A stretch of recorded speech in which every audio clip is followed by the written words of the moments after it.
The Red Sox were the first visitors to Yankee Stadium. Over the next 85 years, the ghosts of seasons past would keep the two franchises irrevocably intertwined.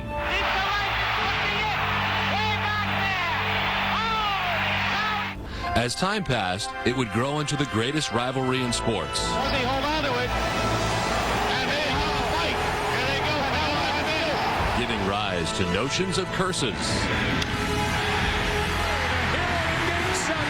In recent years, the scourge has been lifted. Boston Red Sox have won the title. The final entry of the Boston-New York rivalry at Yankee Stadium will most likely be written today. It's next. Ladies and gentlemen, boys and girls, welcome to Fenway Park.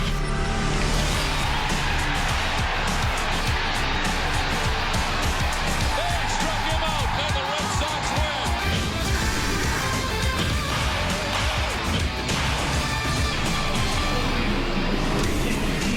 It's a beautiful day in the Bronx, and what could be the last meeting between the Red Sox and the New York Yankees at the stadium.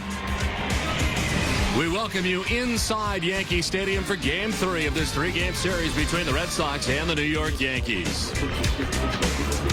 Hi again, everybody. I'm Don Orsillo. Welcome to Red Sox baseball. Well, this could be the last time the Red Sox ever visit Yankee Stadium. Some good things have happened here for the Red Sox and some bad things in a great past. We take a look at our leading off segment brought to you by Firestone, The Timeline. April 18th of 1923, a loss at Yankee Stadium for the Red Sox. Babe Ruth with a third-inning home run. It's the difference. Roger Maris hitting his 61st home run off Tracy Stallard. The record stood until 1998. There had been some altercations here, including the Bill Lee brawl back in 1976.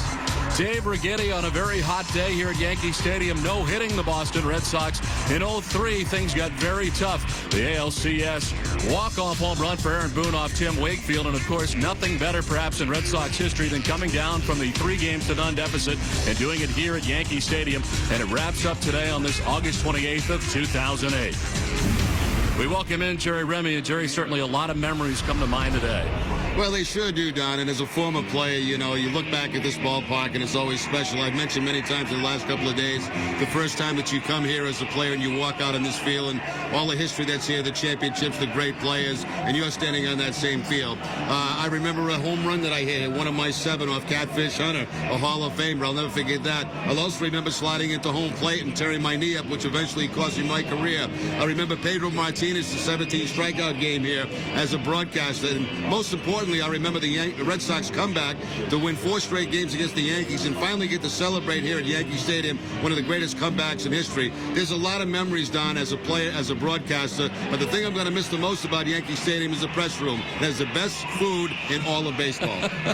Well, it is a very special day here today. With losses in the first 2 games for the Yankees, it's pushed them to the edge.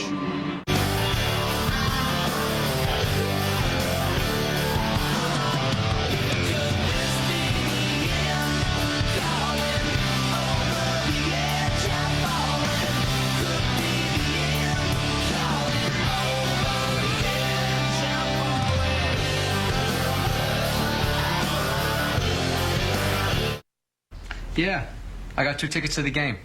Yeah, Saturday night. Yeah? Huh? I know it's a big game. I just don't feel like going. You want them? No? You know anyone that would? Yeah, me neither. Huh. Visit thenewboston.com, your direct connection to discover everything about the place we call home.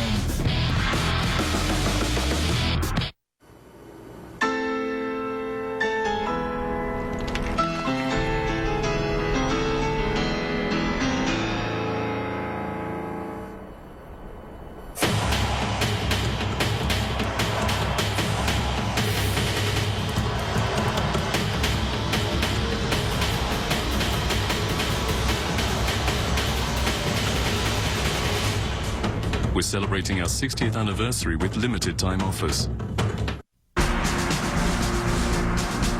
I promise less big government, but more big poppy. I promise more trade with China. Maybe Cleveland, too. I promise more jobs for hot dog vendors. I promise to lower crime, except when Jacoby's got the green light. I promise relief. Short relief, long relief, whatever. I promise your voice will always be heard. I'm Jerry Remy, and I approve this message. In celebration of our 100th anniversary, we're sharing our GM employee discount with everyone. You pay what we pay. not a bit more. The GM employee discount For everyone. Take advantage of the discount and get the 2008 Chevy Silverado with better available V8 fuel economy than Tundra and F-150. That's right. Get this 2008 Silverado half-ton for around $20,500 after all offers. Closed captioning provided by Finagle. Whether it's breakfast, lunch, or supper, don't settle for average food. Go beyond that. Finagle, go beyond good.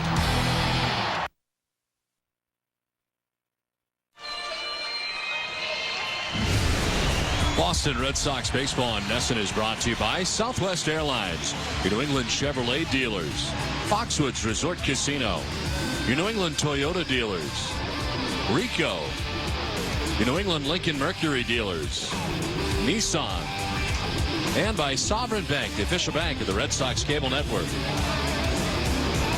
And welcome back to Yankee Stadium in the Bronx on what is a picture-perfect afternoon. The Red Sox and Yankees playing day baseball to wrap up this three-game series. The Yankees have taken the field today, so let's check out the Red Sox starting lineup brought to you by Fightin'. Experience the energy. Jacoby Ellsbury leads it off in center field today with Dustin Pedroia at second base. David Ortiz, the DH. Kevin Youkilis at first base with Jason Bay in left field. Mark Kotsay in his Red Sox debuts in right field. Jed Lowry at third base. Alex Cora at short bats eighth. And Jason Varitek rounds out the starting nine. He does the catching. Starting pitcher today for New York is Mike Mussina. Well, watching Mussina earlier this season, I never anticipated he would have the year he's had. 16 wins on the season, 7 losses, a 3.45 ERA. Among active pitches, he has the most wins against the Red Sox, 20, and one of those coming this year. In 3 starts this season against the Red Sox, 1-2 with a 5.52 ERA. The Yankee defense is brought to you by your local Lincoln Mercury dealers. They're second in the league with 67 errors on the season. Alex Rodriguez at third base.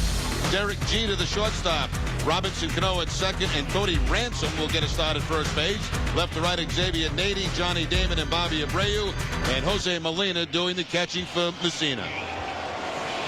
Umpiring crew today, Gary Soderstrom has the plate. It is Fielding Culberth at first base, Jim Reynolds at second base, and Tim Timmons is the umpire at third. We're available. This telecast can be heard in Spanish by selecting the SAP button on your television remote. Enjoy the game. Buenas tardes, amigos. A beautiful day here today. It's 80 degrees. The wind coming in from center field at 6 miles per hour.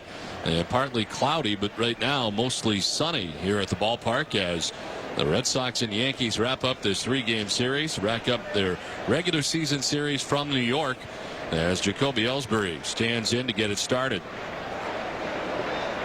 They've been packing them in here, selling out all 3 of these games, as you might imagine. But for Yankees fans, most of them not here by the end of the game, the way the first 2 games have gone for New York. The first pitch of this one is in there for strike 1 to Ellsbury.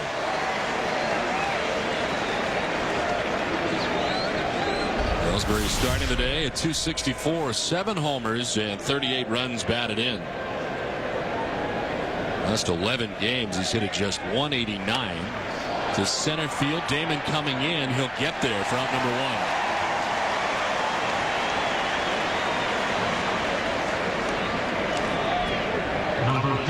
Mussina's got the first out here in the first inning. Dustin Pedroia coming up.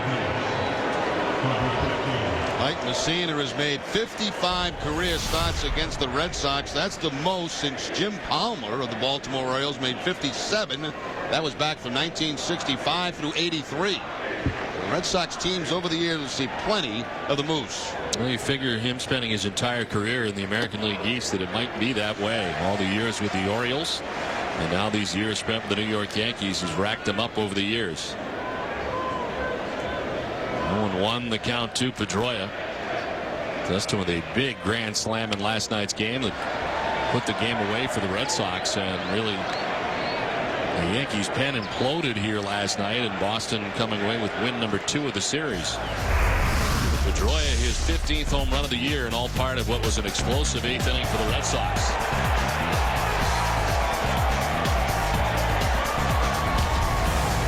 Red Sox scoring 7 times in that inning. Just off the plate, framed by Molina. Garcia wanted to know where it was, asking if it was down 1-2. Tried that two-seam fastball, starting it off the outside edge, trying to pick up the outside corner, and Molina in a discussion with Cedarstrom, the home plate umpire.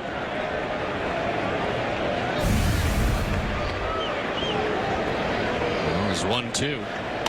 Pedroia pops it up foul, above us and out of play. Messina with the fastball. It'll be in the high 80s, sometimes touching 90. He has the cut fastball, the knuckle curve, the changeup, the two-seam fastball.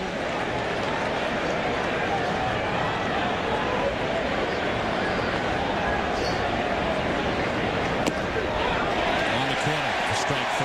First strikeout for Messina today. 2 down. Now the complaining on the first one that he didn't get on the outside part of the plate pays off because he gets it this time. And Dustin Pedroia is saying if it's not a strike the first time, why should it be the second time? Same pitch, the two-seam fastball.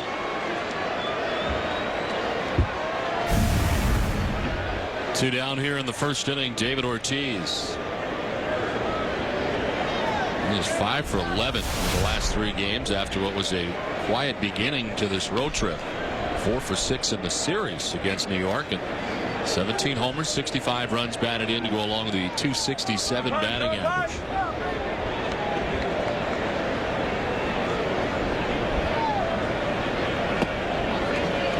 Ball 1 to Ortiz.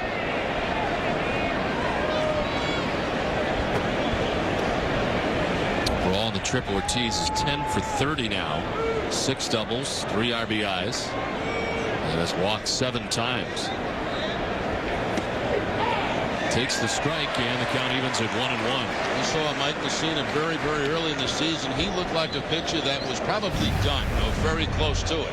Well, he has certainly turned that around this season, and now thinking about pitching longer. If it is, it's going to have to be somewhere on the East Coast, close to his home.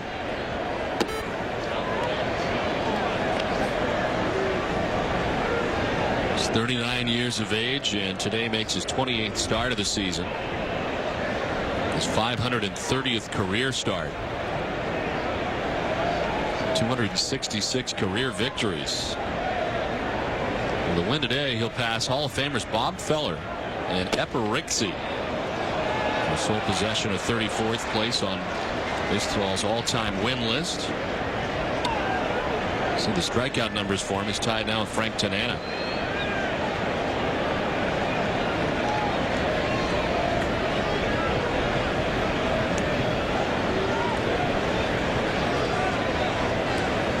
The count to Ortiz.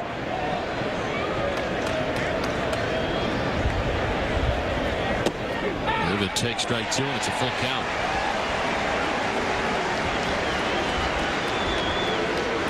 Opponents batting have gotten better numbers against Messina early in games rather than later.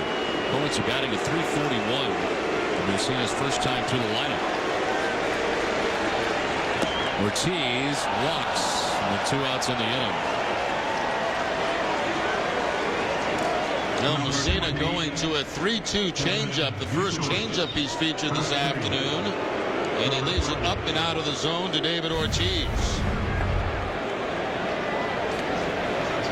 So far in this game, we've seen about every pitch that Messina has. And 2 outs. Red Sox have a base runner in David Ortiz at first. Here's Kevin Youkilis. Starting the day at .318.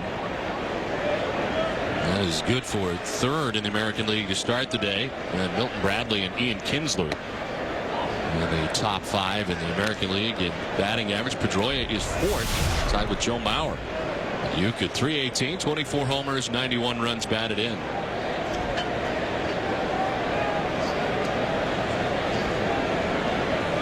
He is 2 for 6 in the series against the Yankees. Outside, 2-0. Equals with a 7-game hitting streak coming into today, 10 for 30 during the streak. 7 RBIs in the last 7 games.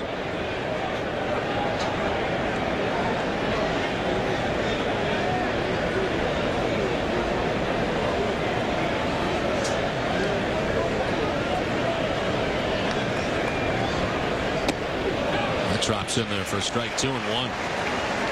Cena not giving him with the curveball on the 2-0 count. He goes to that knuckle curve.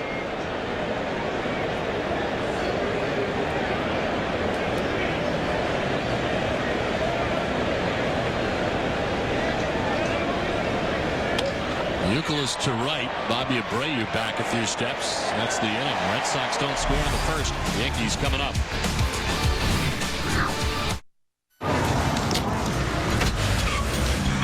That's the turbo kicking in. Got power.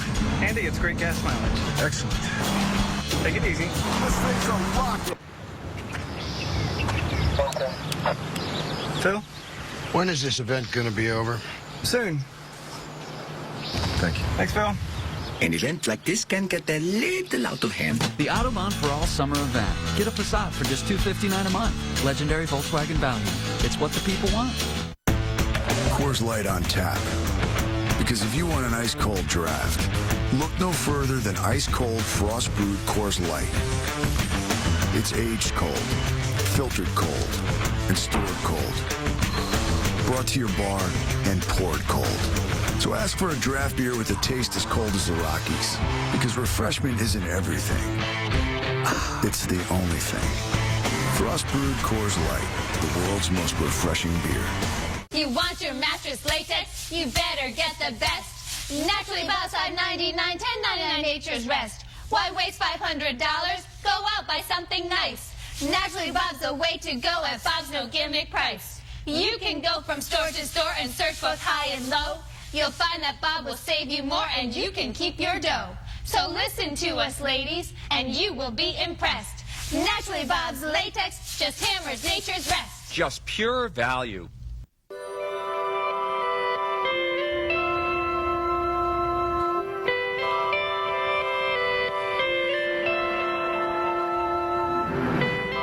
Where we come from, high gas prices are nothing new.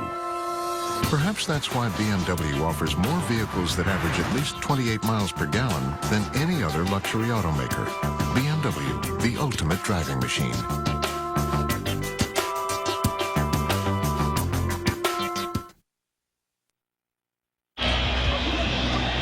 Sold out Yankee Stadium as we head to the bottom of the first inning. On the mound today for the Red Sox, John Lester trying to bounce back after a tough outing last time out. Yeah, the shortest start he has ever had, only going 2 1/3 innings against Toronto, giving up 8 hits and 7 earned runs. 12-5 on the season. He's made 2 starts against the Yankees. Very good this year. 2-0 with a 1.12 ERA. Johnny Damon stands in, takes ball 1 from Lester. Damon up over 300, hitting at .313 with 11 homers, 57 runs batted in. Moving off for New York and playing center field now on a regular basis. After spending better than a year in left field for the Yankees. Melky Cabrera going back to AAA and Damon into center.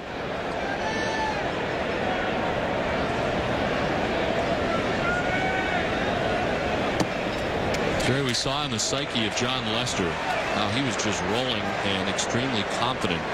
You wonder if anything came out of the last outing for him negatively and whether or not that'll set him back a little bit and how important it is for him to have a good start to today's outing. I think that's the key, Don, getting off for good in the first couple of innings. If he struggles in the first or second inning, it could be an issue. It could be a follow-up from his last outing. But if he can maintain and get through the first couple of innings without any problems at all, I'm sure his confidence will be right back. I don't think he's lost his confidence. I think you put up a game like that every now and then. It happens to every single pitcher. It did to Lester in his last outing. But he needs a good start today. Payoff pitch to Damon to right field. Kotze in his first game in a Red Sox uniform makes the catch. And a good jump and grabs it for out number 1.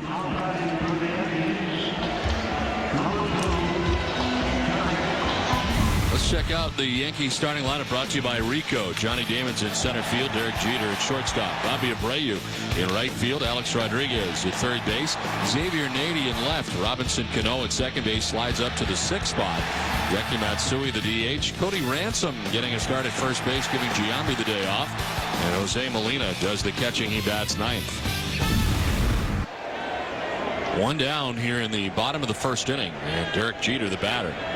Jeter grounds it back up the middle, and by the dive of Cora into center field.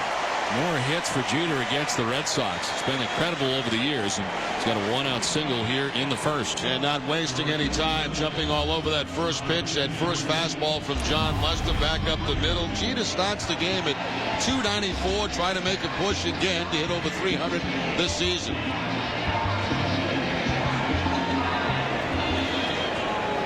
One out, one on, and Bobby Abreu coming up.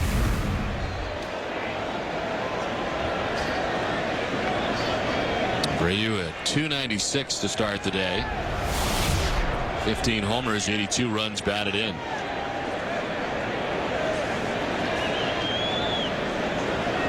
Well, since the middle of July, he's been hitting a 355 clip. As he shows bunt, takes the strike. 355 since July the 13th. He's had 17 multi-hit contests since then.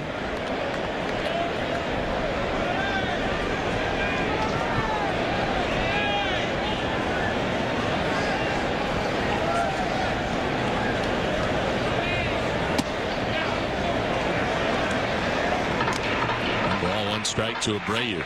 I think the thing to watch today with Lester, especially in this game, he got beat last time with a lot of pitches that were up in the zone, and when he made a mistake, the Toronto Blue Jays did not miss it.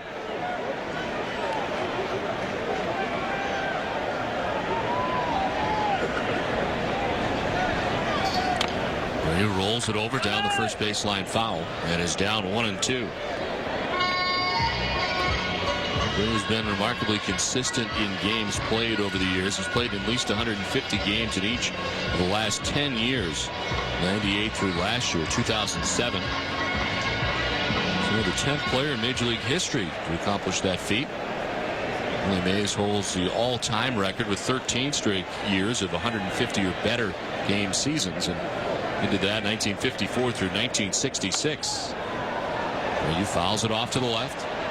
One thing that impressed me in that game last night by Abreu, the Yankees were getting their brains beat out. Fans are leaving the ballpark. He hit a ground ball but ran hard all the way to first base to make it a close play. And those are the kind of things you like to see from an organization as a manager when your team is struggling. At least the guy's giving you a maximum effort.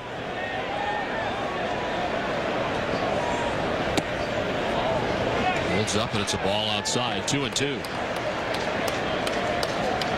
Loss last night for New York. They're now 70-62. They fall 10.5 games back of the Tampa Bay Rays.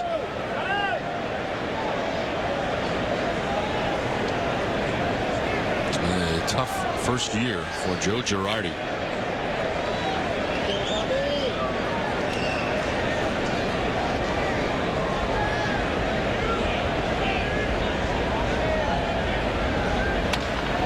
Into center. Base hit for Abreu. Up to second goes Jeter. 1 out, first and second for New York. Now, Don, you brought up the confidence issue. Let's see how Lester handles this. Now, got knocked around very badly in his last outing. 2 hits, back-to-back hits in this inning. Again, that fastball out over the plate. And Abreu right back up the middle in a line shot.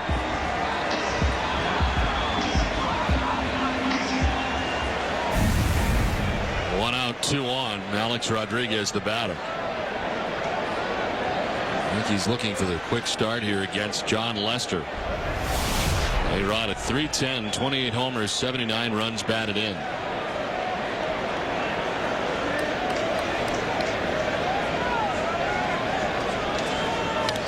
Straight back to the backstop, 95, and the fastball from Lester. It's 0-1. Both Derek Jeter and A-Rod being very aggressive. Jeter jumping on the first pitch. Alex Rodriguez jumping on the first pitch.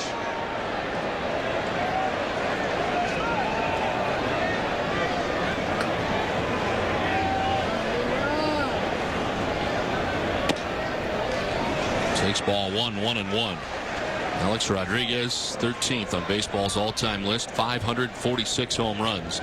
He needs 2 home runs to tie Mike Schmidt at 548 for 12th place all-time.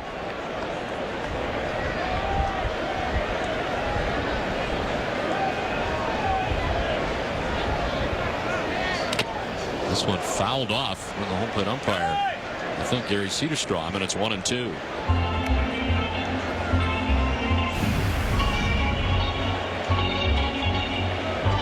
Get your chance behind the plate in the 4-man rotation, and you take one right off the chest.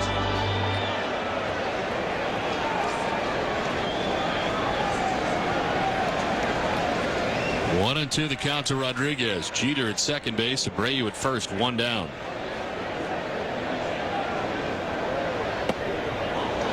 Just missing, and it's 2-2.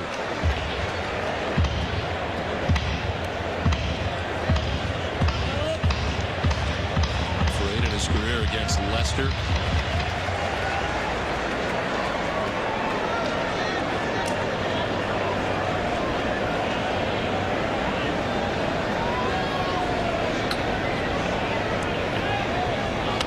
Rodriguez fouls it off to the right, and it's still 2-2.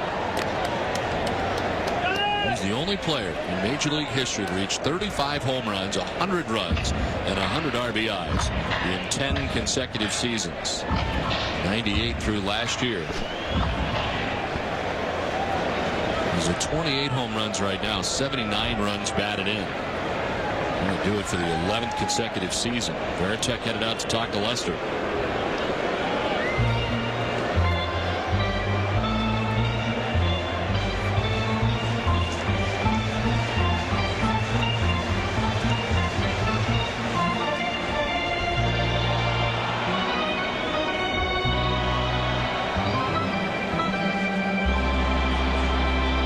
Jeter at second base, Abreu at first base, 1 out.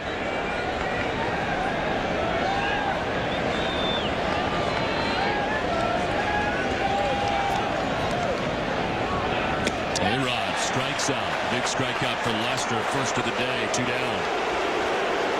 And the Brewers ran down again for Alex Rodriguez, going on this whole 3-game series at Yankee Stadium. It's the curveball from Lester to pick up his first strikeout of the afternoon.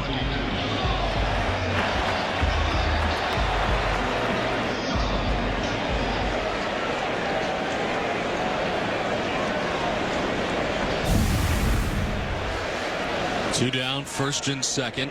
Xavier Nady coming up. This slides up in the order. Nady batting 5th today. As Giambi is out of the order for the Yankees, and Nady goes after the first pitch, strike 1. Got fastball that time from Lester at 90 miles an hour. Nady can't control the head of the bat. The straight fastball from Lester's been about 94. That cutter at 90.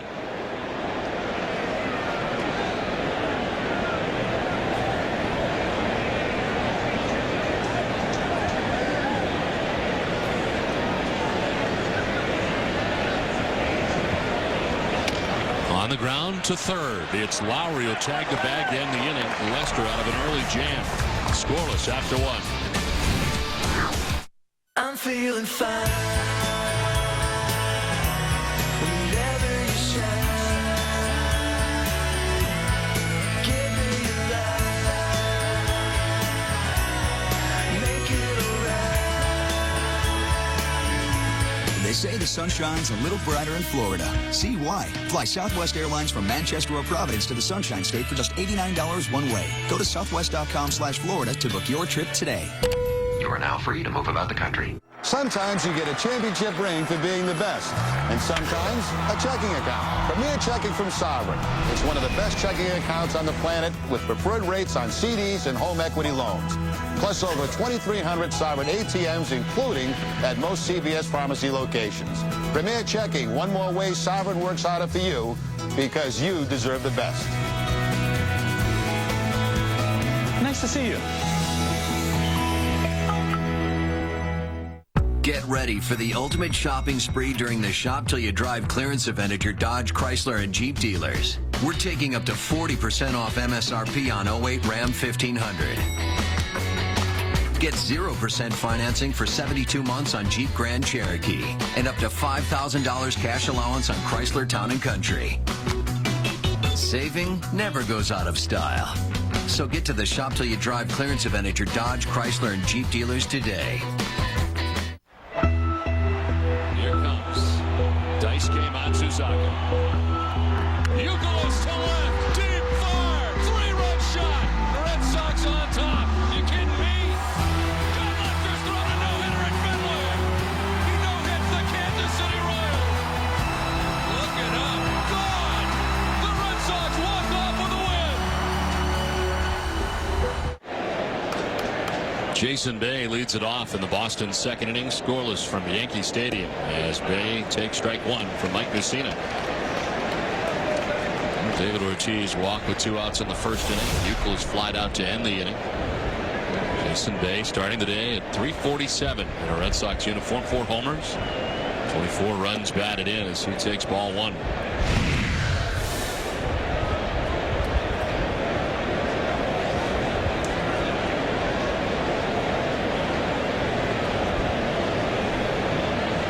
He now 4 for 8 in the series against New York.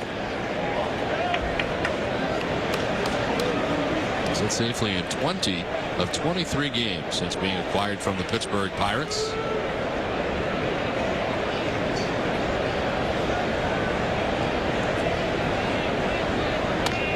On the ground left side, A-Rod will cut it off. Throws out Bay for the first out of the second. Have you experienced everything the new NESN.com has to offer? Beyond the news and scores, check out our daily collection of blogs written by everyone from TC to Catherine to our behind-the-scenes crew of producers and editors. New England sports fans are known for their opinions. Read ours and share your thoughts at the all-new NESN.com. Mark Kotsay in his first at bat in a Red Sox uniform comes right here in Yankee Stadium. Acquired on Wednesday from Atlanta. This is a breaking ball foul off to the left. And struggling lately. 1 for his last 17, the last 6 games. Overall, a .282 hitter in the majors with over 100 home runs. Inside for ball 1-1 to Kotsay.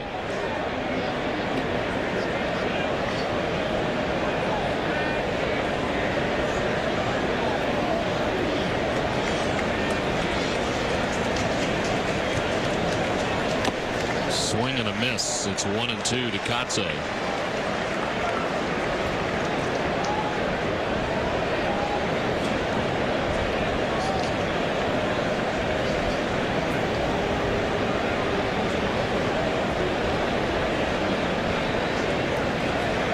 Kotsay to right.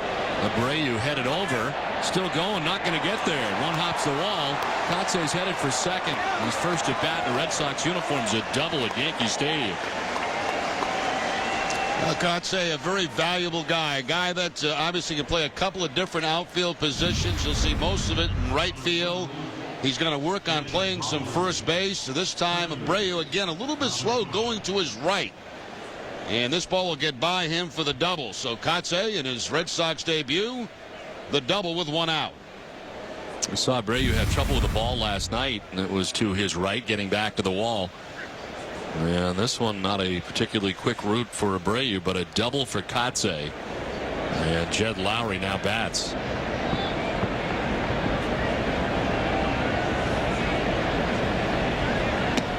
The impact from the new players has been pretty good. You know, Bird's got a couple of wins for the Red Sox. Jason Bay's done a nice, steady job. And now the addition of Mark Kotsay, and in his first at bat, picking up the double. So a lot of movement for the Red Sox here late in the season, and so far it has all paid off.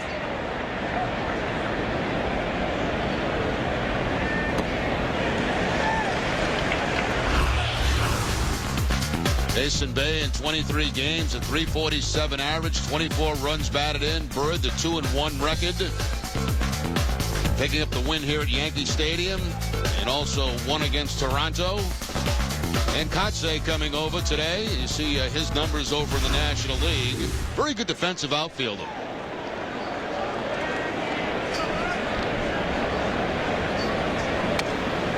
2 fouled off by Lowry, still 0-2. Jose Molina headed out to talk to Mussina.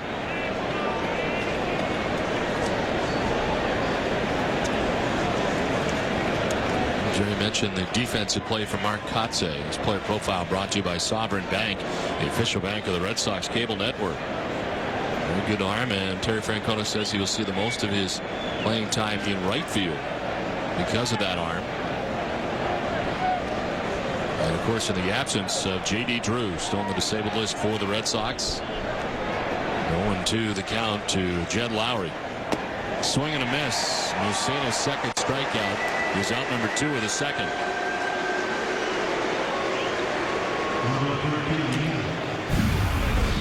This looks like it might be the cut fastball from Mussina at 81 miles an hour. Keeps it away from Lowry. So 2 down. Kotze at second base and Alex Cora the batter. We're getting another start at shortstop, hitting at .267. No homers, 8 runs batted in. You get to Lowry, of course, moving to third base, and Sean Casey, who had a bit of a setback in his return, that stiff neck. He took some batting practice in the tunnel yesterday, and it seemed to flare up and get worse. So the Red Sox maybe getting close to making a decision as far as the DL for Casey, unless things improve quickly. Casey has not played since August the 19th due to the neck stiffness. Something that really started for him much earlier in the season when Red Sox were headed to Japan. He had some problems with that neck, and it has flared up from time to time. The strike to Cora.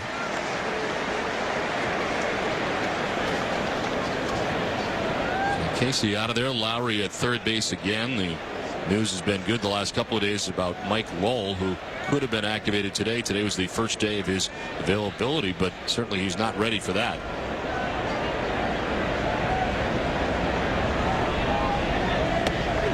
The strike, and it's 1-2 now to Cora. Alex is hitless in his last 11 at bats. Here's Mike Lowell rejoining the team here in New York after spending 6 days working out at home in Miami. Back with the team and hitting off a tee at the moment.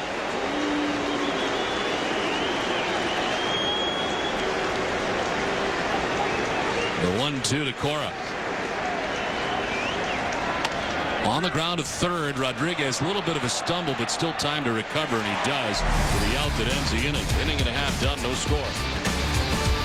Hi, I'm Mayor Tom Menino with an important message about summer safety. Summer is a great time of year with school out and baseball in full swing. And this year, we want all you young people to make a good decision. This is my favorite time of year. I know it can be tough for some of you. You have options and choices, so please find something positive to do. And remember, you have a choice. This summer, we want you to have fun and stay safe. Check out BostonYouthZone.com or call 617-635-KIDS for summer programming near you.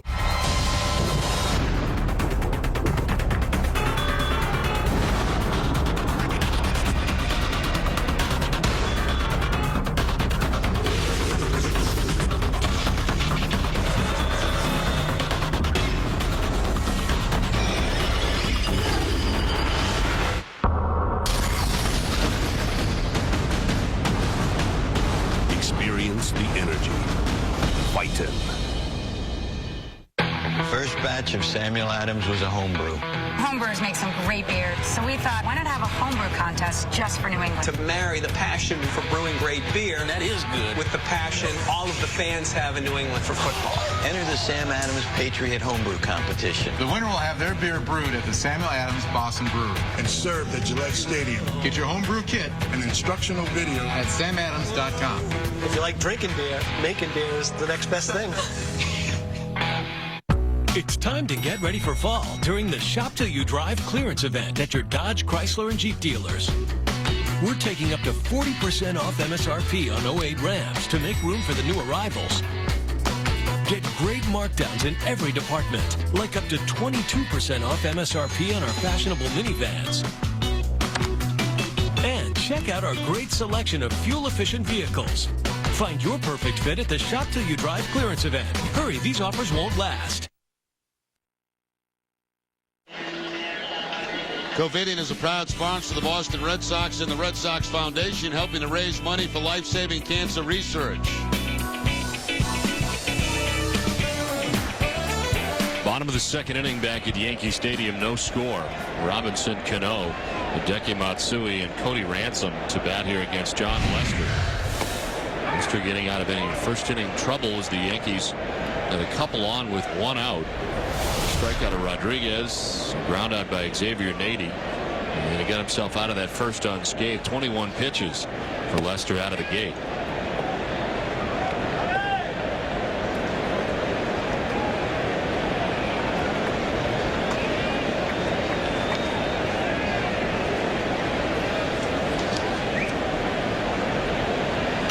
Cano wraps it foul, and it's 1-2. Talked about the numbers for Cano in the second half, really since June the 1st. It's been 75 games in which he's hit at .303, and hitting even better lately. Started the season so slowly, hitting at .219. Through the end of May, 54 games into the season. 2-2.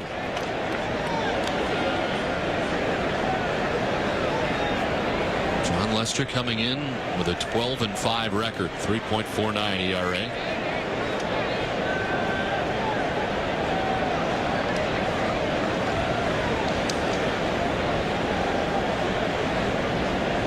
And with the 2-2 to Cano. On the ground foul. One of the things about Lester when he was at his height of winning games consecutively and wrapping up all those wins, his pacing was incredible. He would get it and throw it. And seemed not to think so much. A little bit more deliberate last time out, and so far today a little bit more deliberate.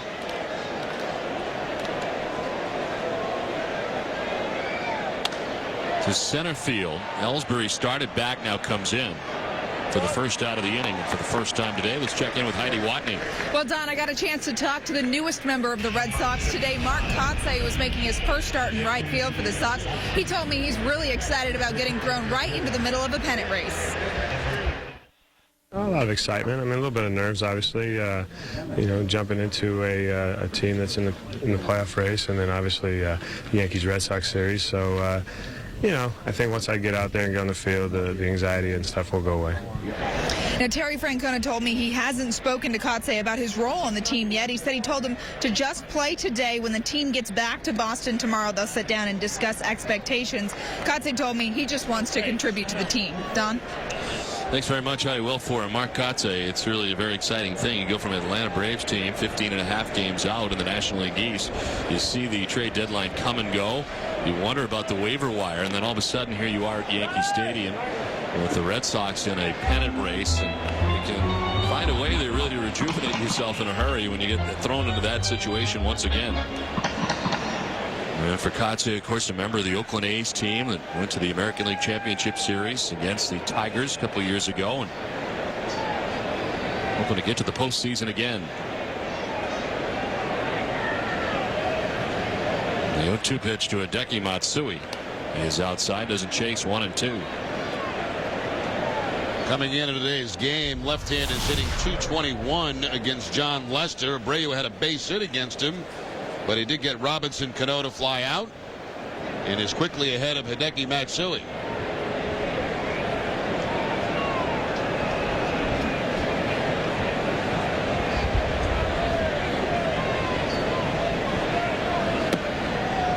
Two and two to Matsui.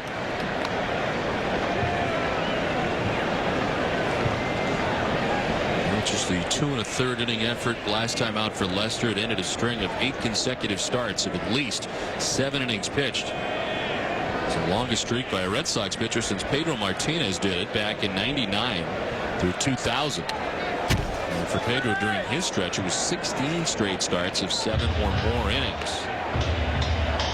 A little extra velocity on his fastball today, Don. 95 a number of times with that cross-seamer.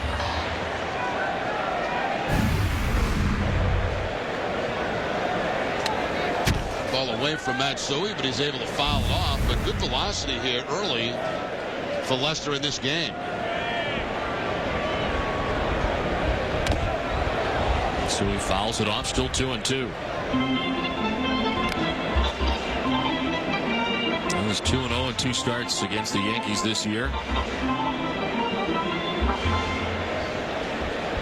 And a win back on July 27th at Fenway Park, which he gave up just 2 runs, 9 hits, 8 strikeouts in 7 innings, part of a 9-2 win against the Yankees.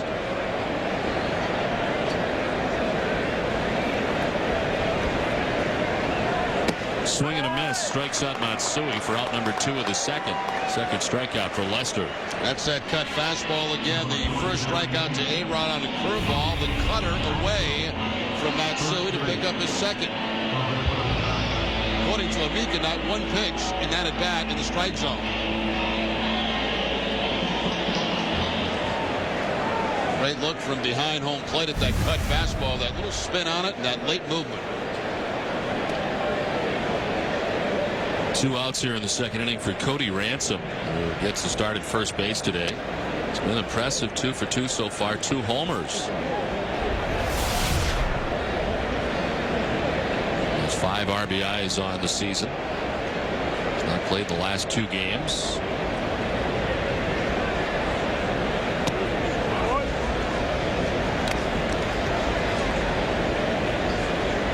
On August the 15th, added to the Yankees 25-man roster. Batting at .255 on the season with Grant Wilkes-Barre. It's a foul outside of third. Signed by the Yankees as a free agent during the offseason. Originally selected by the San Francisco Giants in the 9th round of 1998. This season appearing in 133 total major league games. Time with the Giants, time with the Astros. Ransom fouls it off to the right, out of play, 1-2.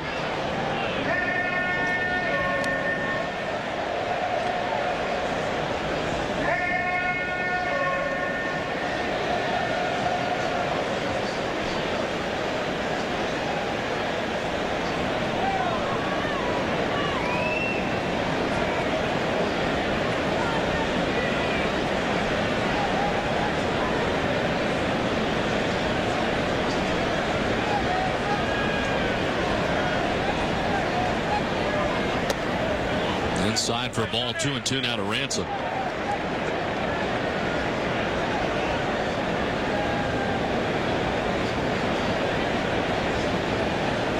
Yankees are home here after the Red Sox leave today. They get ready to take on the Blue Jays.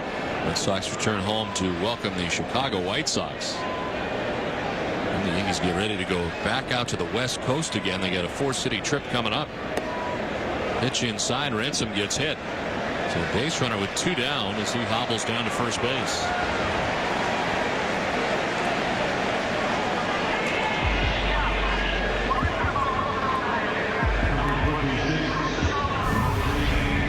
Once again, Lester here with the cut fastball that goes down and right off the right foot, it looks like, of Cody Ransom.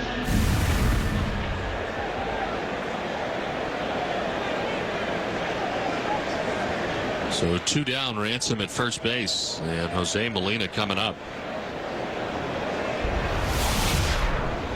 In at .230, 2 homers and 15 runs batted in.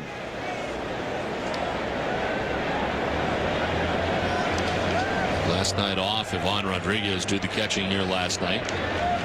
So it's Molina who started game 1 of the series, back in there with the day game after the night game. And right now, Molina on a 5-game hitting streak, and against John Lester, 3 for 5 in his career. And we've seen his great defensive work in this series, in particular game 1.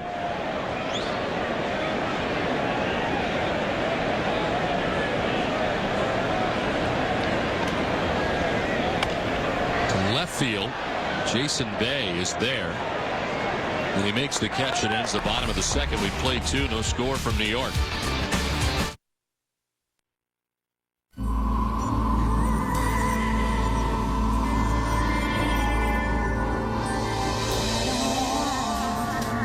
Introducing an entirely new, altogether inspired resort destination. Go grand.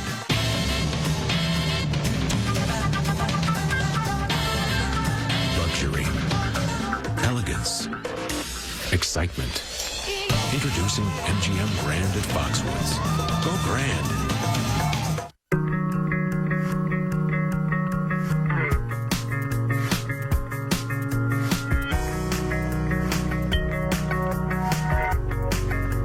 The event is now on. But it won't last forever. The Lexus Summer Sales Event, where you'll find the best values of the year now to September 2nd. Lease the 2008 ES350 for $399 a month for 36 months for $34.99 due at signing. Third base side front row. Yeah! Where's the kid's glove, buddy? Foul balls, pal. What if a screaming lion is coming at that kid's head? You're not going to catch it. You're going to have a beer in one hand and a sausage in the other. We'll stop at Olympia, grab the kid a glove. There's one right around the corner.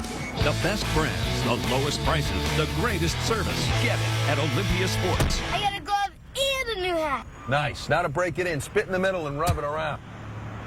The glove, kid. Spit in the glove. Uh-oh. Get it at Olympia Sports. My guys brush their teeth like they clean their room. I'm glad new anti-cavity Listerine Smart Rinse attracts stuff like a magnet, then shows it in the sink. Ew, gross. Cool. Kills bad breath germs, too. New Listerine Smart Rinse cleans up after your kids. Announcing one huge deal. Now when loyal Ford customers finance a New England Edition F-150, your New England Ford dealer can get you a total savings of up to $11,354. Hurry to your New England Ford dealer now. The Red Sox are on the verge of breaking the Major League Baseball home sellout record. You can be there to be part of this historic achievement. Call 1-800-MY-SEATS for Red Sox tickets starting at $29. Ace Tickets, the official partner of the Boston Red Sox. Red Sox Nation enjoying the series here in New York. Taking the first two games of the series scoreless as we head to the third inning. Jason Varitek lines one foul back into the seats. I'd like to take this opportunity to wish a happy birthday to my son Jordan today, who's celebrating 8th birthday.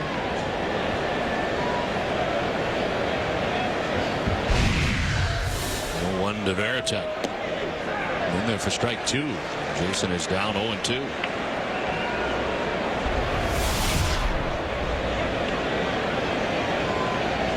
.224, 11 homers, 36 runs batted in for Jason.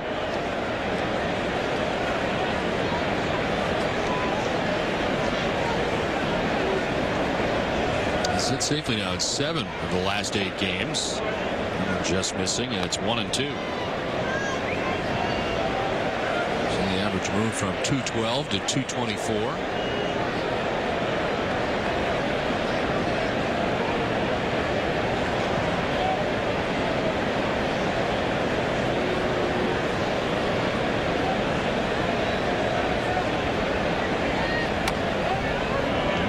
Softly to first base. Ransom will take it himself for the out. Well, all of us here at Ness and then the Red Sox want to give a shout out to Vivian Braun at the Tall Pines Nursing Home in Belfast, Maine. Now, originally from Bucksport, Maine, she's been a Red Sox fan for over 60 years. And many of the Sox fans gather in a room to watch the Red Sox on Nesson. They almost never miss a game. When the team is on the West Coast, Vivian takes an afternoon nap so she can stay up late to watch the games. So do I, Vivian. So hello to all the Red Sox fans in Belfast, Maine this afternoon. You're a big fan of the day nap, even regularly. I love to take a Ronald Reagan every day. Run down 3 in a row, retired by Mussina. And the pitch is strike to Jacoby Ellsbury. His second look at Mike Mussina today. As Ellsbury flied out to center field first time up.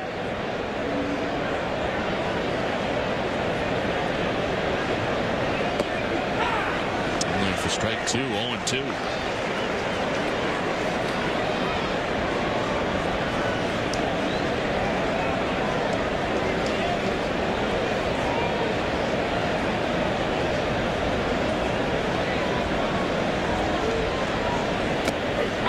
Strike 3 call.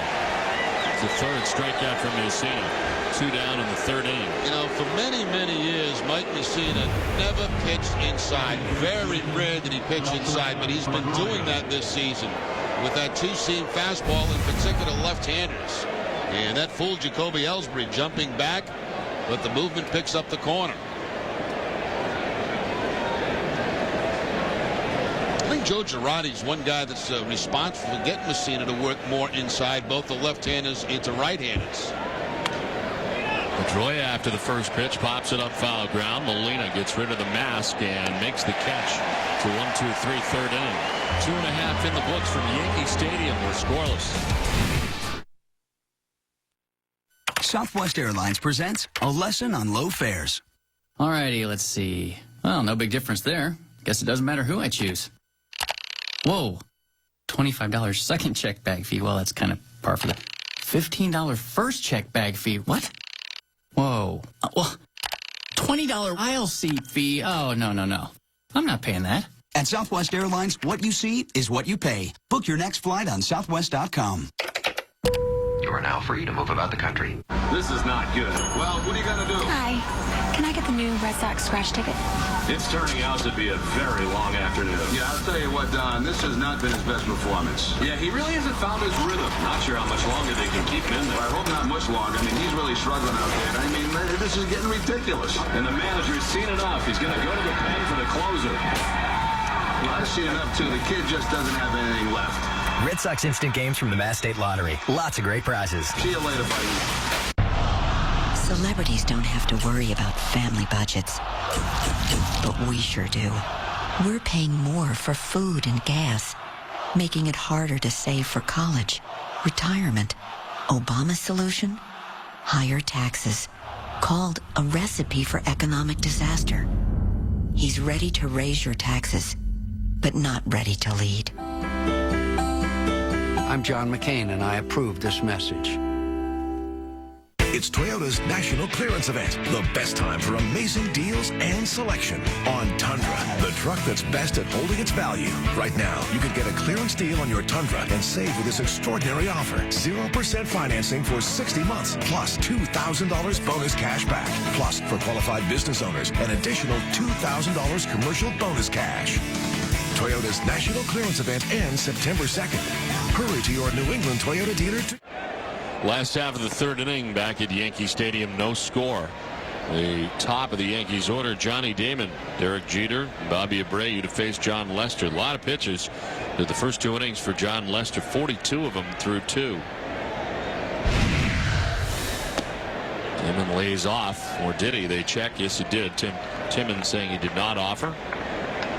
And it's 2-0 now to Damon.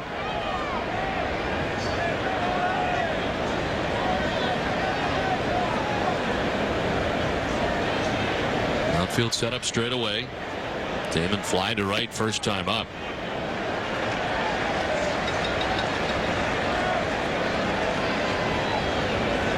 And Ellsbury a step or two towards right center now.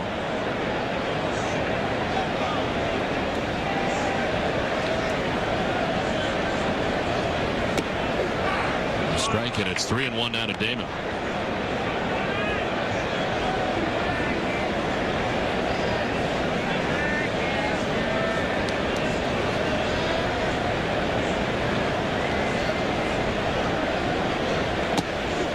Strike 2, full count.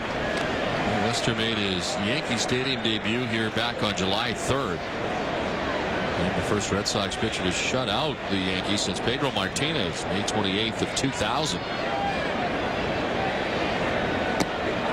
Strike 3 call. Damon's gone. He was ahead 3-0, and it becomes the third strikeout victim of the day for John Lester. Yeah, Damon purposely taking 2 strikes, trying to draw a walk, and then Lester comes back with a cut fastball on the outside corner to pick up the strikeout.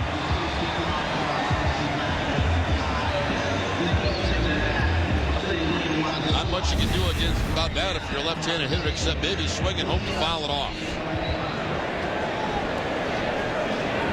One out here in the third inning. Derek Jeter single on the first pitch he saw in the bottom of the first inning.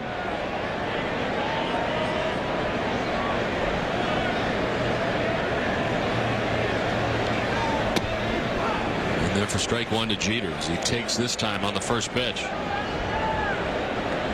And didn't like the call very much either from Cedarstrom, the home plate umpire. Thought the ball was too low.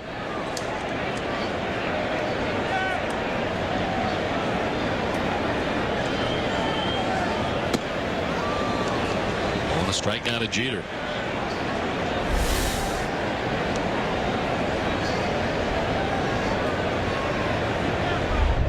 Sox are 8-6 against the Yankees this season. Numbers on the road are now improving for the Red Sox. 34-37 away from Fenway Park. They need to get that situation taken care of as you draw near the postseason.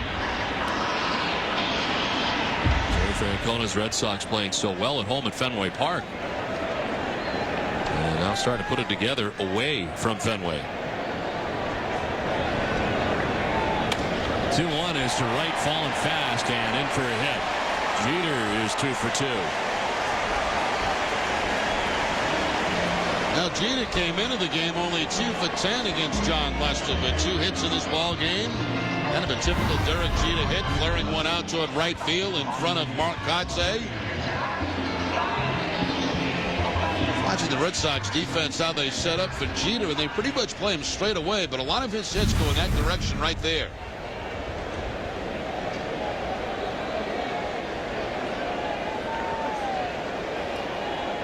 One out, one on. Bobby Abreu was single to center field his first time up.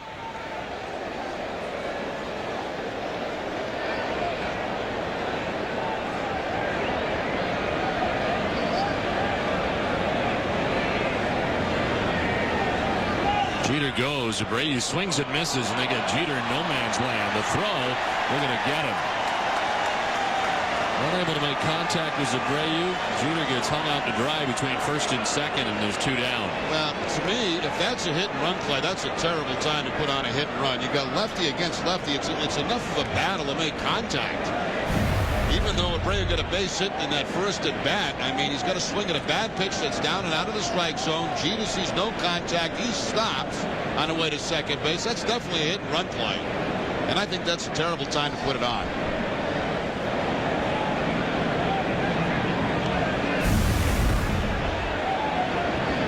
Two outs now, the base is empty, and it's strike 2 to Abreu. I mean, you got one of the most patient hitters in the game in Bobby Abreu at the plate, and you're forcing him to swing at a bad pitch.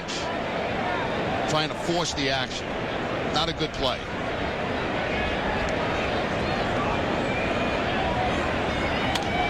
Abreu lifts it foul off to the left.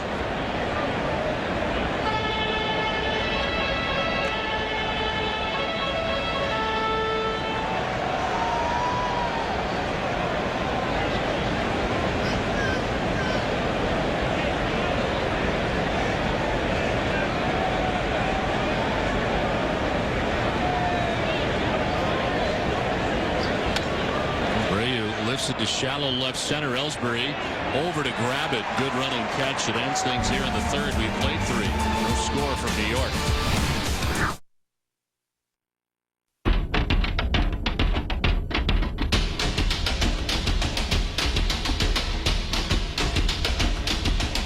For 60 years throughout the world, we've been engaged in peacekeeping, humanitarian aid, and scientific inquiry.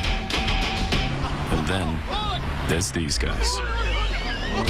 We're celebrating our 60th anniversary with limited time offers. Make an appointment to put a...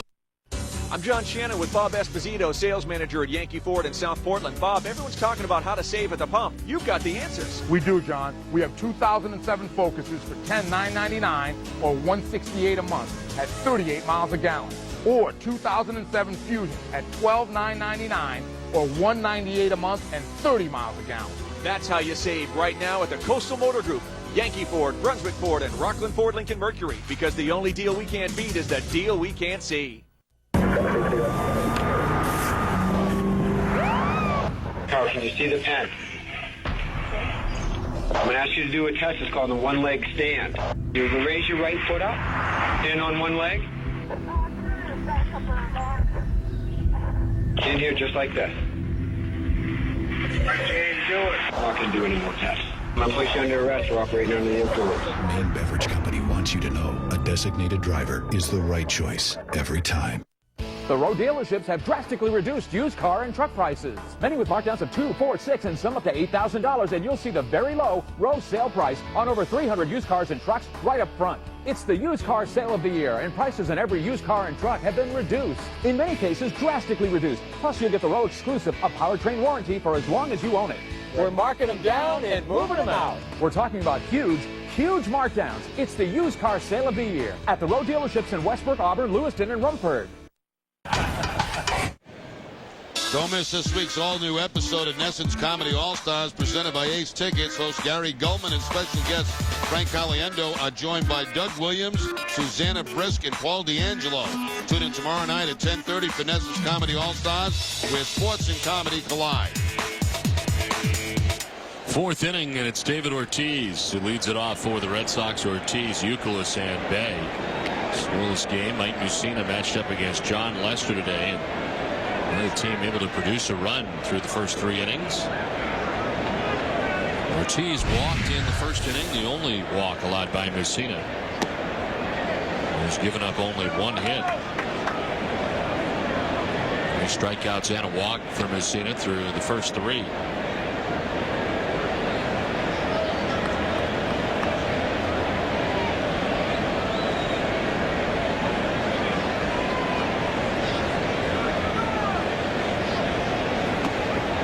Ortiz takes ball 3, 3-0.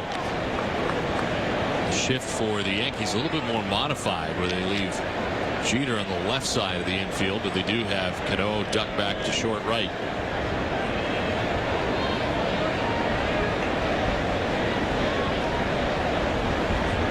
Ortiz, green light, and 3-0, which he's been doing more of. He swings and fouls it back.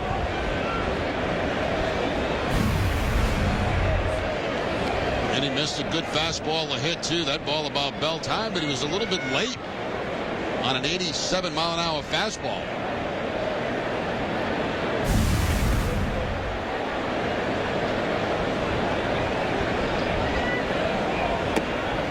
Takes ball 4 and has walked for the second time today. F.W. Webb is proud to be the official supplier of plumbing, heating, and cooling supplies to the Boston Red Sox. To learn more about how F.W. Webb can help you, contact your local professional contractor or visit fwwebb.com. F.W. Webb, we've got it. 2 walks for David Ortiz. The only 2 walks given up by Mussina today. It was a picture-perfect day from Yankee Stadium. Youkilis fly to right first time up as he takes strike 1.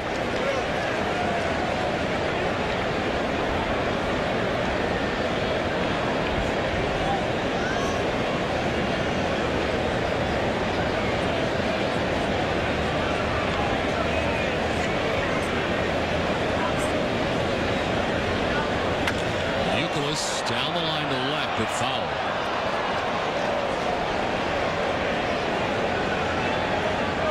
Down 0-2. 3 strikeouts today for Mike Mussina.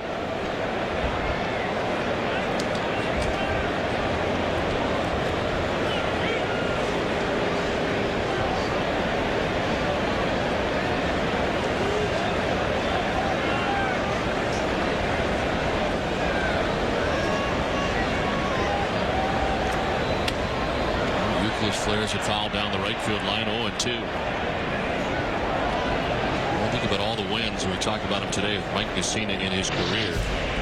He's got the most career wins, totaling 266 in Major League history, without a single 20-win season mixed in.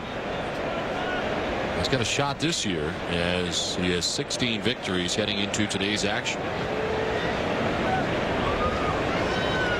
His 50th pitch of the day coming up. Hopped up right side. Cano. 1 away. Excellent pitch there by Mussina. Both he and Molina wanted to go upstairs against Youkilis with the fastball, and they did. They got the ball up about letter high, and Youkilis pops it up.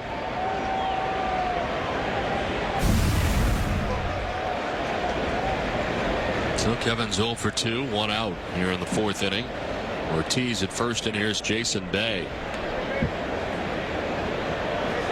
Grounded out to third base in the 2nd inning. He's 0 for 1.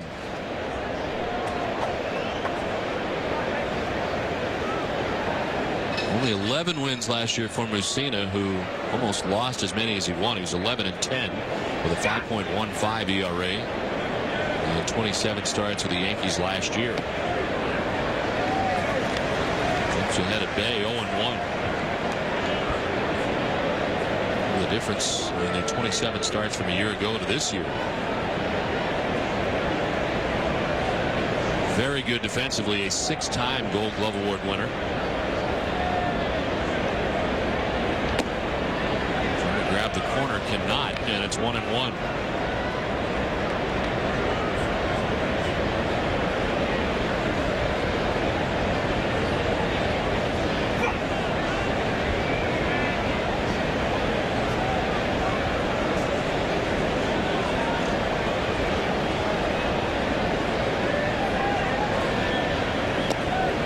Gets it this time, and it's 1-2.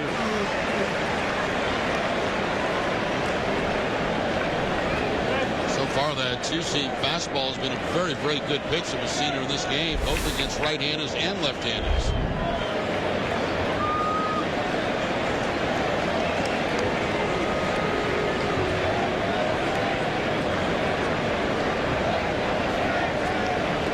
Skips in. Nice play by Molina to knock it down. Then he bluffs to first, but Ortiz was almost standing on the bag. Yeah, there's no way Molina could get out quick enough to block the ball, so he had to kind of backhand it to knock it down. Slider or a cut fastball here from Mussina, and there's no way to get the body in front of it, so he just goes to the backhand to knock it down, and Big Papi has to stay at first base.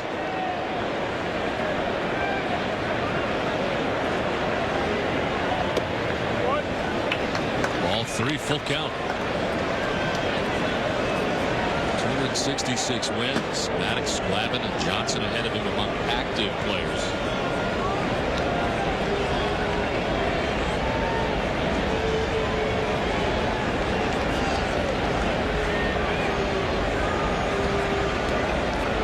The off pitch to Jason Bay. There goes Ortiz. Bay grounds one back up the middle. Cano at second for the out on the first double play. Handed to the Yankees is Cano in the right spot at the right time. Scoreless.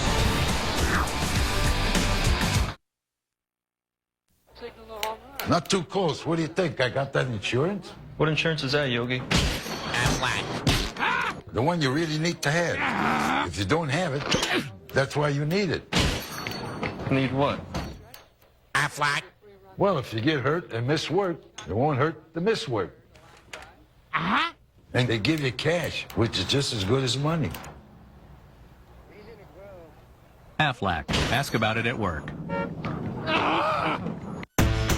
Coors Light on tap.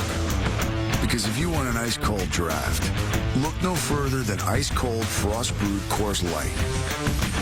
It's aged cold, filtered cold, and stored cold.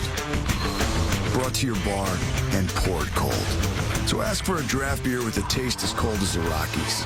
Because refreshment isn't everything. It's the only thing. Frost-brewed Coors Light, the world's most refreshing beer. I am your idea, and I'm huge. Tab me, bind me, stack me, send me round.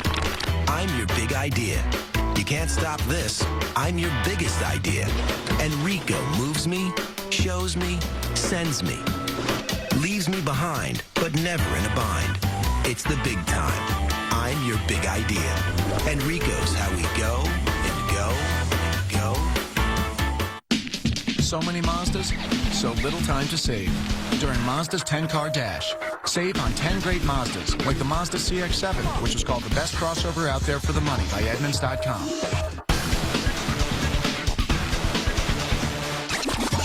And the fuel-efficient Mazda 3. Now get 0% APR financing and 0 down payment on 10 great Mazdas. Mazda's 10-car dash model year closeouts. Dash in now. It all ends September 2nd. Scoreless as we head on to the last half of the fourth inning. Alex Rodriguez, Xavier Nady, and Robinson Cano. Lester back to the hill, having thrown 56 pitches through the first 3 innings. Well, you run on the 3-2 count to try to stay out of a double play. This time it's right into a double play as the ground ball is back up the middle. There's Cano.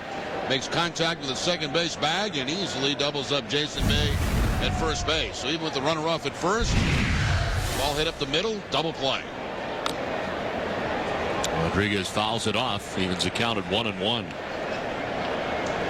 Cano turning that double play for the Yankees. Will bat third in this inning.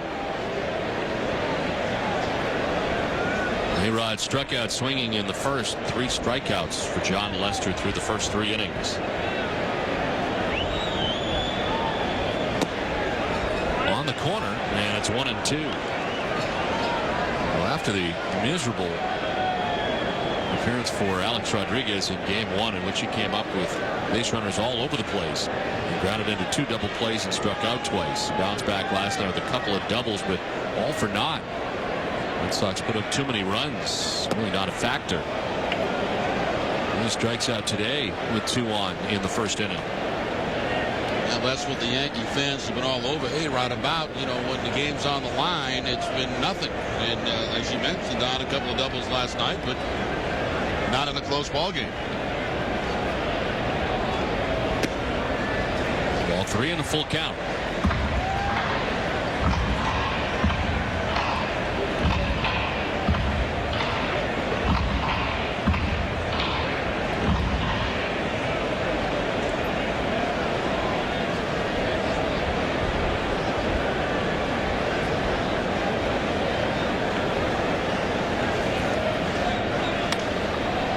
Up. This will get to the seats as Youkilis gives chase.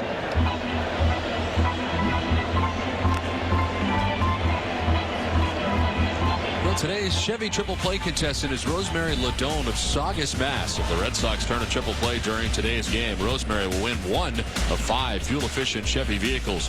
For your chance to win, enter the Chevy Triple Play contest at NESN.com this month. Rod leading it off here in the bottom of the 4th inning. Waiting on a 3-2 pitch from John Lester. Fouls it off. And it stays alive. We'll do it again. 3-2. Some of the numbers for Alex Rodriguez. The men on at 274. This is empty at 348. How about the home runs with nobody on?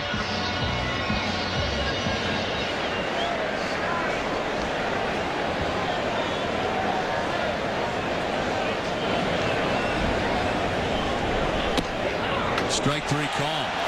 Alex doesn't like it. Takes with him his second strikeout of the day. Well, he's got A-Rod guessing. You know, he struck him out on a curveball back in the first inning. This time he goes the fastball away from Rodriguez and gets him for the second time today.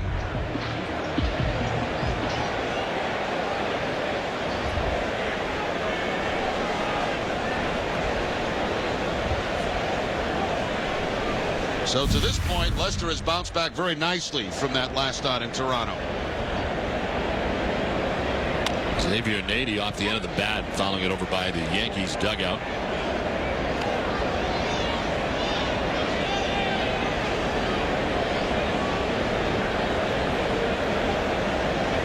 And he grounded into a fielder's choice in the first inning, which ended the inning. Came up with 2 outs and 2 on. And a chance to get to Lester in that first. Yankees could not.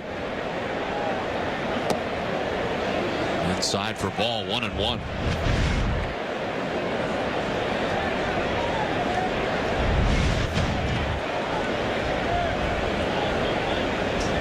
Red Sox getting wins from Tim Wakefield and Paul Byrd in the first 2 games of this series, with losses for Pettit and Ponson. And the bullpen very good for the Red Sox in the series as well. They'd gone 14 1/3 innings. Pretty good stretch that started in Toronto before the home run last night by Jason Giambi off Mike Timlin. And Byrd able to grab his second victory in a Red Sox uniform. And over the weekend, the Yankees will have to face Halladay and Burnett in 2 of those 3 games they play against Toronto. You see the numbers last night for Paul Byrd. A couple of walks. Actually scored in both innings that he walked somebody. Strike 3 call, about the same spot. At least Gary Cederstrom has been consistent. Yankees may not like it. It's back-to-back Ks for Lester. Well, as long as he's going to keep calling that fastball that's about maybe 3 or 4 inches off the outside corner, keep throwing it. They did it to A-Rod, almost the same location. Now the same thing to Nady. Tech sets up off the plate. That's exactly where he gets it. And Cederstrom's been very consistent making that call. 2 down, 5 strikeouts already for John Lester. Robinson Cano fouls it back to the screen. Flight out to the center fielder, Jacoby Ellsbury, in the second inning. He's 0 for 1.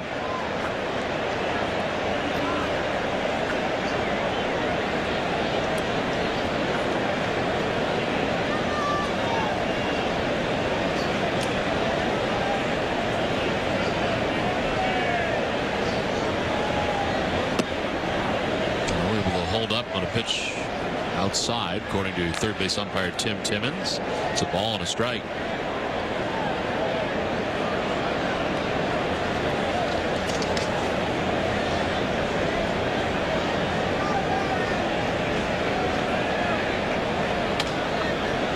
To second base, Pedroia. A 1-2-3 inning for John Lester. Through 4 innings from Yankee Stadium, there's no score. One huge deal.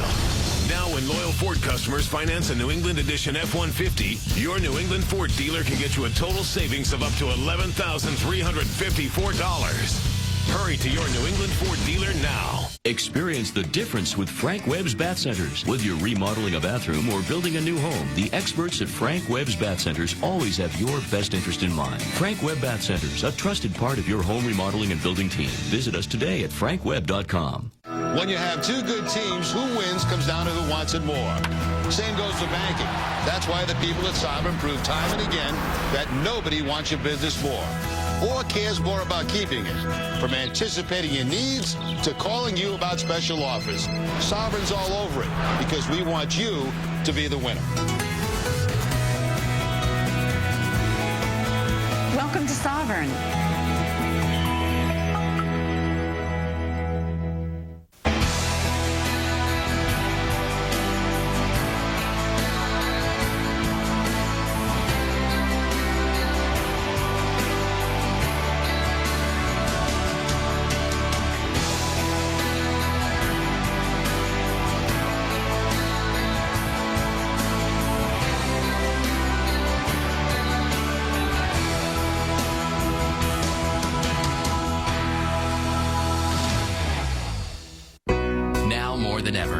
To get the most for your money.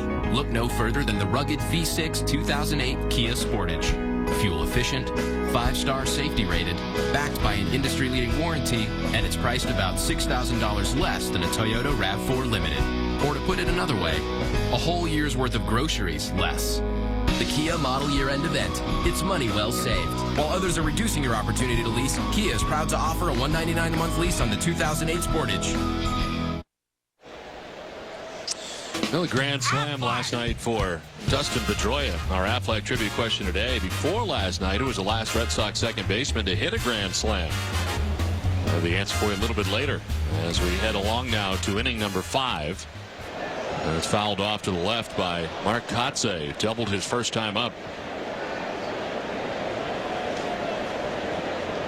Kotze getting here before the game last night. Took batting practice with his new teammates last night. In the lineup for the first time today.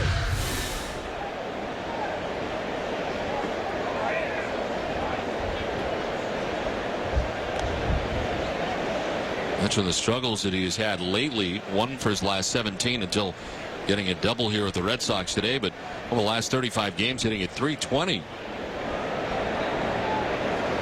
Career .282 hitter in the majors. To right field this time and right at Abreu in his tracks out there. Handles out number 1.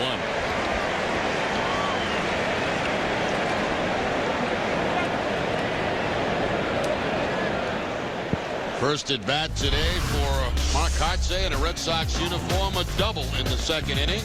Fastball from Messina that he hooks. Abreu can't get to it. And this point, that's the only hit for the Red Sox in this game.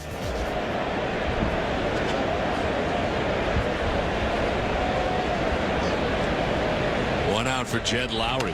Struck out first time up now. An opposite field base hit for Lowry. And there's the second Boston hit of the day. Comes with one out here in the 5th inning. 5-game hitting streak now for Jed Lowry. That's one of the things that's impressed me. You know, on breaking balls, he's hitting from the left side. He's been very patient, able to stay back and take that ball the other way if it's on the outside part of the plate.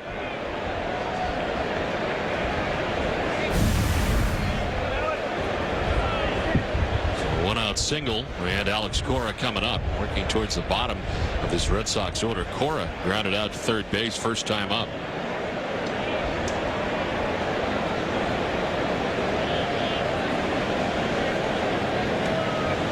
Well, we saw the Yankees, I think, a little over anxious trying to play hit and run with Bobby Abreu. This combination would be more likely to do so. Runner with not good speed at first base, average speed at Lowry, and a guy that can put the bat on the ball in Cora.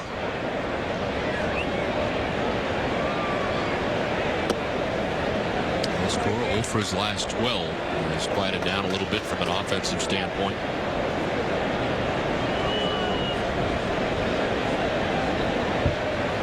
Three hits in 20 at-bats on this road trip.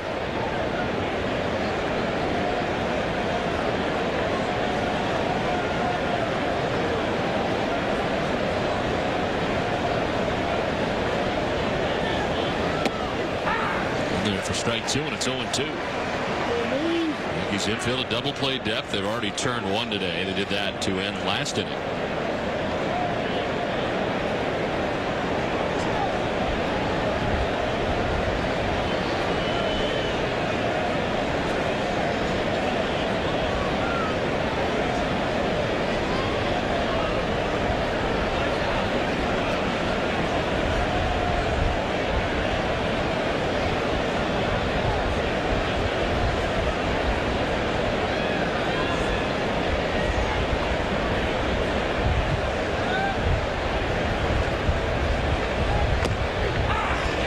To Cora, who's down 1-2. And that pretty much eliminates any hit run play in this at bat. The count running to 1-2.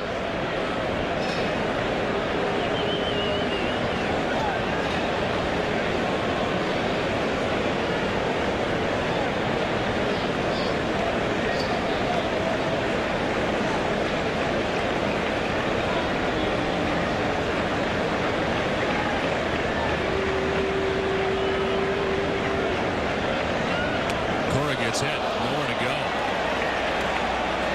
Lowry will go to second, Cora to first with one out. Again, Messina tries that two-seam fastball, but this time it does nothing except get the thigh of Alex Cora. 7th batter that Messina has hit this season.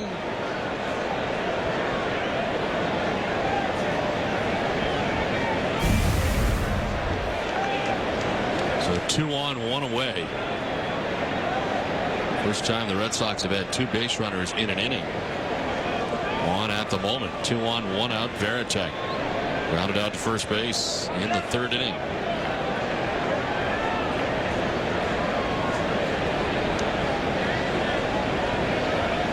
Veritek, one hopper by the diver, Ransom at first. Around from second comes Lowry. Abreu's throw to second, and the Red Sox lead it 1-0.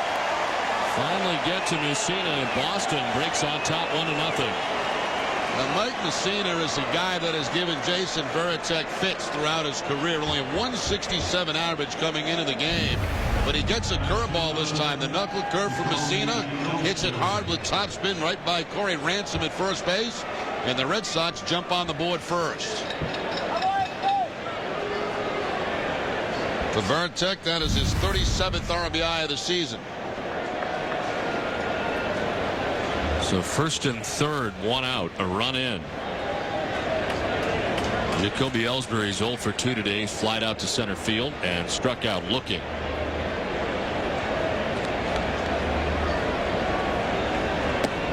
Ellsbury takes strike 1.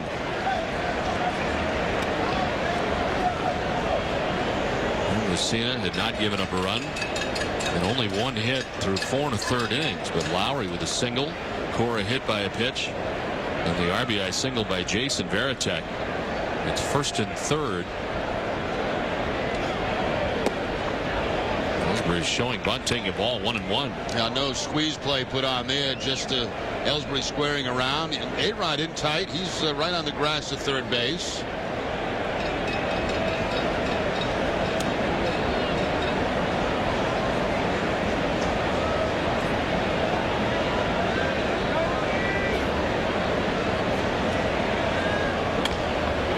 Over the glove of Messina, Cano flips to second for one, on to first, not in time, a run in. The Red Sox take the 2-0 advantage.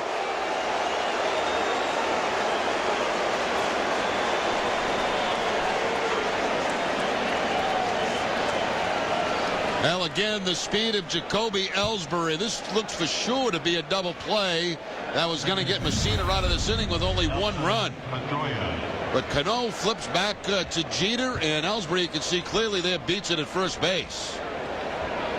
You wonder, you watch Cano, it seemed to me that he was close enough to the bag where maybe he could have taken it himself instead of flipping that ball back to Jeter, who I don't think was expecting the ball.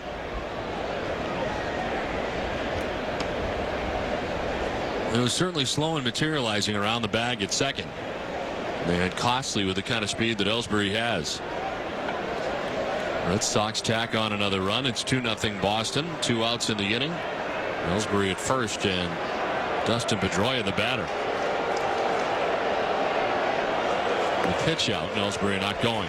Let's see if I'm right or wrong on this ground ball. I think that Cano may have been close enough to that bag to take it himself. Instead, he flips to Jeter. And Ellsbury beats it at first base. Either way, it's going to be a very close play.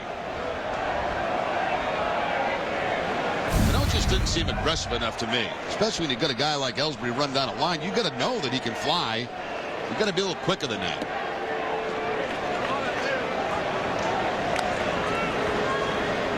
Well, the Red Sox get another run out of it. They've scored twice here in the 5th.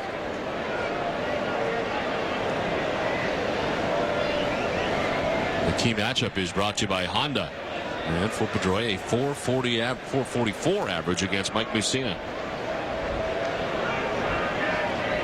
We've seen Ellsbury run before on 2-0 counts. See if he does it here. Generally, for base steal, it's not a good pitch. You like to leave that for the hitter to work with. Takes off. Pedroia takes the pitch for a ball, and Ellsbury's out. He thought he had it stolen. The second base umpire, Jim Reynolds, says he's out. Red Sox get 2 runs, lead it 2-0. It's Toyota's National Clearance Event. The best time for amazing deals and selection on Tundra, the truck that's best at holding its value. Right now, you could get a clearance deal on your Tundra and save with this extraordinary offer. 0% financing for 60 months, plus $2,000 bonus cash back. Plus, for qualified business owners, an additional $2,000 commercial bonus cash. Toyota's National Clearance Event ends September 2nd. Hurry to your New England Toyota dealer today. Save on fuel-efficient Mazdas, like the 6-passenger Mazda 5, the Mazda 3, and 8 other exciting Mazdas during the Mazda 10-car Dash model year closeout. Dash in. It all ends September 2nd. We've come to this bayou because we found something extraordinary. The Internet. It seems it can't hide here either. Simply insert the AT&T Laptop Connect card, and you're connected at up to 3G speeds. Download presentations. Even track your company's inventory, all on the go. I'm Bill Curtis, and I just found the Internet. The Internet can't hide anymore. Switch to the network with the best coverage and get the AT&T Laptop Connect card for free. Today, everything's about the economy. You got to watch every dollar. So if you're going to buy anything, including furniture, you want to make sure you get the best deal. That's what Jordan's underprice guarantee is all about. We guarantee the best price on everything we sell every day.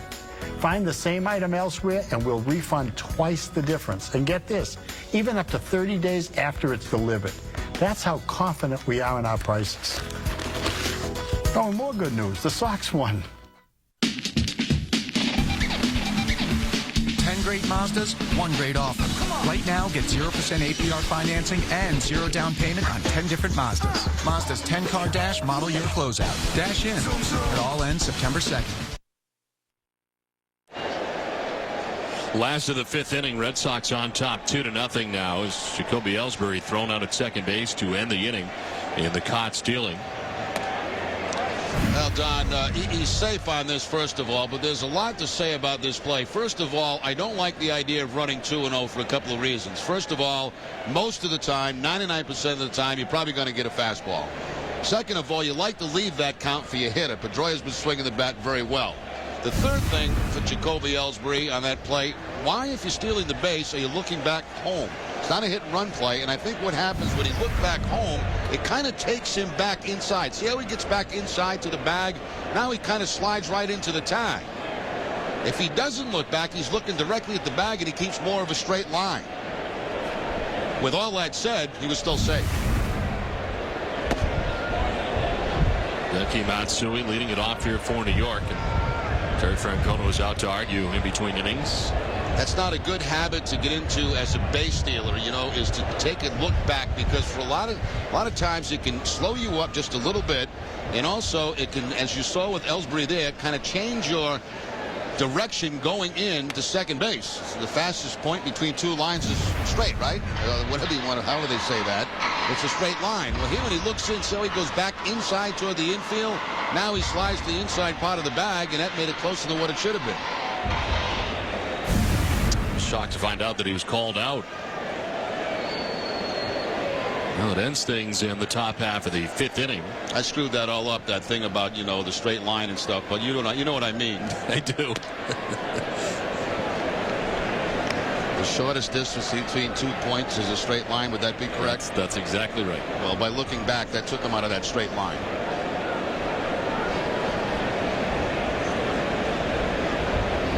Matsui, a strikeout victim in the second. 5 Ks for Lester's now got a lead. On the ground towards Cora. 1 out here in the bottom of the fifth.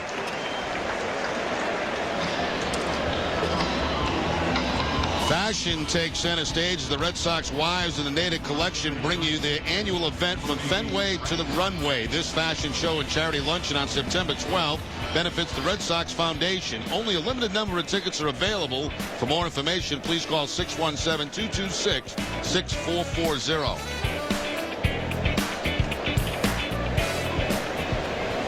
One out here in the fifth. Cody Ransom, who was hit by a pitch first time up. It's his second look at John Lester. Fouls one off the end of the bat over by the Yankees dugout.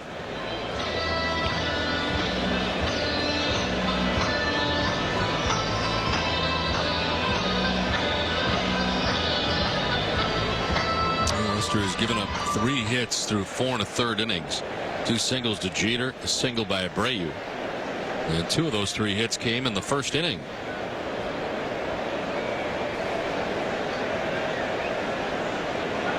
By the way, with all that said about that base stealing attempt by Ellsbury, how about Molina?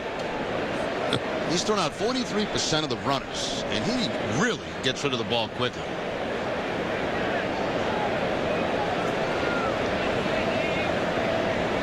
It was swing and a miss, and it's 0-2. That's one of the reasons that when Posada was battling with the shoulder problem, they ended up getting him on the DL. Girardi was using Molina on a more regular basis. Posada at the time was not pleased. He was being used as a DH. Felt like he could catch, but you got this guy catching. Yeah, he couldn't throw. I mean, I think he threw out something like 8% of the runners. Swing and a miss. Tough at bat for Cody Ransom. 6 strikeouts for Lester. 2 down. Well, Lester today has very, very good stuff, and he's got a little extra zip on that fastball. He has consistently been 95 with his fastball this afternoon. The cutter's been about 91. Strikeout high in the season is 9. Tuning all season long for the Bob Stores Easy as 1, 2, 3 play. Bob Stores is your destination for Red Sox gear, top brand footwear, and casual clothing for the entire family. Bob Stores, official apparel store of the Boston Red Sox. Line foul down by the tarp.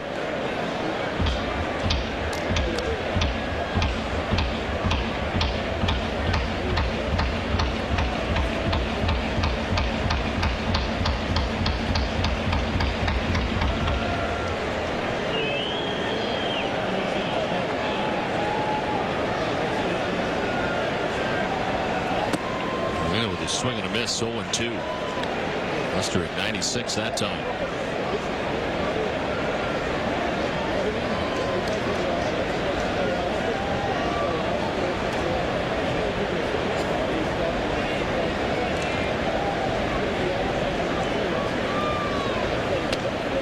Inside, 1-2.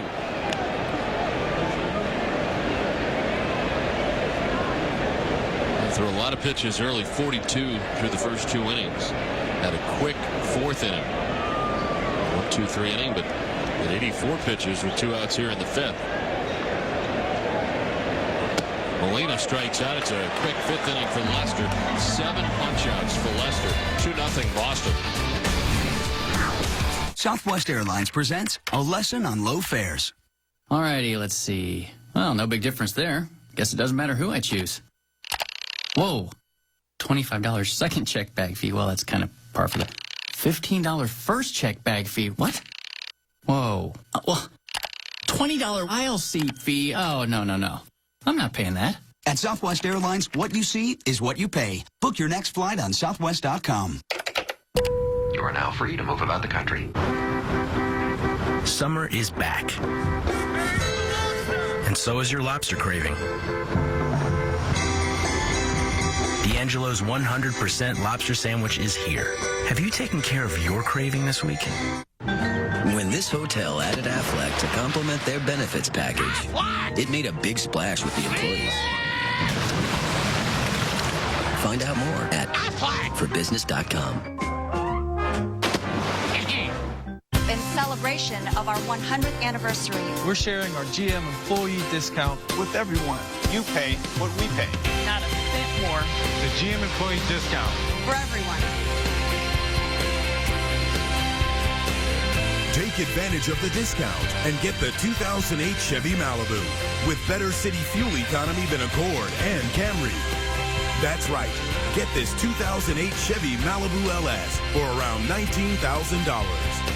Throughout Greater Boston, you can find the work of pipefitters Local 537 and the New England Mechanical Contractors. From hospitals to hotels to the Natick Mall project, our members and signatory contractors install and service a wide variety of process pipe systems and associated equipment, such as the HVAC and refrigeration systems in the TD Bank North Center. We are committed to safety and servicing the public and private sectors. For more information about us and for a list of our contractors, visit pipefitters537.org.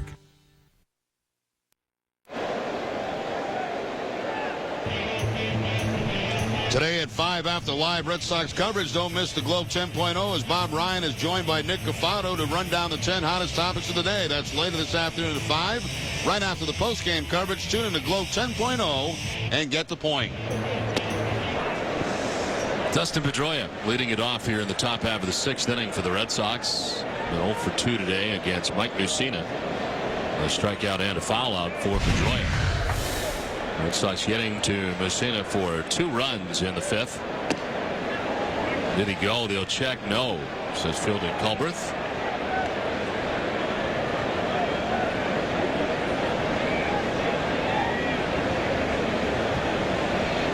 "73 pitches for Mike Mussina as he works here in the 6th inning. It'll be Pedroia, Ortiz, and Youkilis to bat. Pedroia lifts it foul down the left field line, backing out of play.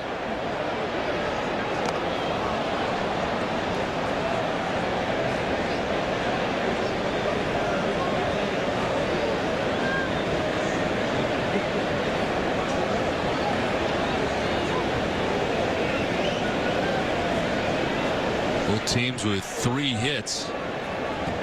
It's been a very well pitched game today. This breaking ball is cranked foul outside of third.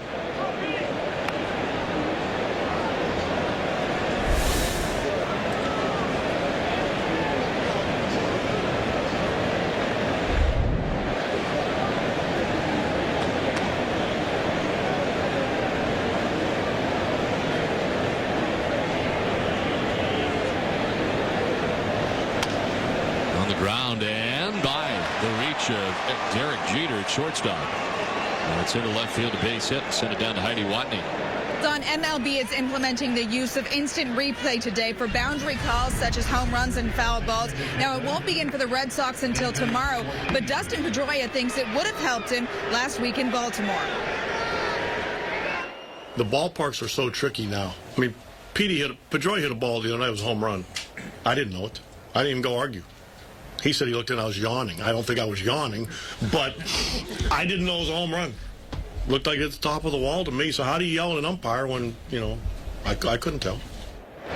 Now, Terry Francona told me he's a little nervous about how it's being implemented. He said if it were up to him, MLB would have an umpire sit in the press box with a monitor, and he would make the call about a disputed play.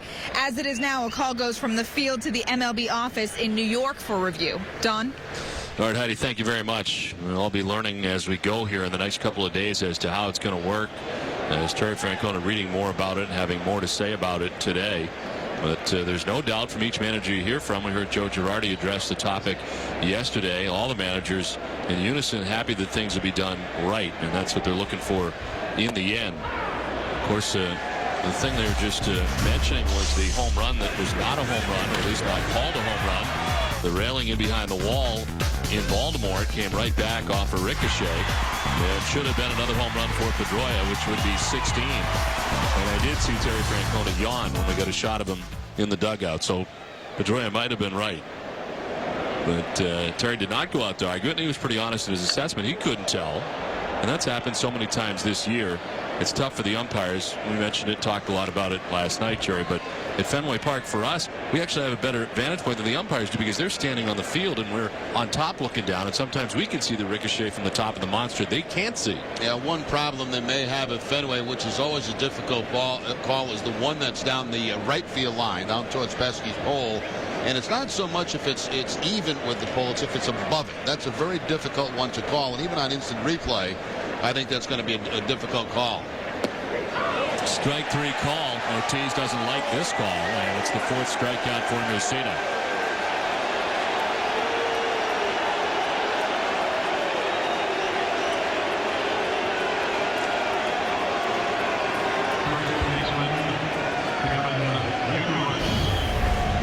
Well, let's see if Poppy's got an argument. According to Amica, he does.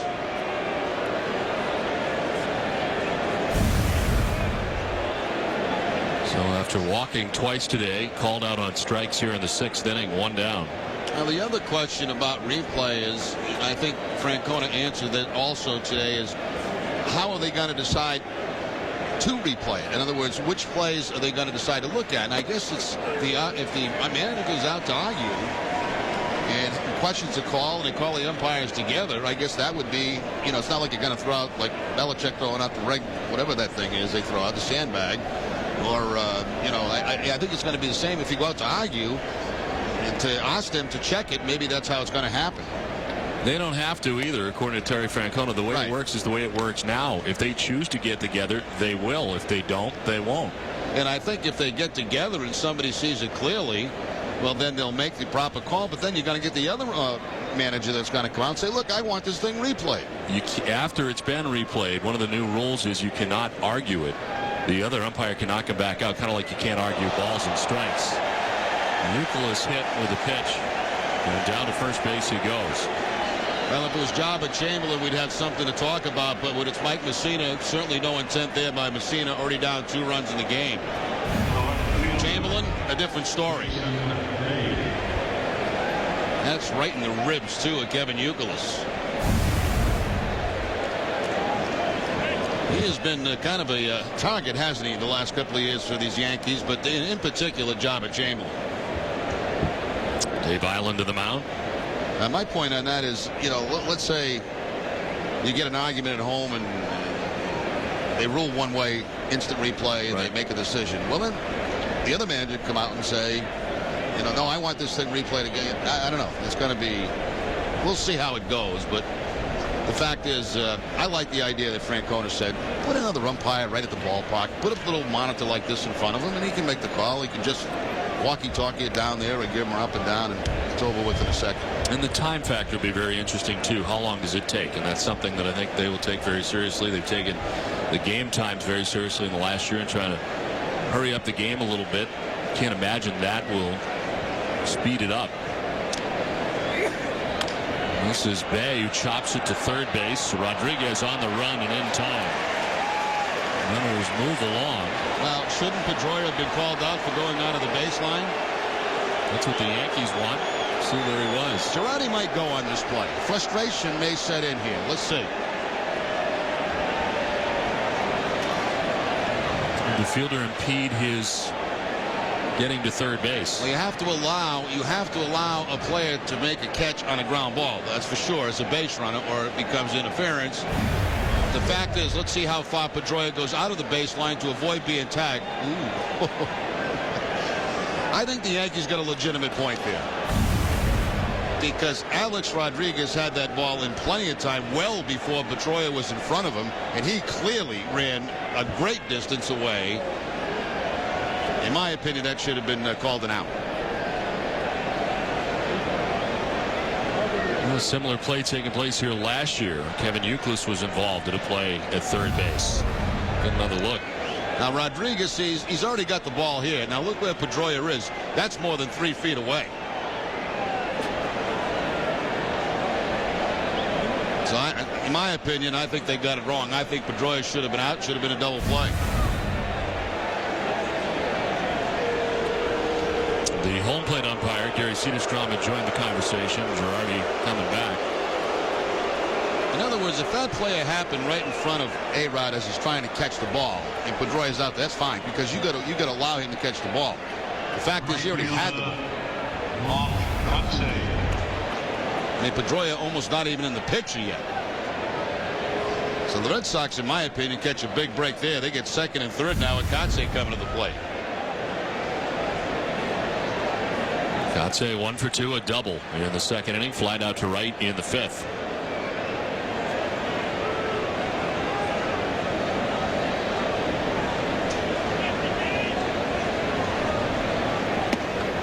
Take strike one.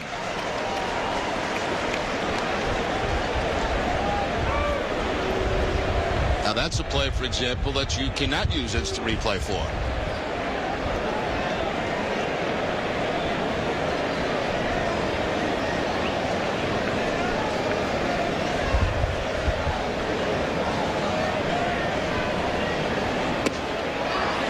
Strike two, and it's 0-2. I mentioned last night, you're kind of opening up a can of worms here. Now you get this home run, fair or foul thing figured out.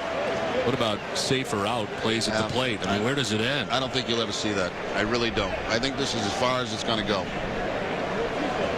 I mean, for crying out loud, you turn these games into 7-hour games. You could appeal everything. And we can certainly understand the umpires not being pleased with the situation. I mean, here they are doing it one way all season long, and now there's going to be something else that overrules them as a group. Tough enough job as it is. The 0-2. Sliced foul down the left field line, back and out of play. Yeah, I understand what you're saying, Don, but from their point of view, I think, down deep, they all want to get it right. And there are some plays, and we've seen it this year, but even when they meet, they don't get it right because they all can't see it properly. So I would think they would welcome that. The other stuff, no, absolutely not. But, home runs like that are questionable. As it is now, they're being graded like they've never been before in the past. And now you got a system that will definitely grade them if you're an umpire that all of a sudden has had 5 calls turned over during the course of the year by replay. Yeah, see, I've been told differently. I've been told that it's gotten a little lax over the last couple of years compared to it was when Sandy Alderson was doing it. There was a lot more heat on him then.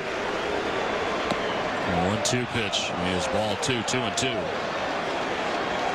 Here's Mike Port, formerly of the Red Sox, been handling the umpires and moving around the league to implement the replay systems in each ballpark. And again, it'll be ready at Fenway Park for tomorrow's Red Sox-White Sox game. Then it just let me make the call. Swing and a miss. Kotsay strikes out. They're seeing it. A big spot gets it. Red Sox strand 2, lead it 2-0. My guys brush their teeth like they clean their room. I'm glad new anti-cavity Listerine Smart Rinse attracts stuff like a magnet, then shows it in the sink. Ew, gross. Cool. Kills bad breath germs. rinse, too. New Listerine Smart Rinse cleans up after your kids. Olympia Sports is a proud sponsor of the Jimmy Fund's A Chance for Kids program. Visit any participating Olympia Sports location and give $1 to the Jimmy Fund. In return, you'll receive a promotion card guaranteed to win a prize. Every card's a winner, so play, win, and help the Jimmy Fund and Dana-Farber beat cancer. He's younger, faster, quicker, inexhaustible, tireless, energetic, a leader, independent and principled, great dad, big-hearted, funny and kind. He's the youngest member of the Senate, but time says that hasn't limited his reach. New Hampshire's in his blood. I think I'll stick with the future. John Sununu. I'm John Sununu, and I approve this message.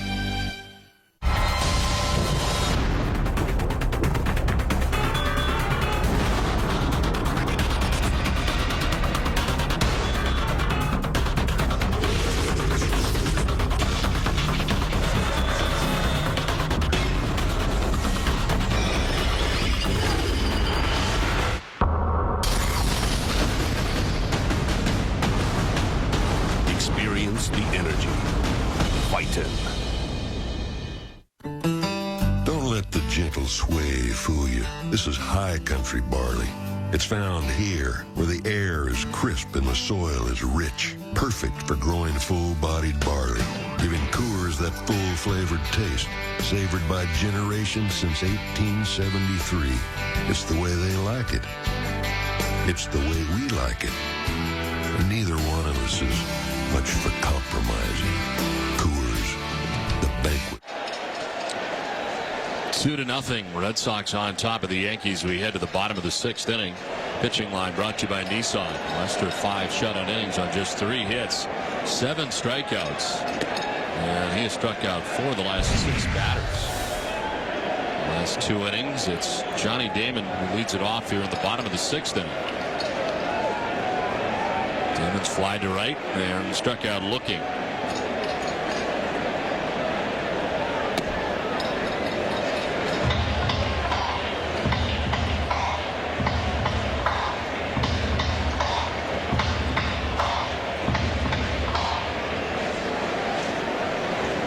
Outfield set up straight away on Damon. There's a strike, 2-1.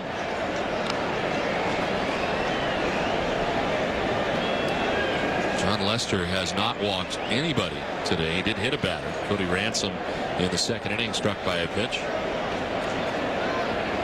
Damon gets hit now on the head.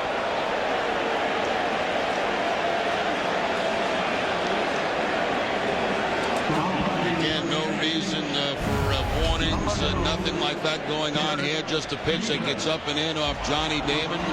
2-0 lead. The last thing Lester wants to do is hit the leadoff man here in the 6th inning.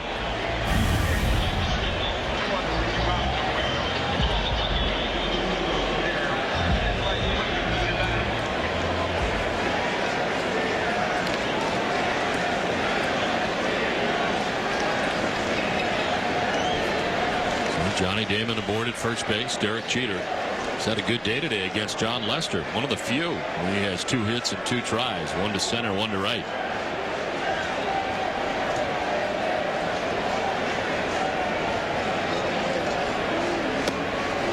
Inside, ball 1.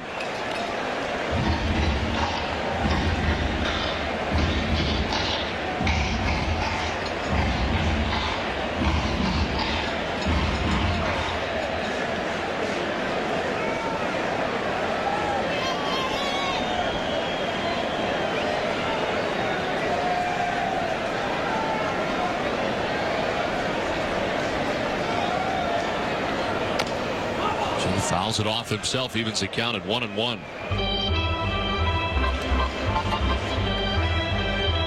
The Yankees' best opportunity to score of the day came in the 1st inning with 1 out.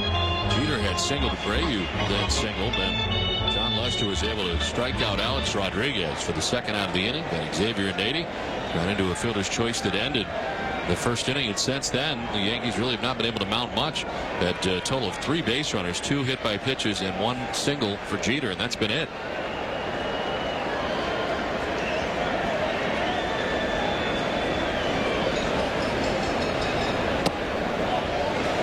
2-1.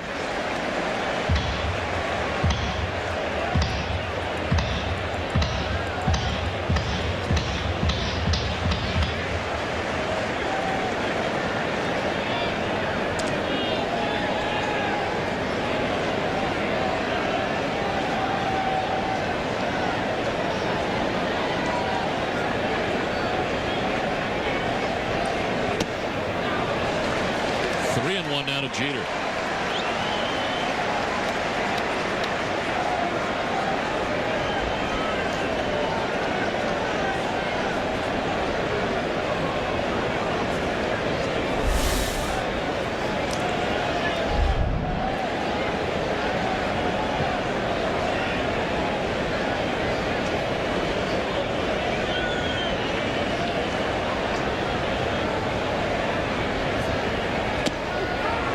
Strike, Jeter not liking that.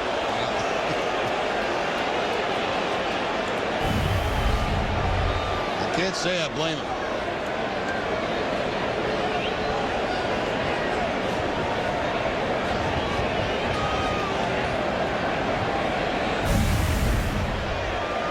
So instead of ball 4 and 2 on, nobody out, it's a full count. 2,500 hit plateau this past Saturday is a soft toss to first. Damon back to the bag.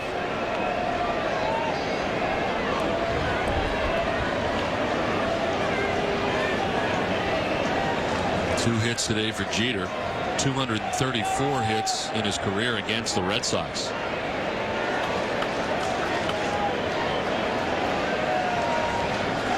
Three-two. To right center, kind of an inside out swing. It's in for a hit. And the third hit of the day for Derek Jeter. Up to second goes Damon. And all three hits for Jeter going in that direction this afternoon off John Lester. Did not get the walk, but the inside out swing again. That ball inside part of the plate, but the hands inside the baseball and taking it to the opposite field. So the biggest threat the Yankees have had since back in the first inning when they had two base runners, base hits by Jeter and Abreu.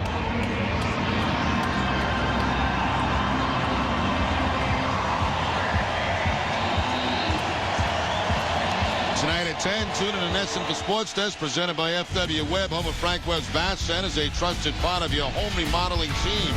We'll get a recap of the Patriots' final preseason game. They'll be in New Jersey facing the Giants tonight. Plus, don't miss that one-on-one with Phil Nicholson as he prepares for the 2008 Deutsche Bank Championship at TPC Boston in Norton this weekend. All this and more coming up tonight at 10, only on NESN. 2 on, nobody out. Red Sox on top 2-0. Bobby Abreu. A single in the first, flied out in the third. Takes ball 1. 3 hits for Jeter, 1 for Abreu. That's all the hits the Yankees have. Masterson starting to warm up in the Boston pen. Lester nearing 100 pitches as he works with nobody out here in the 6th inning.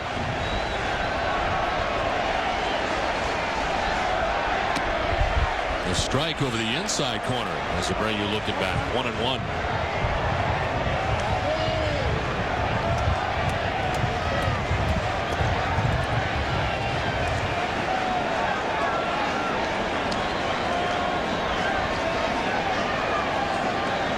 Damon at second, Jeter at first.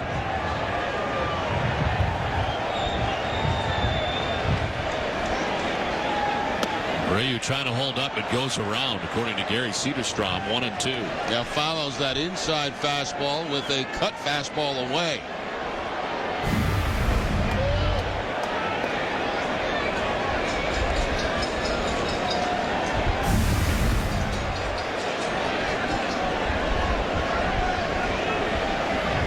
A lot of pitches early. 42 through the first 2.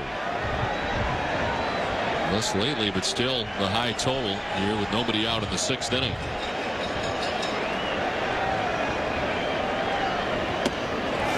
Two and 2.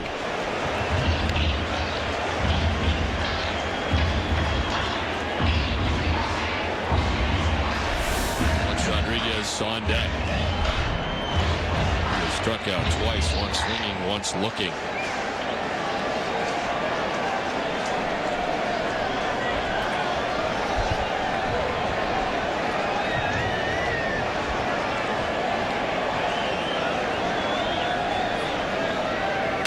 Abreu, the center field, playable for Ellsbury.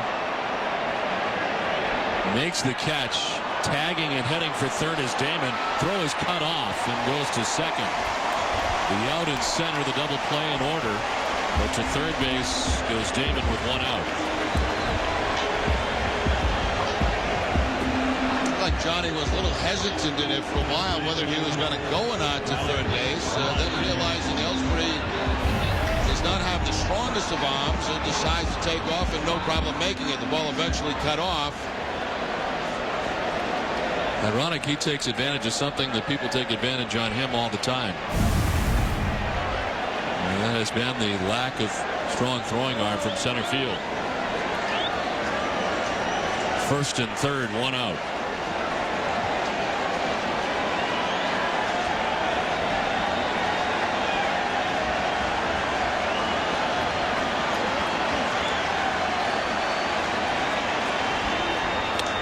Rodriguez pops it up. Well, the Blues would be nasty here. Varitek over to make the play. 2 down.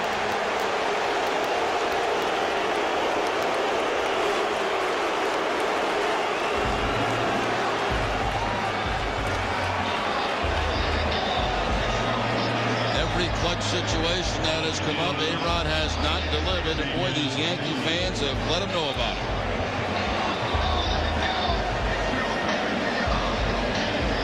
So far today in this game, 2 strikeouts. The first time on a curveball from John Lester. The second time on a fastball.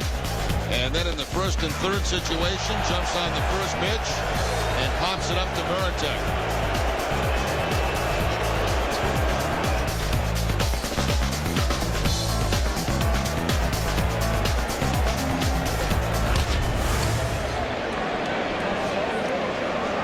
Two down, first and third.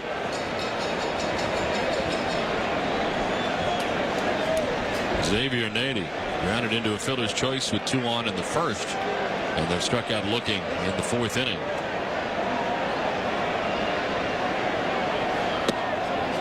Ball 1.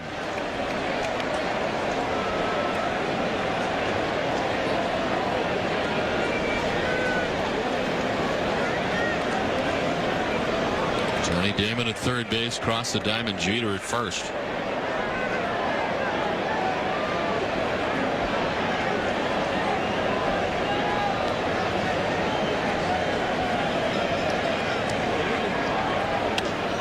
Nady pops it up into shallow center. Ellsbury coming in, making the catch that ends the inning. Lester gets out of another jam. There's 6-2 Boston. Tape Subaru is pleased to announce the grand opening of our new store in South Portland. Subaru means legendary reliability, fuel efficiency, and all-wheel drive performance. In time for the grand opening celebration, Tape Subaru has received a special shipment of Imprezas, Outbacks, Legacies, Tribecas, and the all-new 2009 Foresters. Come experience buying a superior vehicle from a trusted dealer. Tape Subaru is located at 2123 Broadway in South Portland. Remember, at Tape, we've got it. Excellence in brewing is something that we strive for on a daily basis. When you have people who work for you that are committed and they love what they do, it shows in the final product. You can taste the details. It shows up in the beer. Excellence in brewing means to me consistently high quality. When I see people drinking Shipyard, it feels great. The gang here works hard for that, and we produce a fantastic beer. The Road dealerships have drastically reduced used car and truck prices. Many with markdowns of $2,000, $4,000, $6,000, and some up to $8,000. And you'll see the very low Road sale price on over 300 used cars and trucks right up front. It's the used car sale of the year, and prices on every used car and truck have been reduced. In many cases, drastically reduced. Plus, you'll get the Road exclusive, a powertrain warranty for as long as you own it. We're marking them down and moving them out. We're talking about huge markdowns. It's the used car sale of the year at the Road dealerships in Westbrook, Auburn, Lewiston, and Rumford. I give out my cards to everybody. 2 nights ago, I had a call at 10 o'clock at night from a customer who heard a noise in her car. I said, I'll tell you what, meet me in the dealership tomorrow morning at 8:30. I'll get you a loaner car, and we'll take care of it. We're shooting I'm shooting a commercial right now. I'll call you back. Bye-bye. She was shocked when I showed up at 8:30 in the morning, and I took care of her.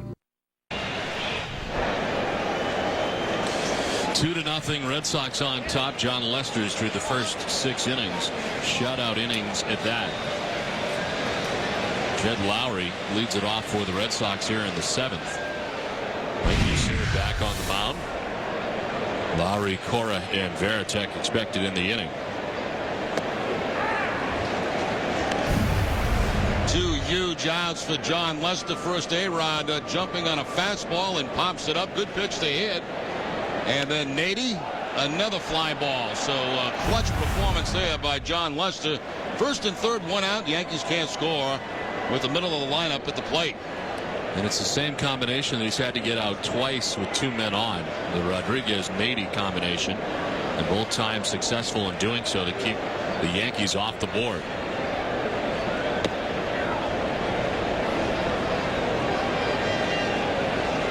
Lowry 1 for 2, struck out in the 2nd inning, singled and scored in the 5th.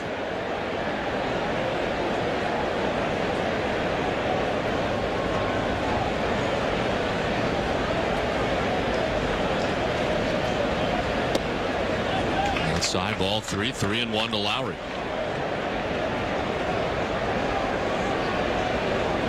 And Messina nearing 100 pitches now. He starts the inning having thrown 90. Trailing 2-0 here into the 7th. Lowry grounds it foul, full count. Jordan's Furniture is the official furniture store of the Boston Red Sox. Log on to Jordans.com for New England's largest selection of brand name furniture and mattresses.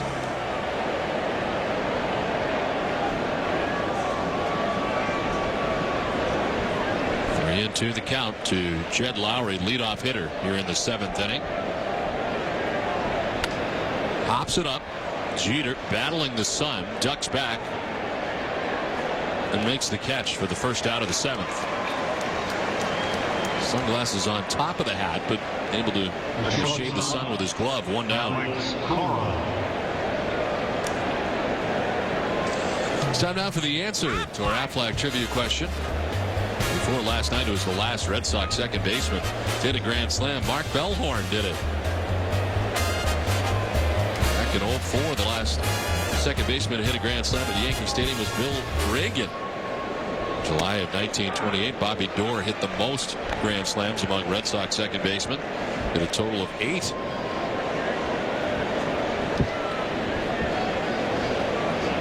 And 1 down here for Alex Cora, who's grounded out and been hit by a pitch.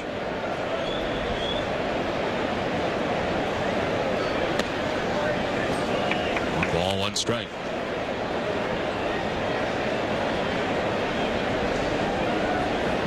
Now Jason Varitek on deck. This was the portion of the Red Sox lineup that combined to get the 2 runs they have in the 5th. Hess is proud sponsor of the Red Sox and NESN's coverage of the Red Sox during the 2008 Red Sox season.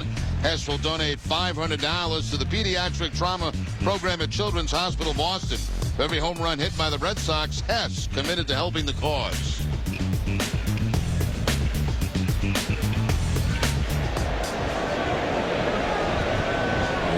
Count 1 and 2 to Alex Cora.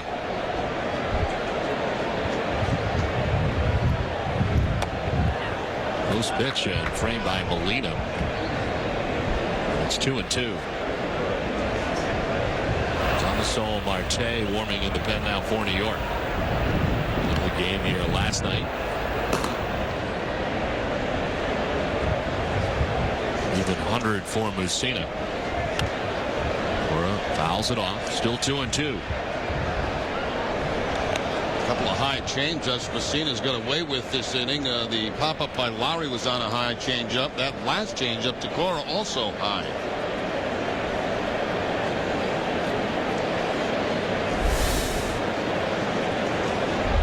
Veritek, who had an RBI single his last time up, waits on deck. This one appeared to nick the glove of Mussina back up the middle into center field, or with an aggressive turn at first, but retreats. His first hit in his last 15 at bats. Last time hit by a pitch, this time right back at Mussina with the line drive. Looks like it went between the glove and the shoulder of the Yankee pitcher.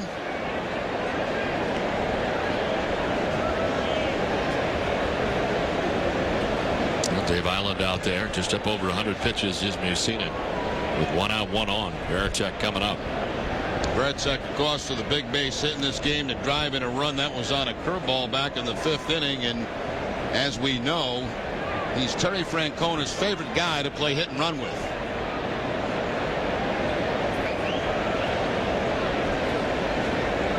I mentioned the hit earlier. There's been some tough times for Veritek against like Mussina. 11 for 66 coming into today's game at just 167.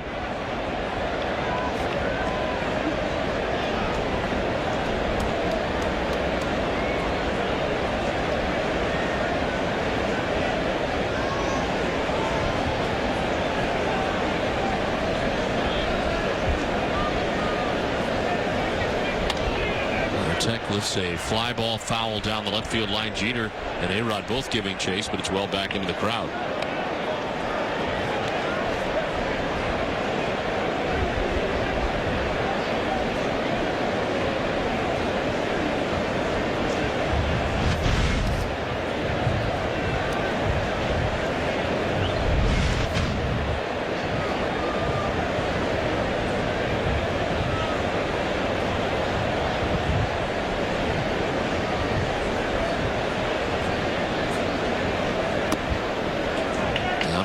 To Veritek.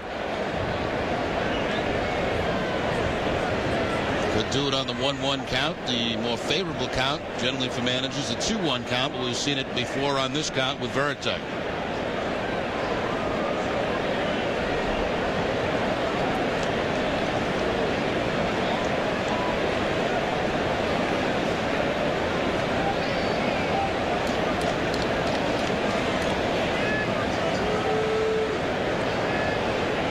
Here's Cora. Veritek taking, and it's off the glove of Molina. Cora will take second base. I'm not sure. Straight out steal or hit and run. It's not a pitch that Veritek could hit because it was down in the dirt. Remember, many times I say the only time you don't swing at a hit and run pitch if a ball bounces, because it's very difficult for a catcher to come up clean with that. That looked like a straight out steal because there was no peek back at all by Alex Cora. Stuffed in a while for Cora. He's at second base with 1 out. 2-1 now to Veritek.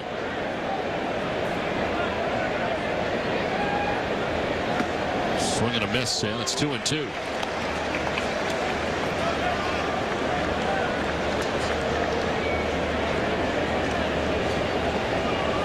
Top of the Red Sox order, Jacoby Ellsbury on deck. 1 out, 7th inning.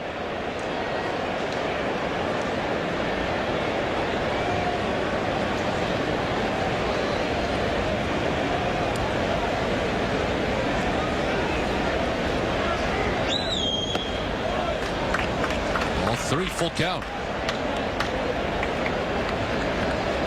Mussina has walked 2 today, struck out 5. And dealing with the number 9 man in the Red Sox order, Jason Veritek.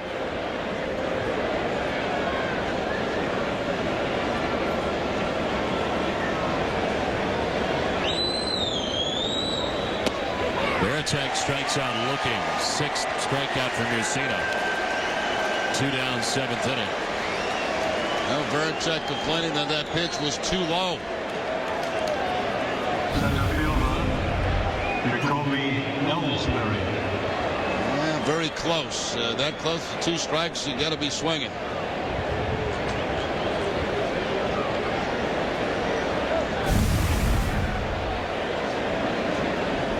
Of course, the coaches always agree with it.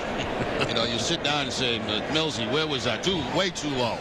It was too low. They're not going to tell you it was a strike. Ellsbury takes strike one. Ellsbury flied out center field in the first, struck out looking in the third inning. Reached on a fielder's choice in the fifth and got credit for an RBI, his 39th RBI of the year. Mike Mussina about to throw pitch number 110.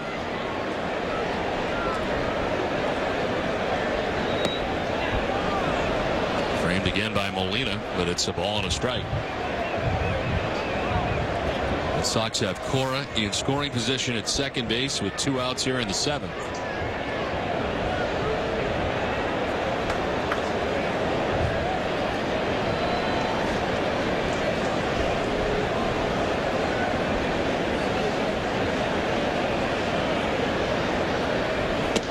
Swing and a miss. 1-2. I think we see today what the rest of the league's been seeing from Mussina. Very, very good outing today for Mike Mussina. There's the fastball by Ellsbury on the outside part of the plate. He's thrown all his pitches. Very impressed with his two-seam fastball. A 16-win season coming into today for Mussina, 16-7. A 3.45 ERA. He's only given up 2 runs. Pretty close pitch. Fans wanted it. But a ball, and it's 2-2 now to Ellsbury. Tries to throw that cutter on the outside corner and apparently just missed.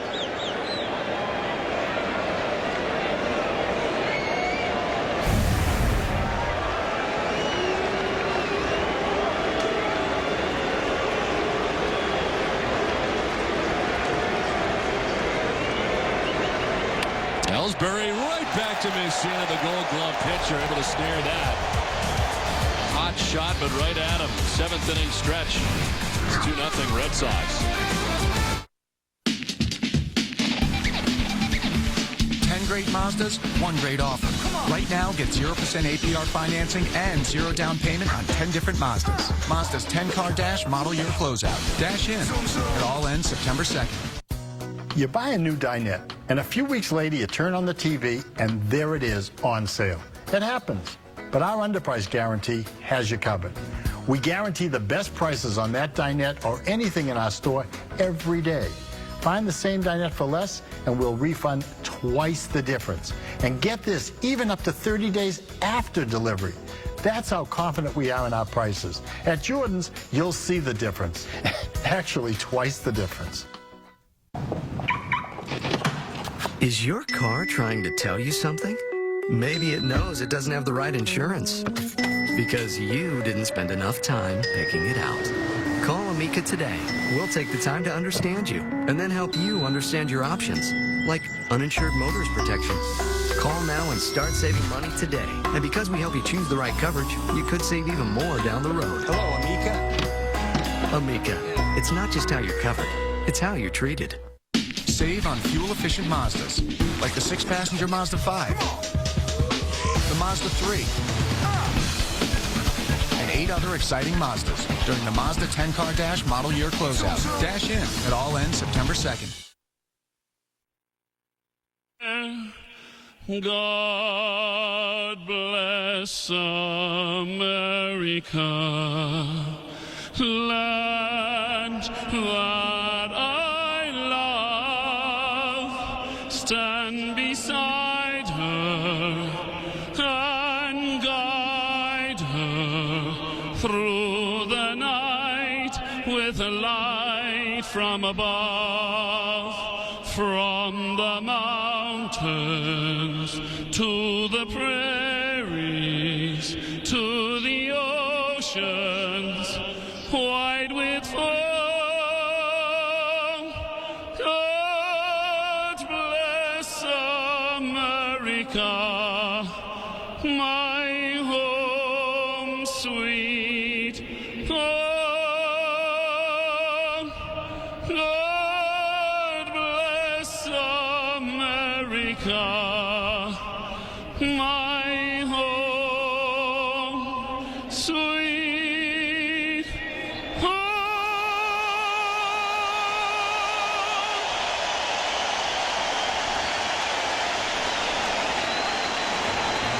Ronan Tynan from Yankee Stadium, and perhaps the last visit ever for the Red Sox here to Yankee Stadium, at least this one. Time for the game summary. Brought to you by Comcast. Jason Varitek with an RBI single, part of a 2-run 5th inning for the Red Sox. Been all about pitching today, and Mike Mussina has gone the first 7 innings, giving up the only 2 runs of the game. John Lester on the other side, outstanding in his effort through the first 6 innings, 113 pitches for Lester. And he will return to the mound for the bottom of the 7th inning with the 113 pitches thrown. Well, you got 2 lefties to start this inning off, Cano and Matsui. And we'll see if that'd be it if he retires both of them. They have Cody Ransom, the right-hander, to follow, and then Molina. They jumped him 10 more pitches than he's actually got. He's only got 103. Getting into this 7th inning, so 103 for Lester.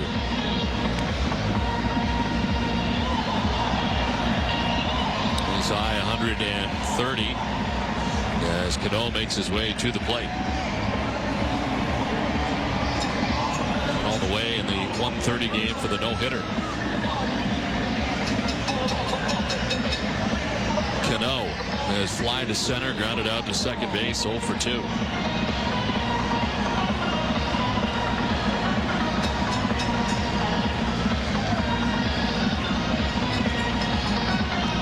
This has been the best game of this series, competitively anyway, between the Red Sox and the Yankees. Very good pitching this afternoon on both sides.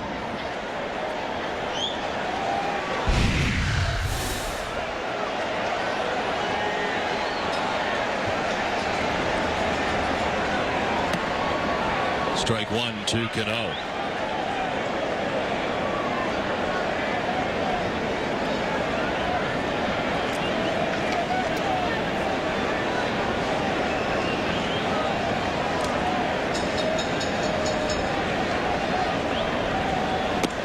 Cano's down 0-2. 7 strikeouts for John Lester for the first 6 innings.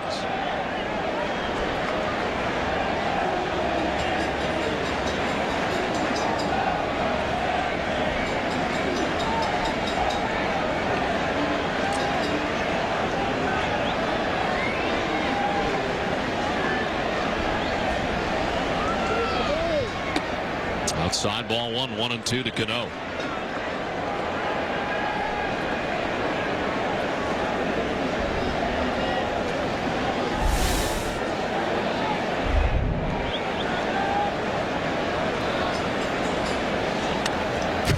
It back to the screen. Coming up after the game, it's W.B. Mason extra innings with Tom Caron, Dennis Eckersley, and Heidi Watney. You'll get the manager's perspective on this series finale as Heidi brings you Terry's take. Plus, don't miss the Mission Soxtober updates throughout the show. It's all coming up right after the game live on Nesson. 1-2 the count to Robinson Cano. He's leading off here in the 7th inning and popping it up. The shallow center. Pedroia's out. Cora's out. Cora will go get it. Alex Cora out to make the nice running catch for the first out of the 7th. Cora got a great jump on that ball from shortstop because it looked like he was headed to the twilight zone right between 3 guys, Ellsbury, Cora, and Pedroia, but Cora's able to track it down. A nominee for this week's DIN Trophy Play of the Week. Tune in Friday night to see who wins this week's DIN Trophy Play of the Week.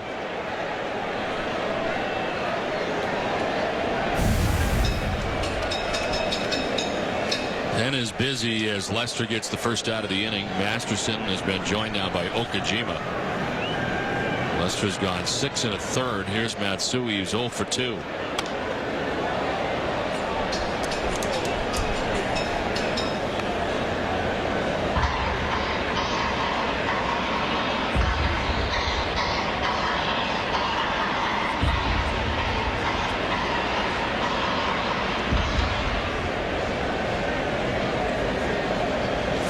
Retired by Lester after hitting a batter to begin last inning, Johnny Damon, giving up the single to Jeter. Matsui will foul it down the left field line. Today's Twisted but Two fact of the game is brought to you by Twisted Tea Hard Iced Tea. There's Twisted and then there's this. Early in spring training, Hideki Matsui entered into a bet with Bobby Abreu and Derek Jeter over who would be married first. The Japanese icon that stunned his teammates and the media when he announced that he had been secretly married only weeks later. It's a pretty slick move. Even more twisted, at the press conference announced his marriage. He held up this pencil sketch of his new bride. Tell me that's not twisted. It's twisted but true. Twisted Tea Hard Iced Tea. There's the refreshing hard iced tea that tastes like real iced tea. Be a little twisted. It's strike 3 and it's 8 Ks for Lester. Well, he had Matsui all twisted on this breaking ball right here. Throws the breaking ball directly at Matsui. He twists him up and picks up a strike. I think the wife's very attractive. I thought so too. But he doesn't have like a camera? I don't get it.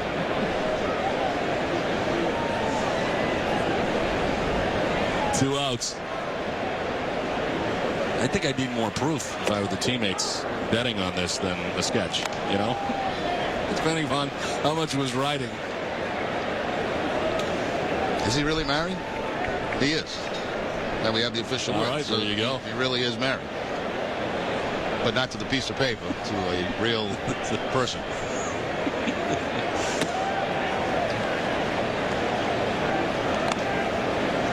Well, he is really out, and there's 2 down here in the 7th.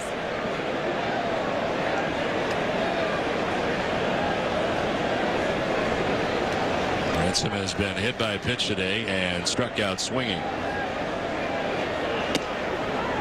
We get all our important Yankee information from Sadie Zillow, of course, who works alongside us in the booth every time we come to Yankee Stadium. Not supposed to use her last name. Well, I know she's married to a high-ranking Yankee official, but her mom likes to see her on TV.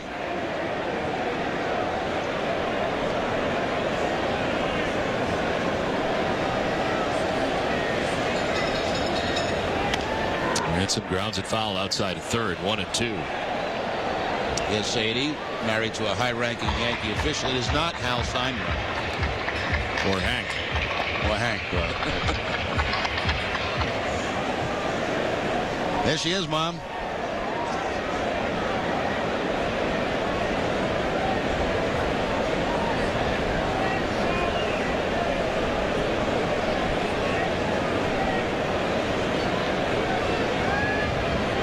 Two to Cody Ransom. 2 outs here in the 7th. Well, that's outside. 2-2.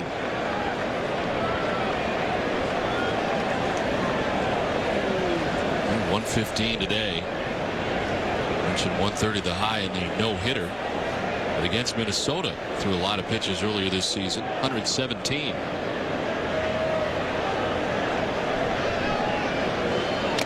Foul tip. Veritek can't hold on to it.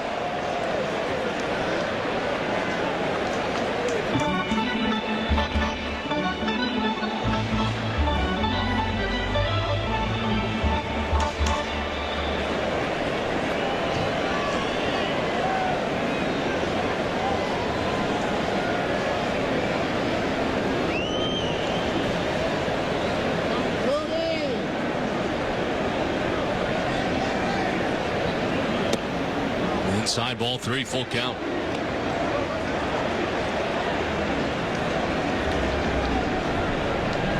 Lester trying to make it 3-0 against the Yankees this year. He's 2-0 in 2 starts coming in. And in the process, pick up his 13th win of the year. He's 12-5. It's 2 outs in the 7th inning on top 2-0. Ransom to left. It's a fair ball and it's headed towards the corner. Jason Bay back to play, but not before Cody Ransom is at second base with a 2-out double.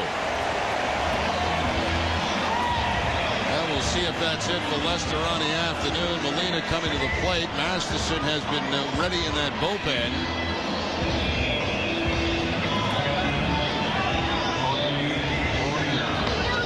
Tito cleaning up a little bit before he comes out. Got to make yourself presentable, you know. 55,092 watching, and lots more on TV. Signal is for the left-hander. Let's see.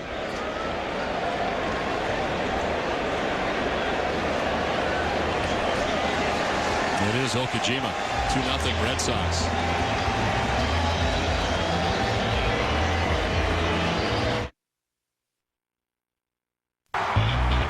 This September, tune in to Red Sox baseball on NESN as the mission to the postseason unfolds. And the Red Sox will walk off with a win.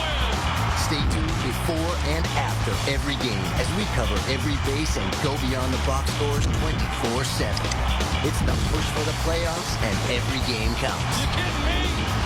Tomorrow, it's the Sox-White Sox. Friday night Fenway coverage begins at 5:30. It's Mission Soxtober, only on NESN. On an all-new NESN's Comedy All-Stars, hosted by Gary Gomez. Grady, what an arm on Grady, huh? Grady's got a rifle pal, right? And not for nothing, kid, but he's pretty cute, huh? With special guest Frank Caliendo. Get ready to laugh. Relationships are just like football. Sometimes I feel like I got drafted by the wrong team. You know what I'm saying? NESN's Comedy All-Stars, presented by AceTicket.com. Friday nights, only on NESN.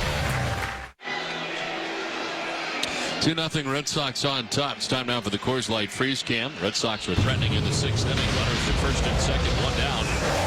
Dustin Pedroia appeared to run out of the baseline to get away from the tag of Alex Rodriguez. He was called safe at third as A-Rod got the out at first. Red Sox did not score. The Coors Light Freeze Cam brought to you by Frost Brewed Coors Light, the world's most refreshing beer. Well, John Lester, done after 6 2/3 innings. He departs, responsible for Cody Ransom at second base. The new pitcher is Hideki Okajima. Interesting because, first of all, they bring in Okajima with the right hand of Molina. They're not going to hit for Molina, and they're going to send up Giambi anyway. So I think one of the reasons they didn't go to Masterson, they figured Giambi may be called upon a pinch hit, but they're going to bring him on anyway to face Okajima, who's going to make his second appearance of this series.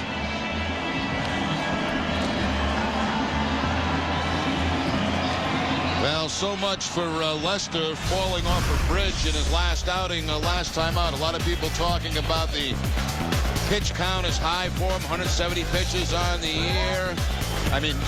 Innings on the year. And was this the beginning of a tired John Lester? Well, I think he put that to rest this afternoon with his great outing against the Yankees.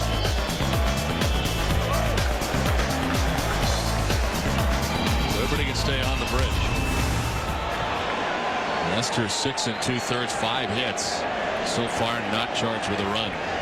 Responsible for Ransom at second. No walks, 8 strikeouts. Okajima to face Giambi.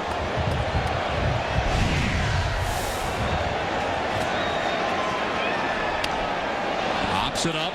Foul off third. Lowry battling the sun by the stands. Won't get there. The first looked like he was going to have a chance, but he makes its way foul.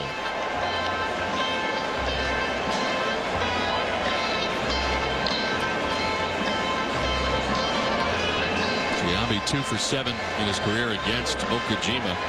It's a 247. Okajima has held lefties to a 186 average. He has allowed 2 home runs to left-handed hitters. There's Giambi with a solo home run last night off Mike Timlin, the right-hander.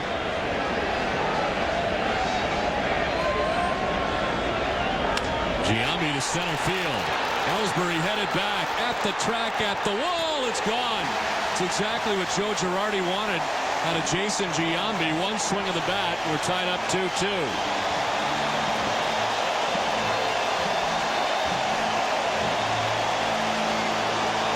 So much for the lefty-lefty matchup. Yeah, you're exactly right. And I think one of the reasons Francona did not go to Masterson was because he feared they would pinch hit Giambi. They pinch hit Giambi anyway, and Giambi, with one swing, ties the game at 2.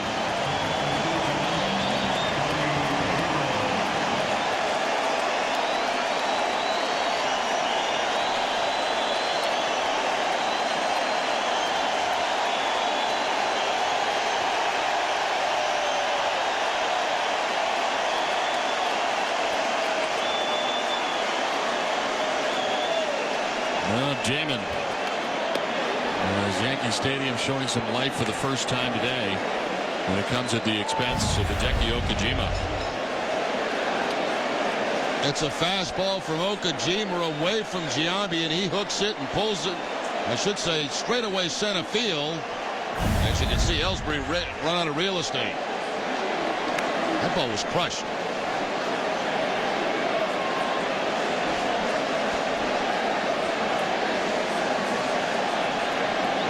One of the runs charged to Lester. But now not part of the decision is John Lester.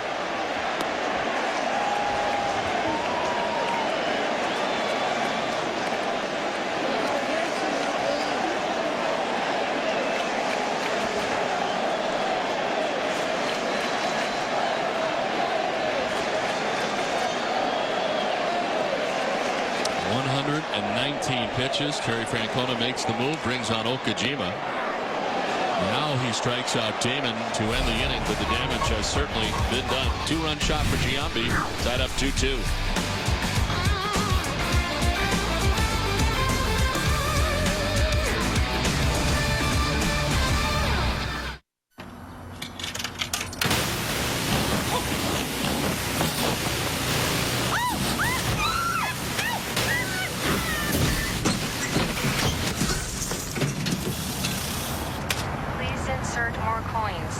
Want to get away? Now you can. Fly to your favorite vacation destinations on Southwest Airlines starting at $69 one way. But hurry, seats are limited. So book now at southwest.com. You are now free to move about the country. Right now at Sullivan Tire. For the only time this year, all our tires are on sale. So if you need tires, all our Goodyear, Michelin, and other popular brands are great deals now. Whether you drive an SUV, minivan, light truck, passenger, or performance car, come on in. Your tires are on sale. But hurry, because this sale is only for a short time, and it's only at Sullivan Tire. Great tire deals and great auto service. At Sullivan Tire, we're always here to get you there. Seemed like his original idea for the EMC was something simpler. You know, social rebellion. Called it a Harley commune. Wasn't outlaw. Father became a man. Men take care of business. Yeah, we do. Bobby, break that up. Ever talk to you about his vision? About what he wanted from the club? His vision was a brotherhood. It's a family. And running guns. What the hell happened? Fire Dick says it was arson. He enforced. Goer. 2 in the back of the head. Quick and painless. It ain't easy being king. Try calling. What is it? Jackie ex-wife here is just OD'd. I don't care who you gotta grease or kill. I want those damn guns back. I will not look the other way, Jax. A friendly heads up. We're all free men protected by the Constitution. You look any way you want, Chief. Sons of Anarchy premieres Wednesday, September 3rd at 10, only on FX. Following the game today, it's Granite City Electric's extra execs with Tom Karen, Dennis Eckersley, and Heidi Watney. You'll get all the reaction from both clubhouses to today's game, plus a preview of Josh Beckett's return to rotation tomorrow night at Fenway Park. It's all coming up after the game, and it's live on NESN. Giambi, after hitting the game-tying home run, stays in the game at first base as we are tied up 2-2. Vaughn Rodriguez takes over behind the dish now for New York to do the catching as Cody Ransom comes out, and the new pitcher, whose first pitch is ball 1 outside to Pedroia, is Brian Bruni. Now Bruni, as we mentioned the other night, has trouble with the control at times. 14 walks in 22 and a third innings in that game against the Red Sox on Tuesday. Allowed an earned run an inning and a third, had 3 walks. Pedroia lifts it to shallow center. Damon coming in. And Johnny makes the catch for out number 1. The designated hitter, David Ortiz. 1 out for Big Papi. And here comes Joe Girardi. He's going to make a change. It's Damaso Marte in the pen. Brian Bruni comes on to get 1 out. And the pitching change now from Yankee Stadium in a 2-2 game in the 8th.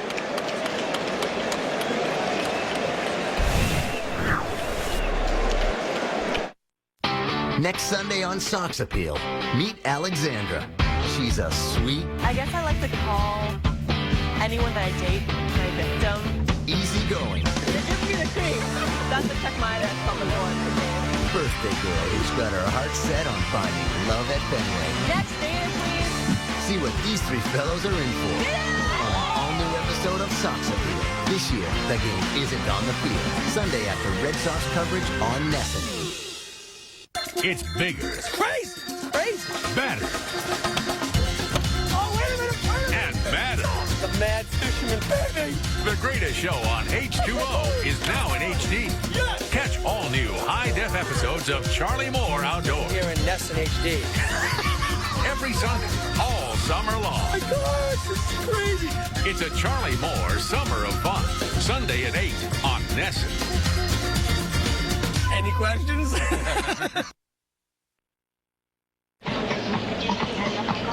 Time now for the AT&T Your World Delivered moment. Jason Giambi today with a pinch hit home run to tie the ball game off Hideki Okajima.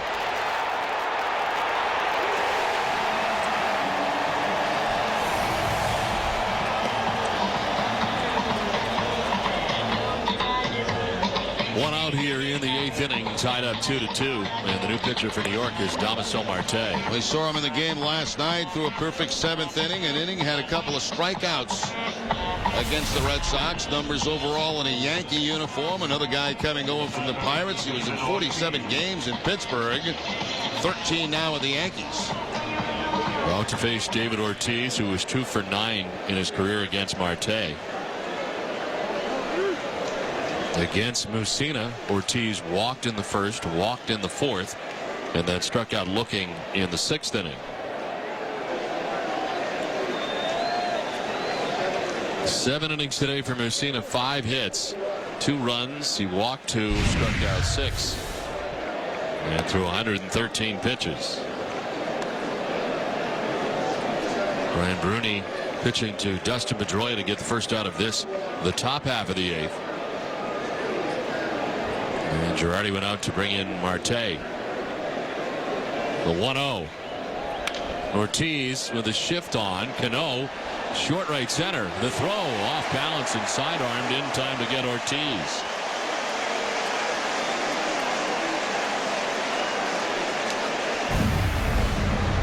Well, Cano very deep and has to go a long way to his backhand. The sidearm flip to first base all the way in the air to get David Ortiz.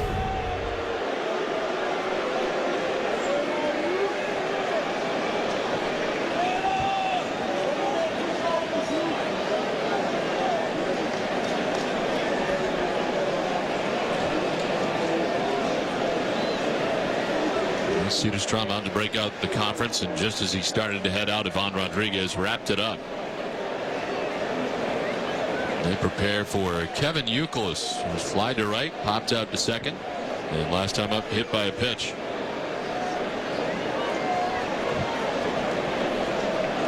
And they're buying some time. So what they're doing is now Girardi heads out. Rivera has been up for just a short amount of time in the pen, but apparently he's not going to need any more time as he'll make his way in this tie game in the 8th.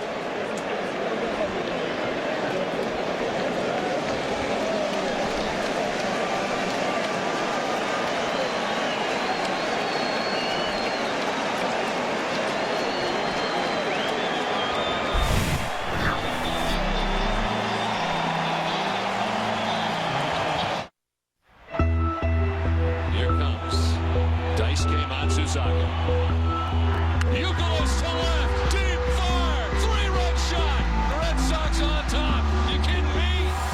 John Lefter's thrown a no-hitter at Fenway. He no-hits the Kansas City Royals. Look it up, gone. The Red Sox walk off with a win.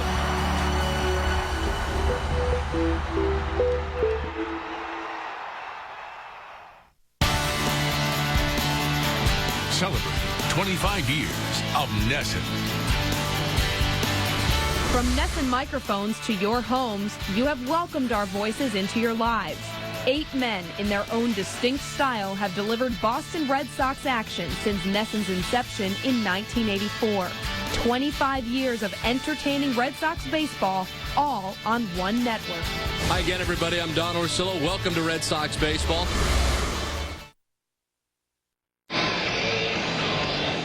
When the Sox return home on tomorrow night to face Chicago, start your weekend early. Get the scoop on the upcoming homestand in Mission Soxtober. Tom Garrett has 30 extra minutes of sights and sounds surrounding the ballpark on Friday Night Fenway, powered by Team Sully Mag, beginning live at 5:30. 2-2 score, 2 outs, 8th inning. And the new pitcher is Mariano Rivera. Well, you know, you'd normally see Rivera, obviously, if it was a tie game in the 9th, but with 2 outs here in the 8th inning in a tie game, Yankees going for it. Rivera hasn't worked since Sunday. Matter of fact, he saved all 3 games in that series against Baltimore.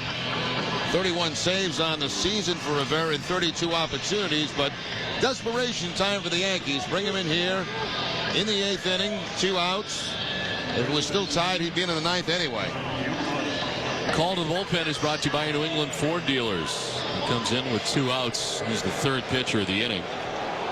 Rooney started it, got Pedroia to fly out to center field. David Ortiz grounded out against Marte, and now Mariano Rivera ready to deal with Youkilis, who is 2 for 6 in his career against Rivera.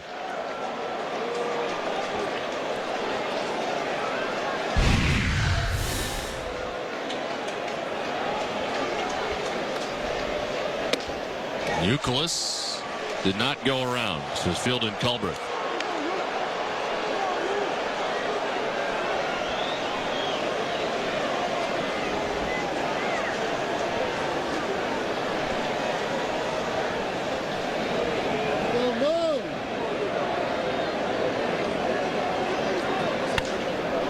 Fly ball to center field. 3 pitchers and 3 outs in the 8th. 2-2 game to the bottom of the 8th. It's Toyota's National Clearance Event. The best time for amazing deals and selection on Toyotas that get over 30 MPG for under $200 a month. Like Camry, 31 MPG. Lease one now very well equipped for just $199 a month for 36 months with just $19.99 due at signing. Or you could save with a clearance deal on your fuel-stretching Camry with $500 cash back.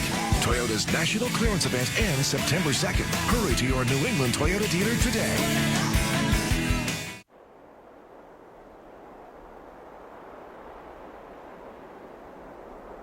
Comcastic Labs high-speed internet field test. Introduction of Power Boost.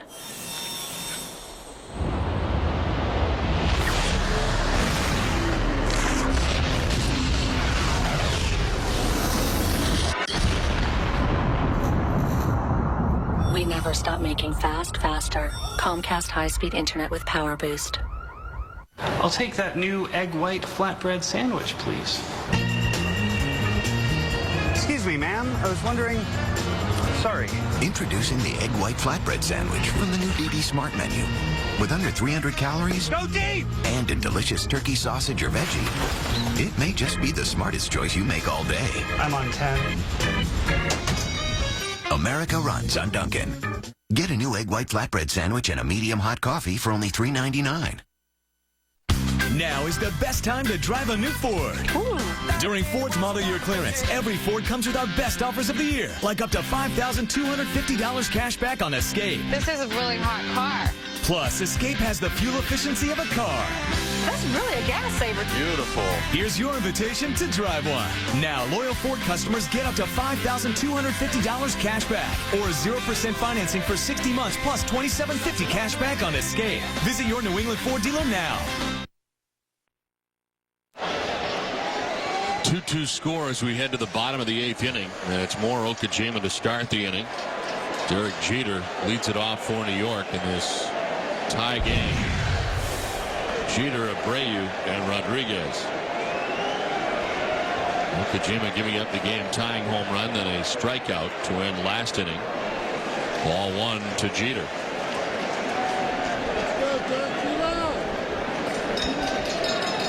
Jeter 2 for 3 against Okajima.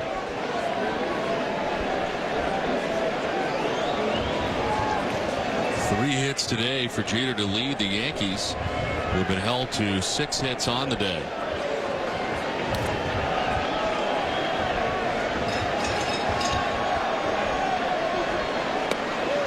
A strike to even the count at 1-1. Now John Lester leaves the game. The sweat hadn't even dried up yet before Giambi quickly tied it, and no victory today for a great game pitched by John Lester. 6 2/3, 5 hits, a run, struck out 8, didn't walk anybody. Jeter to left center field. Ellsbury on the run and the dive and the catch for the out.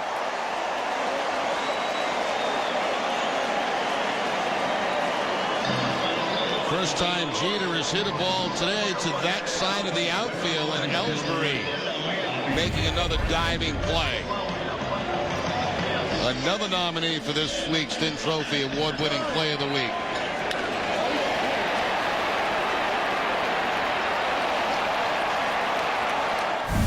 Well, it doesn't matter where he's been, center field, right field, he's been diving all over the place making plays. 1 out for Bobby Abreu. They single back in the first inning. Since then, he's flied out to Ellsbury twice in center field as he takes ball 1.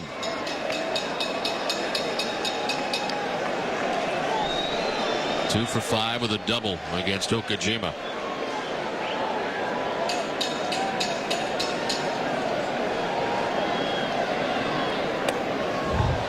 Okajima falling behind 2-0. Masterson back up in the bullpen for the Red Sox. See if he gets the call when Rodriguez gets to the plate.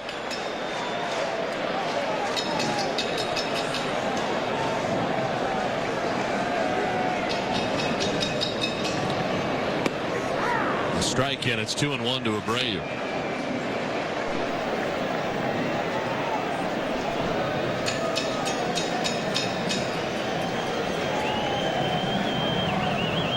Fourth batter that Okajima has faced since coming into the game last inning.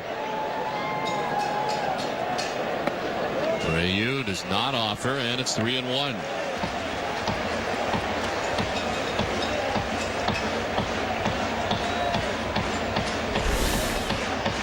Alex Rodriguez on deck.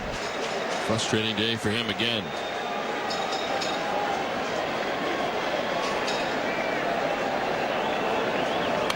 Abreu fouls it off, and it's a full count.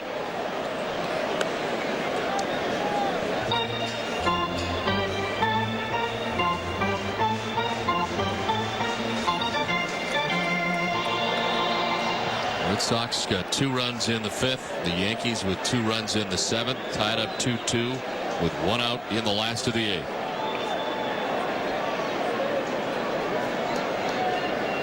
Abreu fouls it off down the left field line. Will do it again with a full count.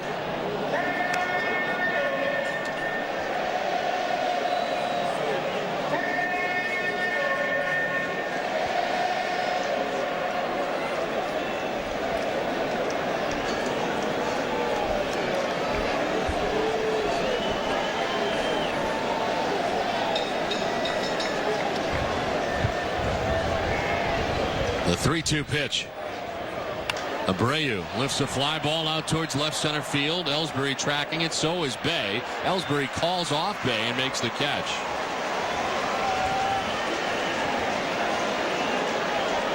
Here comes Terry Francona's Okajima after giving up the 2-run home run to Giambi.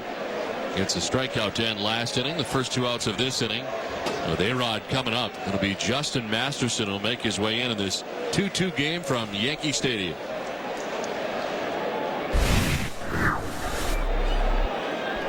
It's Toyota's National Clearance Event. The best time for amazing deals and selection on Tundra, the truck that's best at holding its value. Right now, you can get a clearance deal on your Tundra and save with this extraordinary offer. 0% financing for 60 months, plus $2,000 bonus cash back. Plus, for qualified business owners, an additional $2,000 commercial bonus cash. Toyota's National Clearance Event ends September 2nd. Hurry to your New England Toyota dealer today.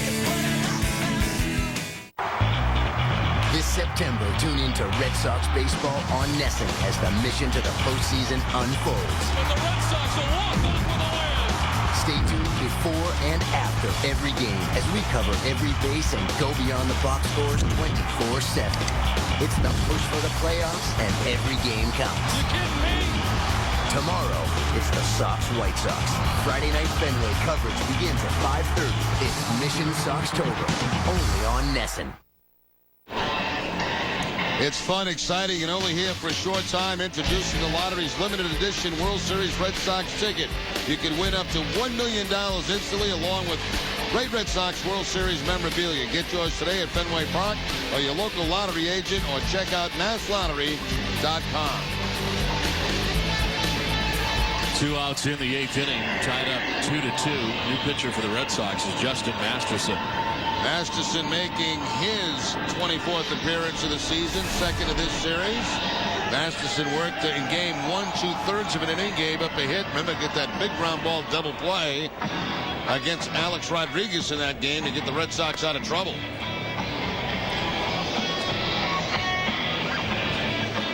Alex Rodriguez struck out twice and fouled out. He is 0 for 3. He struck out with 2 men on to the first. He fouled out with 2 men on in the 6th inning. There's 2 for 4 against Masterson as he makes his way to the plate.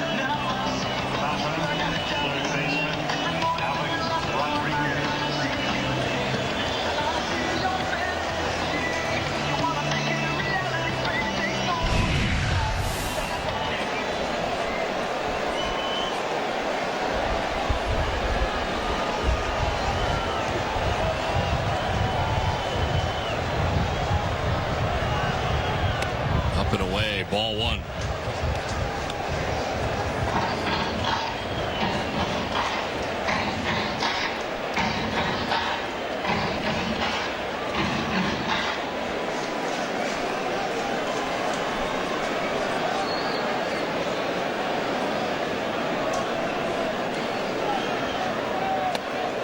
Outside, 2-0.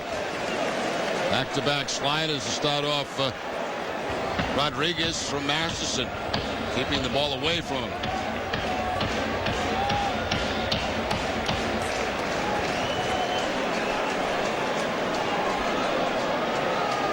Numbers have not been great late for Alex Rodriguez, especially lately. Swing and a miss, 2-1. After the 2 breaking balls, back to the fastball for Masterson.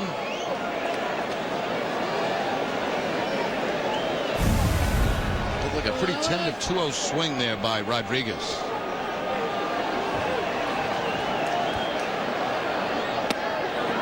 Doesn't swing at all this time, and it's 2-2.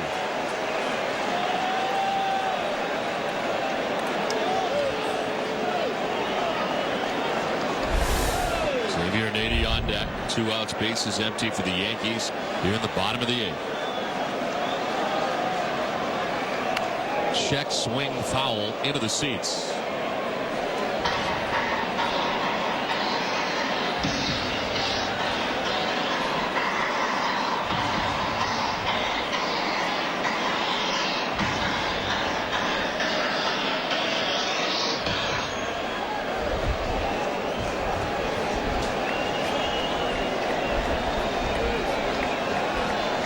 Again, the 2-2 from Masterson. Down and away, full count.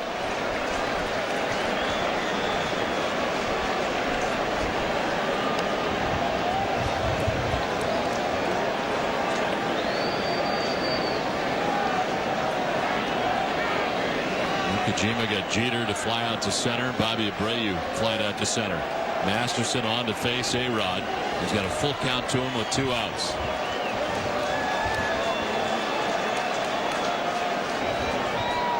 Rodriguez strikes out for the 3rd time today. 2-2 to the 9th.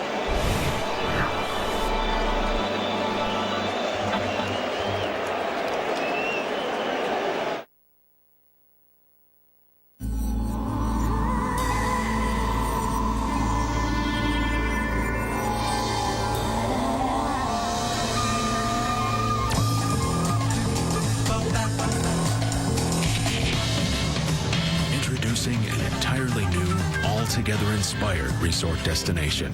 The new 825-room MGM Grand at Foxwoods.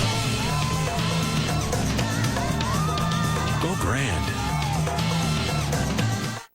It's time to get ready for fall during the Shop Till You Drive clearance event at your Dodge, Chrysler, and Jeep dealers.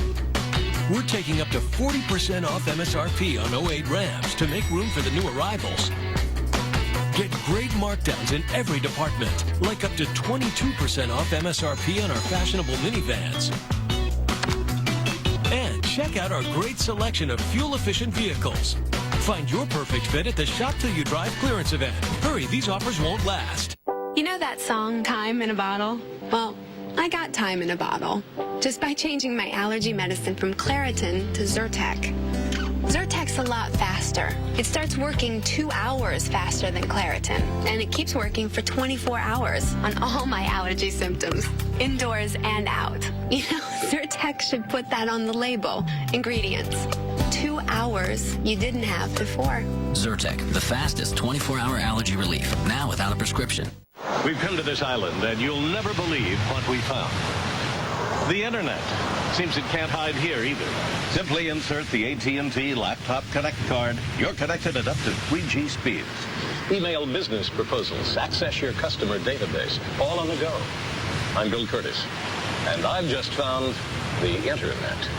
The internet can't hide anymore. Switch to the network with the best coverage and get the AT&T Laptop Connect card for free.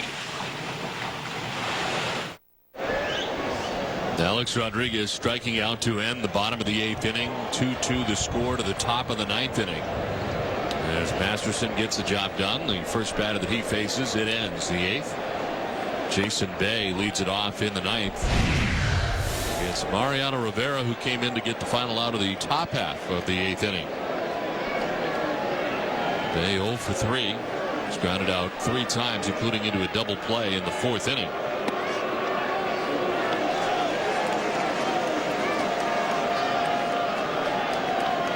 Messina for 7 innings, giving up the 2 runs the Red Sox have. They combined 3 pitchers to get through the 8th. Bruni, Marte, and Rivera all working a third of an inning. Bay hits it on the ground to Jeter. Throw pulls Giambi off, and the Red Sox have the lead runner on in the 9th.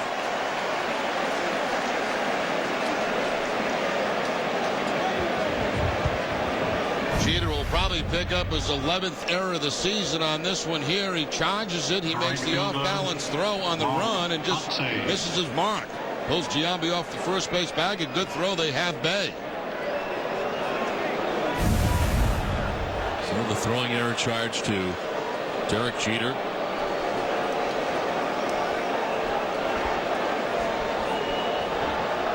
Now Mark Kotze, first game in a Red Sox uniform. Takes strike 1. Kotze with a double in the 2nd. Flied out to right field in the 5th. Struck out swinging in the 6th inning.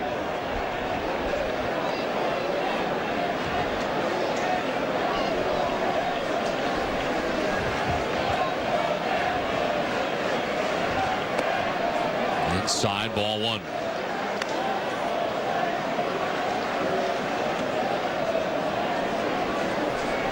For 6 in his career against Mariano Rivera.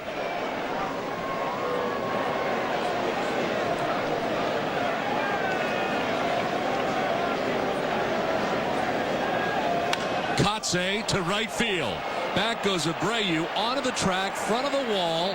Will make the play for the first out of the 9th. Kotze gives it a ride towards the short porch and right, but Abreu's back there to make the grab.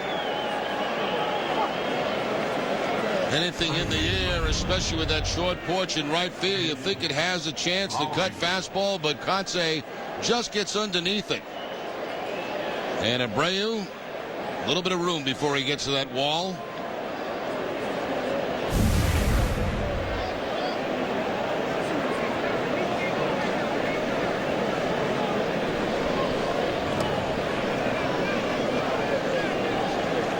One out, Bay at first base. Lowry getting his first at bat against Rivera. Struck out in the 2nd, singled in the 5th, popped out to short in the 7th. It's ball 1 to Lowry.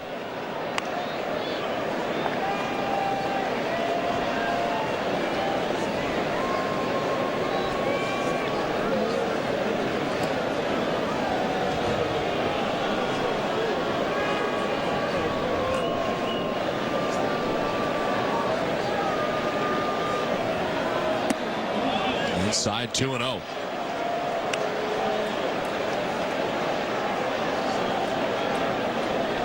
Rivera got Euclid to end the 8th on a fly out. The error by Derek Jeter to begin this inning allows Bay to get on.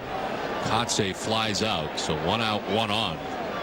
Falling behind 2-0 to Lowry. Fly ball down the left field line. Xavier Nady towards the stands and Jeter, but it's back into the crowd.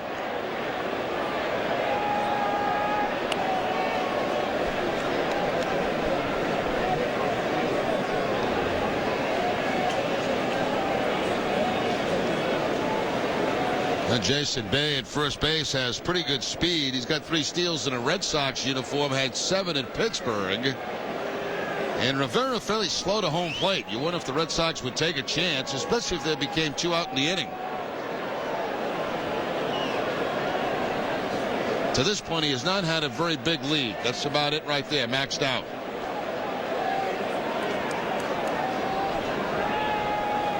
Lowry with a swing and a miss, 2-2.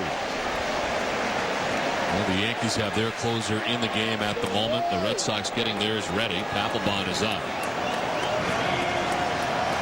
They'll grab a lead here in the top half of the ninth.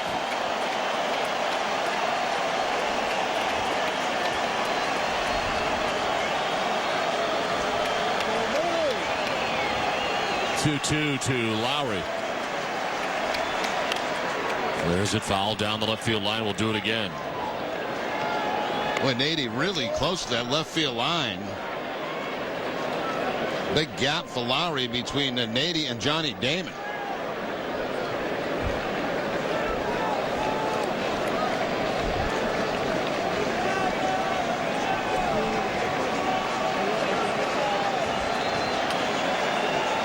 Again, the 2-2 to Lowry. Lowry hits it on the ground at first. Giambi touches first, fires to second. And safe at second base is Bay. They get the out at first base for out number 2. But the Red Sox have the go-ahead run in scoring position now with 2 down. Now Giambi, who does not like to throw the ball at all, makes a pretty good play here. Obviously getting the out at first base and then quickly released up over the head of Jason Bay. The tag right on the helmet. But in scoring position now is Bay.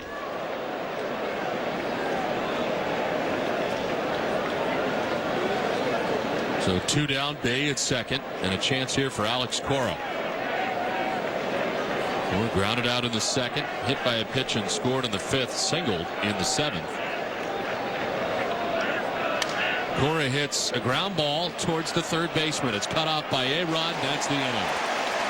Root runner on, but the Red Sox can't score, and we head to the bottom of the 9th, tied 2-2.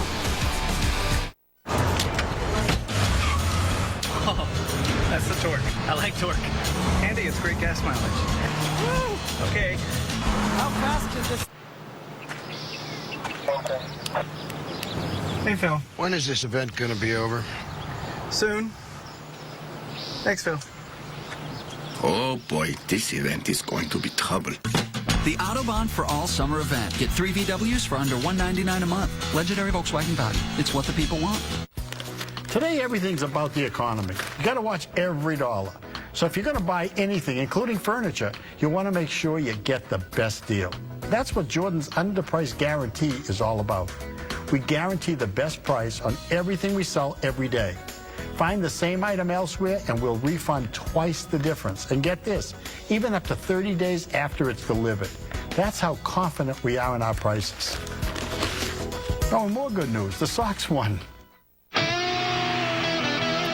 I may not be a rock star, but air guitar is definitely part of the package. And working hard to keep your business rocking and rolling is part of Sovereign's small business package. Everything from checking with 300 free transactions a month to loans and credit card services, all tailored to you. The Sovereign small business package, it rocks. Welcome to Sovereign. The launch event starts in 4.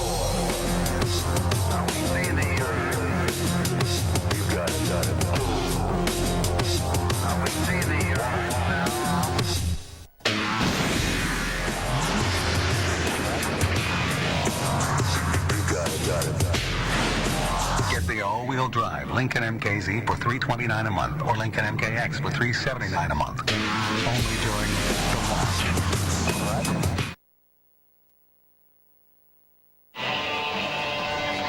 The Amica Pit Zone is brought to you by Amica Insurance. Get the right auto and home coverage at AmicaCoverage.com. And we'll watch how Masterson attacked A-Rod in that last at bat. He starts him off with 2 sliders. And then he goes to a fastball that he misses on a 2-0 count. Back to a slider for a strike. A fastball that's going to be up and in. And then back to the slider away. And one more time on the 3-2 count. Gets A-Rod to chase a bad pitch. Xavier Nady leads it off in the bottom of the 9th inning. Crushes this foul. More Masterson here for the 9th inning after he got A-Rod to end the 8th. Nady grounded into a fielder's choice in the 1st, struck out in the 4th. Flied out to center field in the 6th.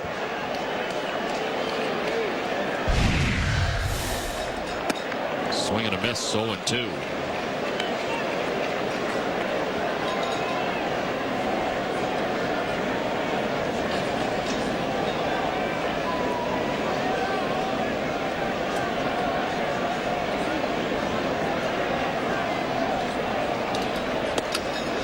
Not chasing, 1-2. It's Nady now, then Robinson, Cano, Hideki Matsui expected in the inning.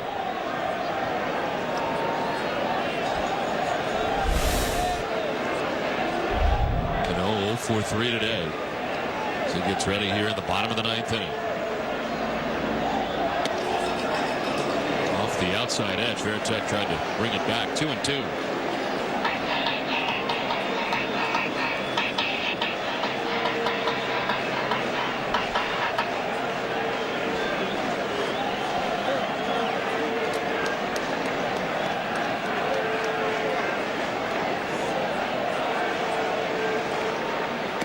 Ball 3. Masterson had been ahead 0-2. It's a full count now. He has made this transition into a relief pitcher extremely well. He's worked 5 scoreless innings in the last 4 outings. 1 earned run in the last 12 2/3 for a 0.71 ERA. On the ground up the middle and by the dive of Cora into center. The Yankees have the lead runner on in the bottom of the 9th. A good at bat put on by Xavier Nady. He quickly fell behind in the count, but battled his way back and picks up the base hit of the fastball right back up the middle. He'll be pinch run at first base by Gardner. Gardner has very good speed. Attention, please, ladies and gentlemen. Running for Nady, number 11, Gardner, number 11. 5 steals for Gardner on the season, has not been caught. That's in limited playing time, only 21 games. He's at first now, pinch running as Robinson Cano bats. Cano 0 for 3. Squaring to bunt and taking a strike.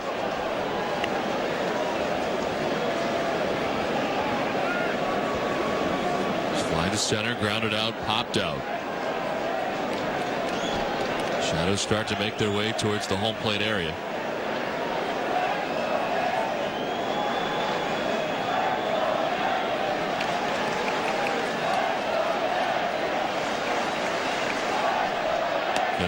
Trying to bunt again, and he's down 0-2. Very strange efforts on sacrifice attempts by Cano. It's almost like he's stepping toward home plate, and he's not ready in a good position to bunt. Taking pitches right down the middle.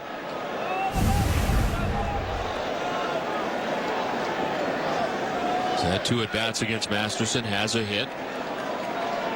Lead runner on for the Yankees in the bottom of the 9th after the Red Sox had the lead runner on at the top of the inning and could not score. Cano swings away, lines out to third. Unable to move the runner along in the bunt attempts, and then lines out for the first out of the 9th. Lowry in, still pretty close at third base, and a line shot right at him. That ball gets by Lowry, you're talking at least second and third.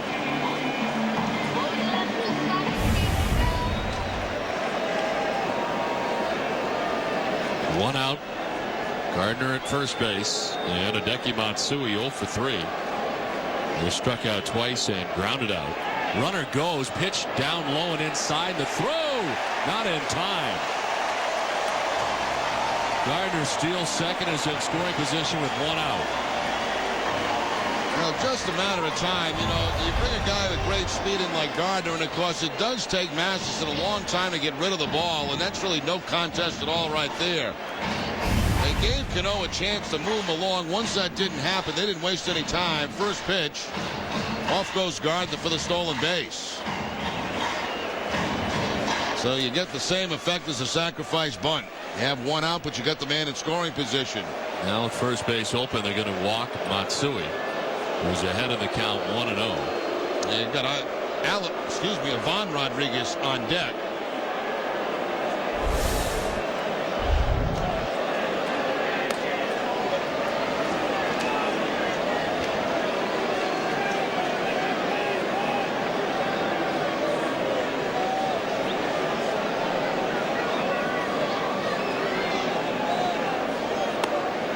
So down to first goes Matsui on the intentional walk. Coming up after the game, it's W.B. Mason's Extra Innings with Tom Caron, Dennis Eckersley, and Heidi Watney. Eck will break down John Less's performance this afternoon. You'll hear all the reactions from both clubhouses today after this finale. It's all coming up right after the game, live on NESN. John Farrell out to talk to Masterson. 1 out here in the bottom of the 9th inning. Leadoff single for Xavier Nady. Pitch run for by Gardner. Cano lined out. Gardner stole second. The intentional walk of Matsui. And Ivan Rodriguez about to bat for the first time today for Joe Girardi. This will be the first look for Ivan Rodriguez at Justin Masterson. Hitting at .280, 6 homers, 33 runs batted in. His combined numbers between the Tigers and the Yankees.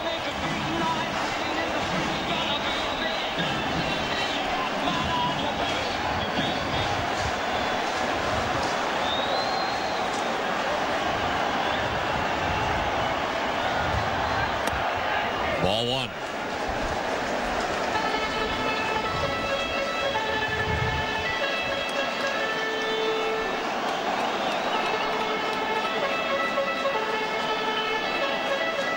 Gardner at second, Matsui at first, 1 out. Rodriguez chops it foul.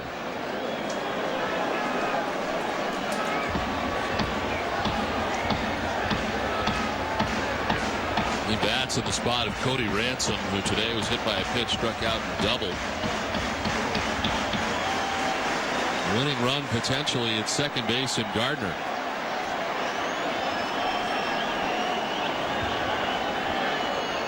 Rodriguez grounds another one foul as Masterson stays inside on him. 1-2. Yeah, Rodriguez, who likes to inside out the baseball. It's been impossible on those last 2 pitches. He's buried inside by Masterson fastballs.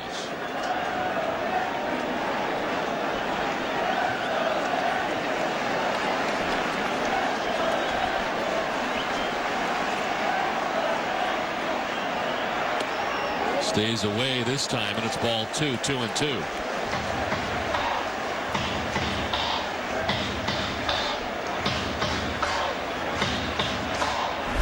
Giambi, who tied the game with a 2-run home run in the 7th inning, waits on deck.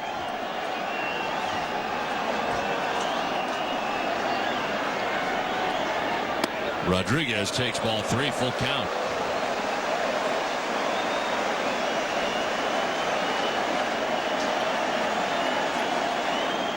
The Yankees will have the runners moving on the 3-2 count.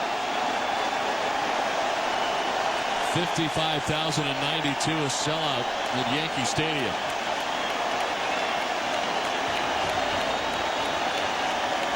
Three-2 pitch. Ball 4 outside. They're loaded. They intentionally walk Matsui to get to Ivan Rodriguez, and then they walk him to load the bases. And it looks like it's going to be a Papelbon-Giambi matchup.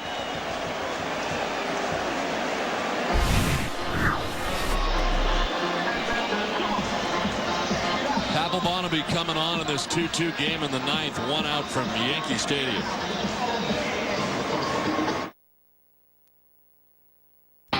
Next Sunday on Sox Appeal, meet Alexandra. She's a sweet, I guess I like to call anyone that I date my victim. easygoing That's the check my ass on the board for me. birthday girl who's got her heart set on finding love at Fenway. Next day, please. See what these three fellows are in for on an all-new episode of Sox Appeal. This year, the game isn't on the field. Sunday after Red Sox coverage on NESN. It's bigger. It's crazy. Crazy. Better. Oh, wait a minute. And badder. The Mad Fisherman, baby. The greatest show on H2O is now in HD. Yes. Catch all new high-def episodes of Charlie Moore Outdoors. Here in NESN HD. Every Sunday, all summer long. Oh my gosh, this is crazy. It's a Charlie Moore Summer of Fun. Sunday at 8 on NESN. Any questions? Boston Red Sox baseball on NESN is brought to you by New England Ford dealers, Dunkin' Donuts, Land Rover, S, New England Dodge dealers, Kia, Olympia Sports, the official sporting goods retailer of the New England Sports Network, Subaru Outback, and by Southwest Airlines. 2-2 score, one out, ninth inning. A little bit more vociferously booed this time as Jonathan Papelbon upon his introduction here at Yankee Stadium. 56th appearance of Papelbon, 5-3 on the season. 2 days ago, picked up the save here against the Yankees, number 34 in the season. Won an inning and a third in that game, and a couple of strikeouts. Well, we're going to see how the Red Sox defense sets up for this. Bases loaded, one out. Outfield's going to be pulled in very tight. The question is, what will they do at the infield? They generally have that shift on when Giambi's there.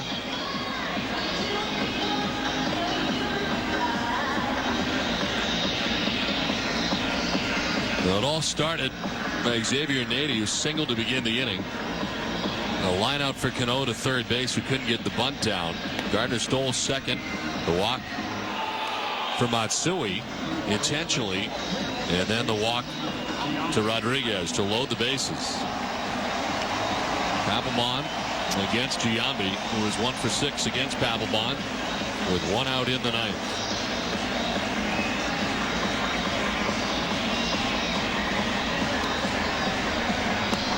Tomorrow Hale trying to get the attention of Jason Bay in left field. I think you'd like him a little bit deeper than what he is right now.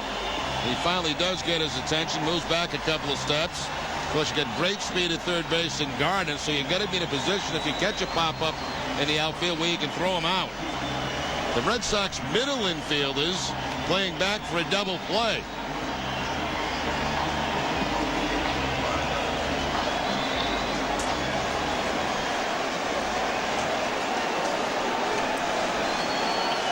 Giambi tied the score 2-2 with a two-run shot in the seventh. He's back in the ninth with the bases loaded and one out.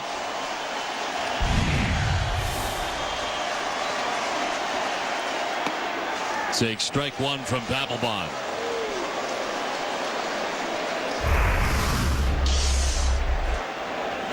Hideki Okajima was brought on. Giambi pinch hitting with a two-run shot. The curtain call, game tied 2-2. Chance to win it now for New York in the ninth.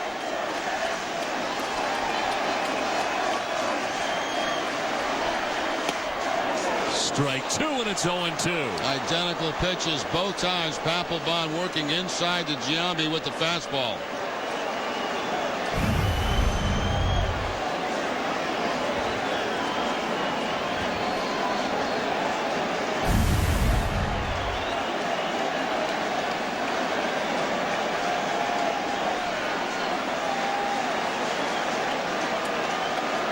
The 0-2 pitch. Giambi to center field. It's in for a hit, and the Yankees will walk off with the win. 3-2 New York in what could be the last game ever for the Red Sox in this Yankee Stadium. It's the Yankees who come away with the win, and they do it off the Red Sox closer, Jonathan Papelbon.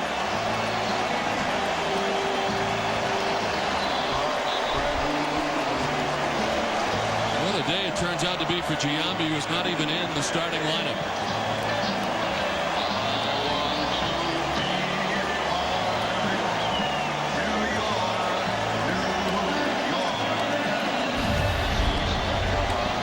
Quickly ahead 0-2, and the base hit, that ball away. It was supposed to be inside again. And Giambi gets the ball away and hits it to center field for the base hit.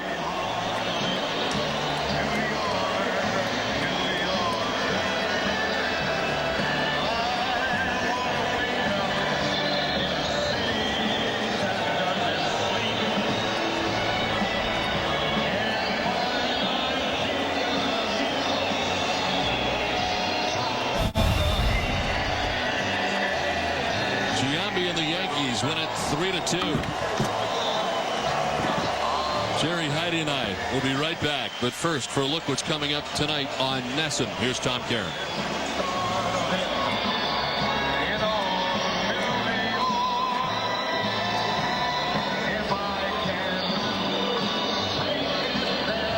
Thank you, Don. Coming up next, it is WB Mason's Extra Innings, and after that, it'll be Globe 10.0. We will take a look at Jason Giambi. Did he just bring the Yankees back from the dead, or is it too little too late? Another bad New York City memory for Jonathan Papelbon, but the Sox still return home after a very impressive 6-3 road trip. Hall of Famer Dennis Eckersley joins me to break it all down on WB Mason's Extra Innings next. Closed captioning for Red Sox baseball on NESN is brought to you by Aflac. Ask about it at work. Get ready for the ultimate shopping spree during the Shop Till You Drive clearance event at your Dodge, Chrysler, and Jeep dealers. We're taking up to 40% off MSRP on 08 Ram 1500. Get 0% financing for 72 months on Jeep Grand Cherokee and up to $5,000 cash allowance on Chrysler Town & Country. Saving never goes out of style. So get to the Shop Till You Drive clearance event at your Dodge, Chrysler, and Jeep dealers today. This is Alyssa. She's a Patriots cheerleader. Bob went shopping, and he bought this Tempur-Pedic for $14.99. The Bob-O-Pedic, $5.99. $900 more for this? Why? You always compare these two side by side. Why won't Tempur-Pedic step up and do the same? They don't dare because they can't compete. $14.99? $5.99? I'll keep my $900, thank you. Dare to compare. You be the judge. Hey, kid, you kind of look like that new pitcher for the Sox. Justin Masterson. Rusty something. Big guy, got the side-on Bugs Bunny curveball. It's Justin Masterson, and it's the slider. Hey, it really is you. Yeah, you know anywhere I can get some workout gear around here? There's an Olympia Sports right around the corner. For all your Adidas footwear, apparel, and equipment needs, get it all at Olympia Sports. You want to ride back there, Rusty? Nah, I'm going to run. All right, stay off Estero Drive. Get it at Olympia Sports. It's Toyota's National Clearance Event. The best time for amazing deals and selection on Tundra, the truck that's best at holding its value. Right now, you could get a clearance deal on your Tundra and save with this extraordinary offer. 0% financing for 60 months, plus $2,000 bonus cash back. Plus, for qualified business owners, an additional $2,000 commercial bonus cash. Toyota's National Clearance Event ends September 2nd. Hurry to your New England Toyota dealer today.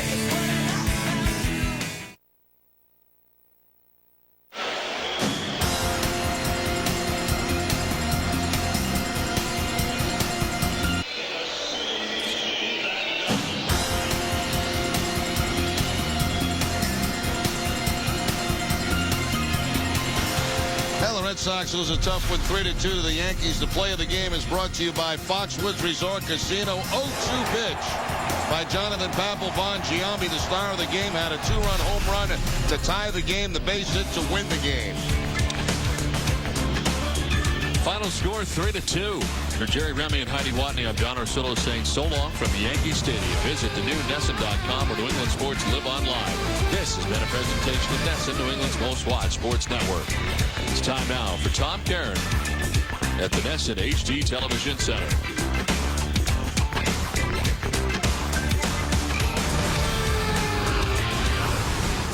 Well, John Lester did his part, to say the least. Lester, another impressive performance at Yankee Stadium, but he left the game in the 7th with a man on, and Hideki Okajima loses the lefty-on-lefty battle as Jason Giambi crushes that one.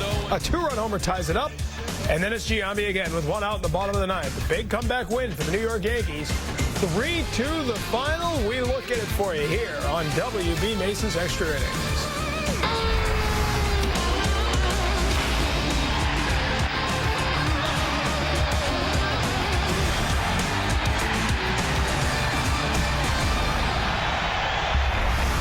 NESN HD Television Center. Tom Karen and Hall of Famer Dennis Eckersley with you for WB Mason's Extra Innings. More baseball talk coming up with Bob Ryan and Nick Cafardo on Globe 10.0 in just a little bit. I don't know if this is enough to bring the Yankees back, but rather than being dead, they're on life support, and that's a better place to be. This is a big comeback win. What a big home run by Giambi. You know, the ball off Okajima. And, you know, the thing about this is Lester had this game in his pocket. He really did. Right before he came out of that game, he had struck a guy, Ranson out on a foul tip, and Veritek couldn't hold it. Next pitch, he gets a double. They take him out of the game, and Giambi takes Okajima deep to dead central on a high piece of cheese. I tell you what, I was shocked when this ball went out of that ballpark. He gets a high fastball right here. 0-1 count, almost fouled one off. You know, it would have been a foul pop pitch before, but you see what he did with that fastball out over the plate. I mean, I was surprised this ball was a laser shot. High fastball. You know, Okajima doesn't throw that many fastballs to begin with. He's probably trying to waste a fastball out over. Well, he didn't waste it. He wasted it over the center field fence is what happened. I'll tell you what, I know it's soon to be old Yankee Stadium, but the real old Yankee Stadium, that thing went about another, what, 30, 40 feet, and that still would have cleared it. That was a laser heading out to the deepest part of the park. It really was, and as far as the Yankees are concerned, that just brought them, just keeps them alive. I mean, they needed this game. Live another day. So bad. You know, and Messina pitched a good ball game. I thought Lester was better. I thought Lester was absolutely overpowering. Whatever happened the last game is forgotten because he's right on top of his game again. And that's again. the good news out of all this, as well as a very nice road trip. The bad news is 9th inning trouble for the bullpen again. This time it's Masterson who comes in. He gets the final out of the 8th inning, and then the trouble begins with Xavier Nady. A very quiet pickup for the Yankees from Pittsburgh, but he gets it going here with a base hit back up the box. He gets a base, he messes around with him and finally gets him to 3-2, has to throw a strike, keeps it down, but base hit up the middle. Then he launches the ball right here. This is after he gave up a line drive for the first out. They ran on the first pitch, so they figured they might as well put Matsui on, give him intentional walk. Meanwhile, he's got a lamb up there with Irod. This guy is struggling since he came to New York, and he walks him not even close on a 3-2 pitch, loads the bases, and what doesn't happen very often on the road, tie ball game, let alone bases loaded with one out, he goes to Papelbon. And it's the right move, and it's watching both managers here, managing almost like a playoff game. You could see the importance of this game, certainly to the Yankees and the Red Sox, managing to knock them out, really. So he goes to Papelbon in the 9th. As you said, kind of unorthodox to do it on the road, but you're trying to get out of that inning. And he faces Giambi, and he gets ahead of him 0-2 very quickly. But Giambi was locked in today. You know, of all people to be at the plate, Giambi, who had just hit a bomb off Okajima, gets him 0-2 on 2 nasty pitches, and then leaves one out over the plate, and he strokes his ball. Doesn't try to get too big, and it was just his day. Giambi, you think about it, that is huge for the Yankees. You know, there wasn't any sense of urgency, even when the bases got loaded, at least how I was feeling watching this ball game. You know, even though he was managing this game like a playoff game, bringing in Papelbon into this situation, there just wasn't that edge to this game. And if they had lost it, it's no big deal. But Papelbon having to walk off that Yankee Stadium field 2 times in a row, last time on an ESPN game late on a Sunday night game, that's exactly right. And then he'll always remember that. And the All-Star game this year, they booed him, right. The treatment he got during the parade. So he might want to push that thing when. I mean, I don't want to be. I mean, I don't. As a closer, I don't want to be coming in too many games with the bases loaded on the road. Can't make a mistake at all. Can't even really give up a sacrifice fly. You're looking for a punch out right there, and he just didn't get it. 2 good pitches, and then leaves one out over the plate. Had him on the mat, but the Yankees get up, and again they live to see another day. And tonight, Jason Giambi this afternoon. The biggest reason why wasn't even in the game at the start of it. Pinch hit in the 7th with a 2-run homer, and then the game-winning walk-off base hit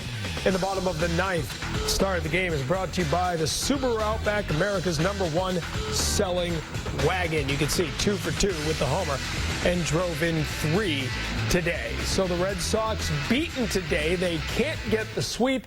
But a 6-3 road trip, I'll tell you what, when you look at the body of the 9-game road trip, this is one of the biggest 10-day stretches, 11-day stretches of this entire season. I mean, they have to be happy, you know, for this road trip. I know 6-3, the way that ended this way, but, you know, this could have been devastating, you know, if this was a terrible road trip and this would have ended it. So I think it's easy to sort of let this one go. You know, they played a good ball game. You saw one of your best pitcher, really, at this point, Lester, come back after a bad outing against Toronto. Pitcher, I mean, absolutely intimidating, you know, game with the kind of stuff that he had. So that's a good sign. You don't want to lose to the Yankees, no, but at the same time, you know, if you're going to do that, you might as well get it over with. I remember talking about this when they were in Japan. It was 19 of 28 of their final games at home. Now, because of the Toronto rainout, it's 20 of 29. They now go on the stretch that everybody thinks, if you look at the schedule, this is the stretch that should help them put it away. There's no doubt about it. You know, I think it's like, you know, it's in their own hands. It's in their own hands, and it's their own house. I mean, really, you think about it. What better position to be in? Sure, they'd like to be tied for first or in first place going into this, but if they don't do the job at the second half, I mean, the last month of the season, they only have themselves to look at. All right, it all begins tomorrow. Tough weekend series with the Central leading Chicago White Sox. We have plenty of time to talk about that. Plenty more coming as we get reaction from the clubhouse down at Yankee Stadium after the Yankees beat the Red Sox 3-2. And coming up after our post-game coverage, don't miss Globe 10.0. Bob Ryan joined by Nick Gafardo to run down the 10 hottest topics of the day. Join them right after us and get the point. We will hear from John Lester. We will look at John Lester's work again going into Yankee Stadium and again pitching very, very well. Just 1 earned run. But it wasn't enough as the Red Sox are beaten. Final regular season game between the Sox and Yankees. We'll be looking back at some of the great moments and not so great moments for Red Sox down in New York, including the classic fight in 1976.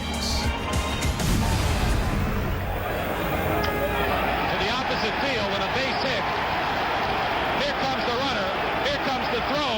And let's see. He holds on to it. Does he hold on to it? And they have a fight. Here they go. And miss. And the bench is empty. Bill Lee is now going over to a couple of the Yankees, and there they go again.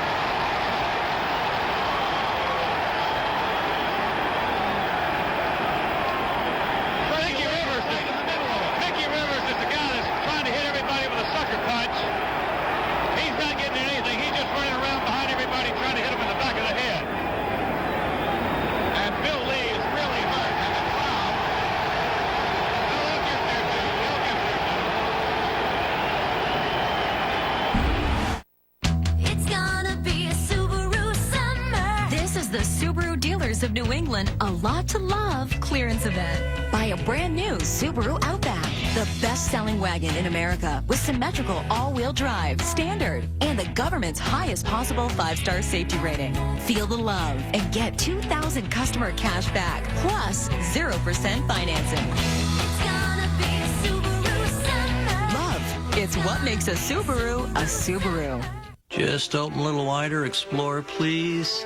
Say, where do you get your office supplies? Oh. WB Mason, they're good, huh? Oh. Think they'd save me money, too? All those things. Cleaning supplies, snacks, Keurig coffee systems, too. Suction. When we're finished here, let me have Mason's number. If you're still talking to me.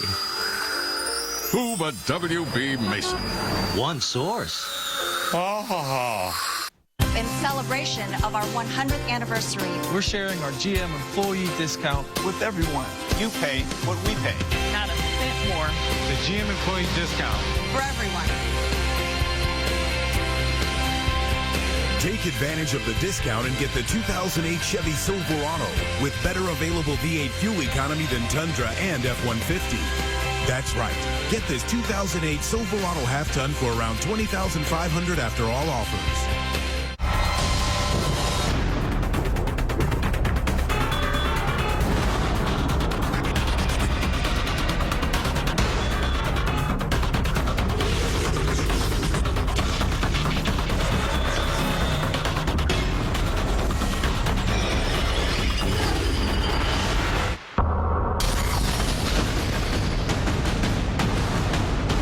Experience the energy. Fightin'.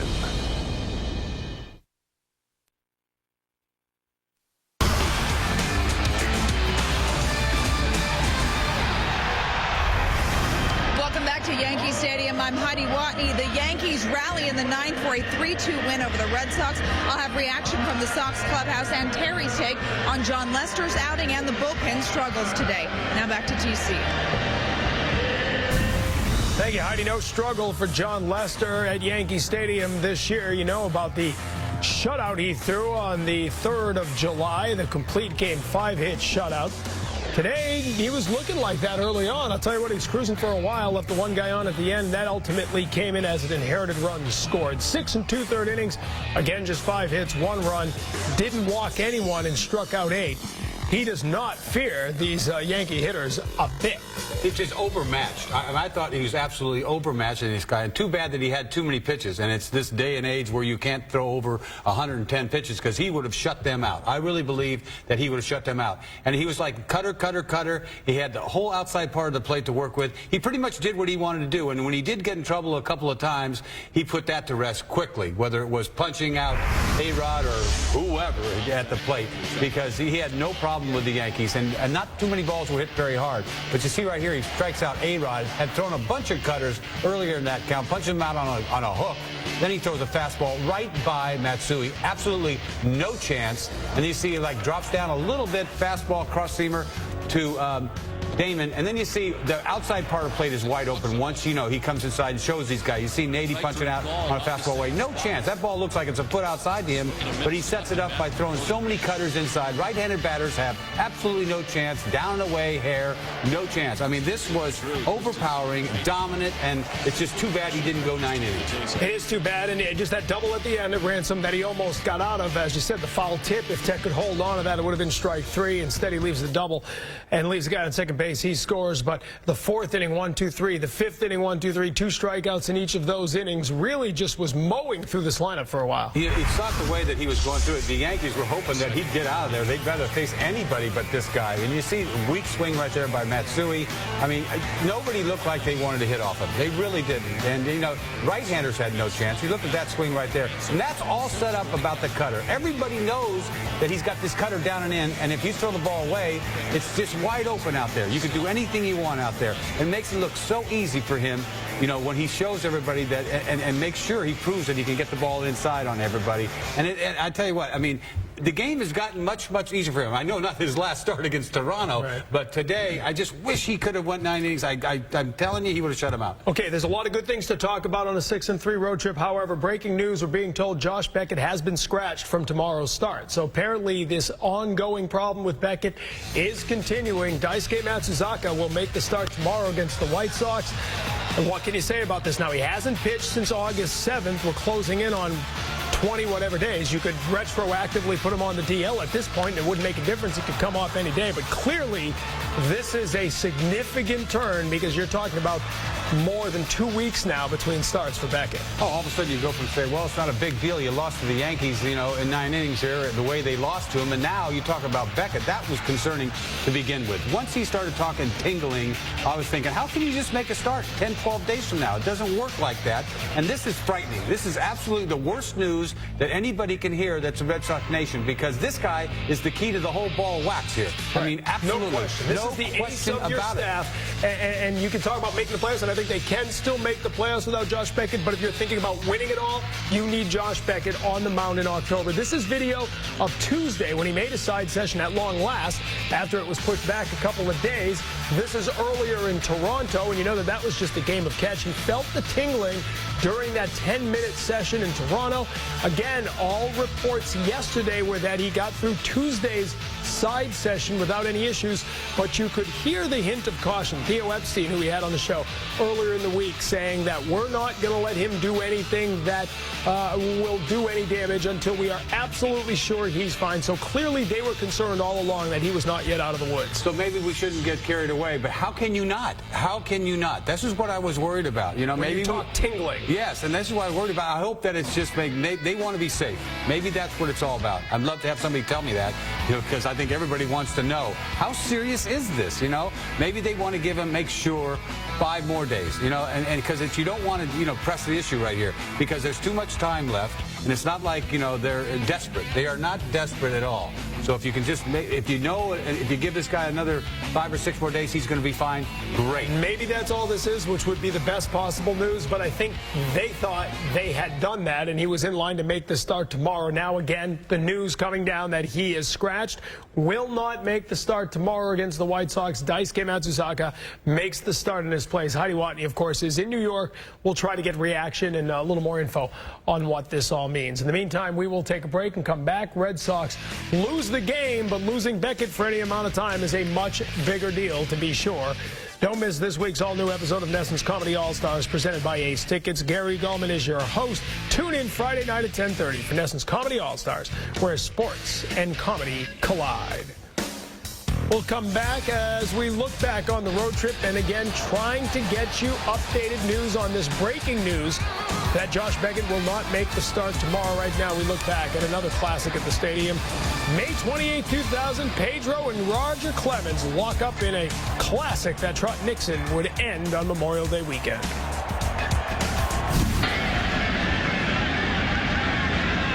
Curveball for the strikeout. 1-2. Oh, man. Struck him out. Number 7 for Pedro Martinez. Struck him out. Number 8 for Pedro Martinez. 2-1. Deep and on its way. It is no longer a scoreless game. A 2-run homer for Trot Nixon.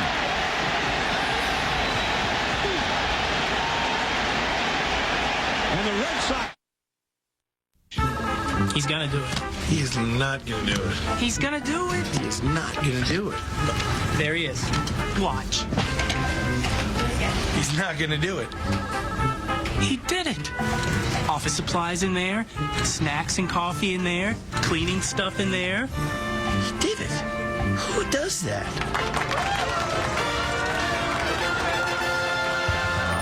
Who but W.B. Mason? One source. Wonderful. Seemed like his original idea for the MC was something simpler. You know, social rebellion. Called it a Harley commune. Wasn't outlaw. Father became a man. Men take care of business. Yeah, we do. Bobby, break that up. Ever talk to you about his vision? About what he wanted from the club? His vision was a brotherhood. It's a family. And running guns. What the hell happened? Finding says it was arson. M4's going. 2 in the back of the head, quick and painless. It ain't easy being king. Tried calling. What is it? Jackie ex-wife here is just OD'd. I don't care who we gotta grease or kill. I want those damn guns back. I will not look the other way, Jax. It's a friendly heads up. We're all free men protected by the Constitution.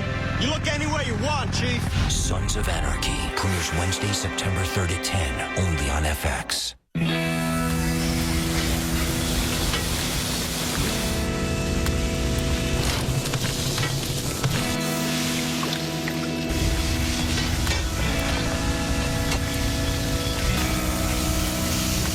Distinctive isn't complicated, just delicious. Bertucci's. What's not to love? Our Portofino pizza, sun-dried tomatoes, fresh spinach, and crumbled goat cheese make it deliciously distinctive. It's fun, exciting, and only here for a short time. Introducing the lottery's limited edition World Series Red Sox ticket. You could win up to $10 million instantly. There are also 20 instant prizes, each worth $1 million. Plus, you could win great Red Sox World Series memorabilia. Get yours today at Fenway Park or your local lottery agent. MassLottery.com.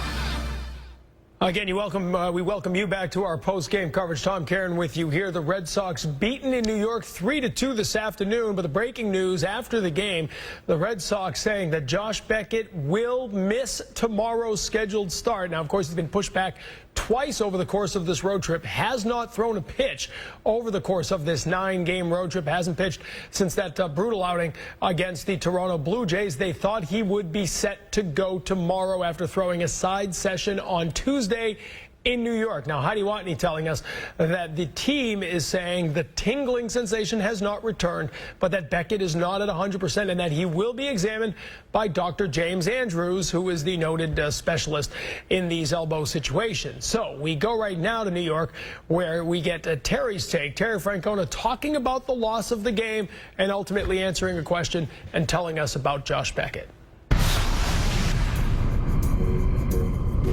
Terry, John Lester bounces back from a rough outing in Toronto to go 6 1/3, just giving up the 1 run. What did you think of his outing today? I thought he was terrific. Against the lineup where they make everybody work real hard, I thought his stuff was at times dominant, explosive, throwing all his pitches, probably the best velocity we've seen all year. Just get up into that range where you're around 120. If he makes a mistake there, I'm going to have a hard time living with myself. We certainly don't like the results. We played a good game. We couldn't finish it off, and it's disappointing. But sometimes that's the way it goes. In a tight game like this, what the bullpen does is magnified. What are your impressions of what happened today? Yeah, Oki left the ball out over a plate to a very dangerous hitter, and he got his arms extended, and exactly what we didn't want to happen happened. We still gave ourselves a chance to win. Jacoby hit the ball back up the middle. We've seen snares. Kotze hit the ball I thought was going to go out of the ballpark. It didn't. We'll keep playing. We'll keep plugging. We played good. We didn't score a lot of runs. We played terrific on this trip. I think we're all, it's hard to say you're excited after a tough loss, but I think we're all excited about where this ball club's headed. Josh Beckett has been scratched from tomorrow. What's going on with him? You know what? I think the best word I could use, we're just trying to get some closure. We don't ever want to send somebody out there that's just not 100%. And I actually don't think we're more pessimistic today. I just think he's going to go see Dr. Andrews, so when he takes the mound, he can take it and go out there and fire it and not be thinking about his elbow or something besides just getting hitters out. All right, thank you, Terry. All right, so you hear Terry Francona's reaction at the end of that interview there. You see Josh Beckett not going to make the start tomorrow. Daisuke Matsuzaka will make the start against the Chicago White Sox. Pitched on Sunday with the day off on Monday. It'll still be normal rest for Daisuke. He went 6 innings, 5 runs, a couple of homers, struck out 8. A no decision as the Red Sox won that one 6-5 in 11 innings. Meantime, when you hear the news, Dr. Andrews, that's a little scary. He's down in Birmingham, Alabama, I believe. So obviously Beckett is going to see him rather than coming home with the team. And I know they're saying just closure and they're not more pessimistic, but clearly this isn't getting any better, or it's not getting well enough for him to pitch. Well, they want to be sure. You want to be sure. I'm just surprised they didn't want to be sure 12 days ago. Maybe a couple days after that. But you're talking about Josh Beckett. Everybody knows, you got to treat him the best you can. And nobody's panicking here. So that's what it sounds like from Tito, is that, he doesn't seem really panicked about this whole thing. I was looking closely at how he answered that. I really was, because you really don't know how to read into all this. We keep guessing. Haven't you? We've been guessing for 12 days. Is it that serious? Is it that? Finally he's going to go see Andrews, and they'll give him, let him know, hopefully nothing serious has happened. And I don't think there is. I really don't, because I don't think he could have thrown like he has, whatever he's been doing for that period of time. Or they would have 50 pitches or whatever it was in the side session. I don't know, a long time he would have ago. shut that down if the tingling and came there's no right tingling. Back. This tingling is killing us. It's the word tingling, more than the numbness, more than anything else, that really becomes bothersome as you go forward in all of this. My only thing, and it's hard to try to read into body language, to read into what Terry Francona is saying other than the words, but a week ago Terry Francona was kind of, oh, forget it. It's not, you know what I mean? Now you can see the look on his face, and again, he just lost a walk-off game at Yankee Stadium, but you can see the look on Terry Francona's face that there is a little concern here. I think there is a little bit of concern here. We saw it in Theo Epstein a couple of days ago when Heidi interviewed Theo. And you can see that they know that he is not right, and you're dealing with one of the elite pitchers in the game. So you've got to make sure he's right. And they've got time. I mean, they have got time. I mean, you're never going to force it with a guy like him anyway, but you do have time. You might as well go down there and make sure, rest assured, that there's nothing serious so that when he goes back out there, I think for the pitcher, you know, for Josh, he needs to know mentally that there really is nothing inside there. I mean, because you keep guessing. I wonder if that's really something serious, because, you know, pitchers get used to pitching with a lot of pain. You do. Your arm's always hanging. Just so happens on that fifth day, it's ready. You know, it's like, you know, everything clicks in on that fifth day. But it never really feels that great, especially late in the season like that. So you want to know mentally that whatever's happening there is nothing serious, so you can go out and air it out and not worry about, you know, ruining your whole career. That is the long-term concern, which is the most important concern for Josh Beckett and for the Red Sox concerning Josh Beckett. But in the short term, they have a very good White Sox team coming to town. Daisuke goes on normal rest, but then you go to Saturday, and you're either looking at Wakefield on short rest, or you need to call somebody up. You're going to need Bartolo Colon to come quicker than he's ready. You're going to need David Pauly. You will need someone to make that start Saturday and someone to make the start Sunday, because now you're going to be running on short rest, although you will move Wakefield to Sunday. So Saturday is the issue. It is, and it's challenging, you know. I mean, but they've been going through this all along. I mean, this ball club has shown how much, you know, resilience, yes, but depth that they've had. Now they have to show that much more depth in a hurry. I mean, down there, you know, you can piece stuff together. You really can with this bullpen. But, you know, you can't go on and on and on like that. You can get through one game or so, but, you know,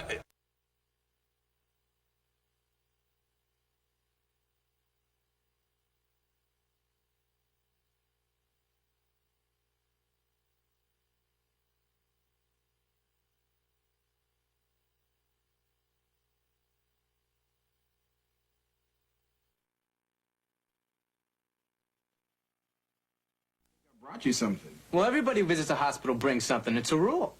All right, so I managed to sneak something in. All right, what is it? Went down to Louis and got you a #3 sub.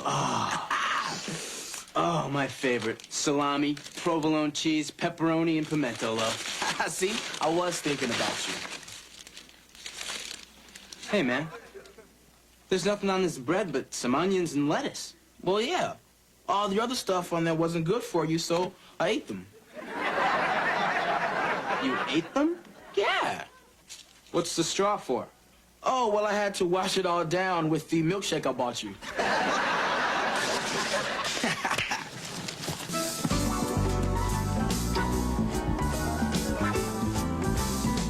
Sick people 14, well people 16. Sick people out of the ball. Whoa. They take it up court. No. Sick people...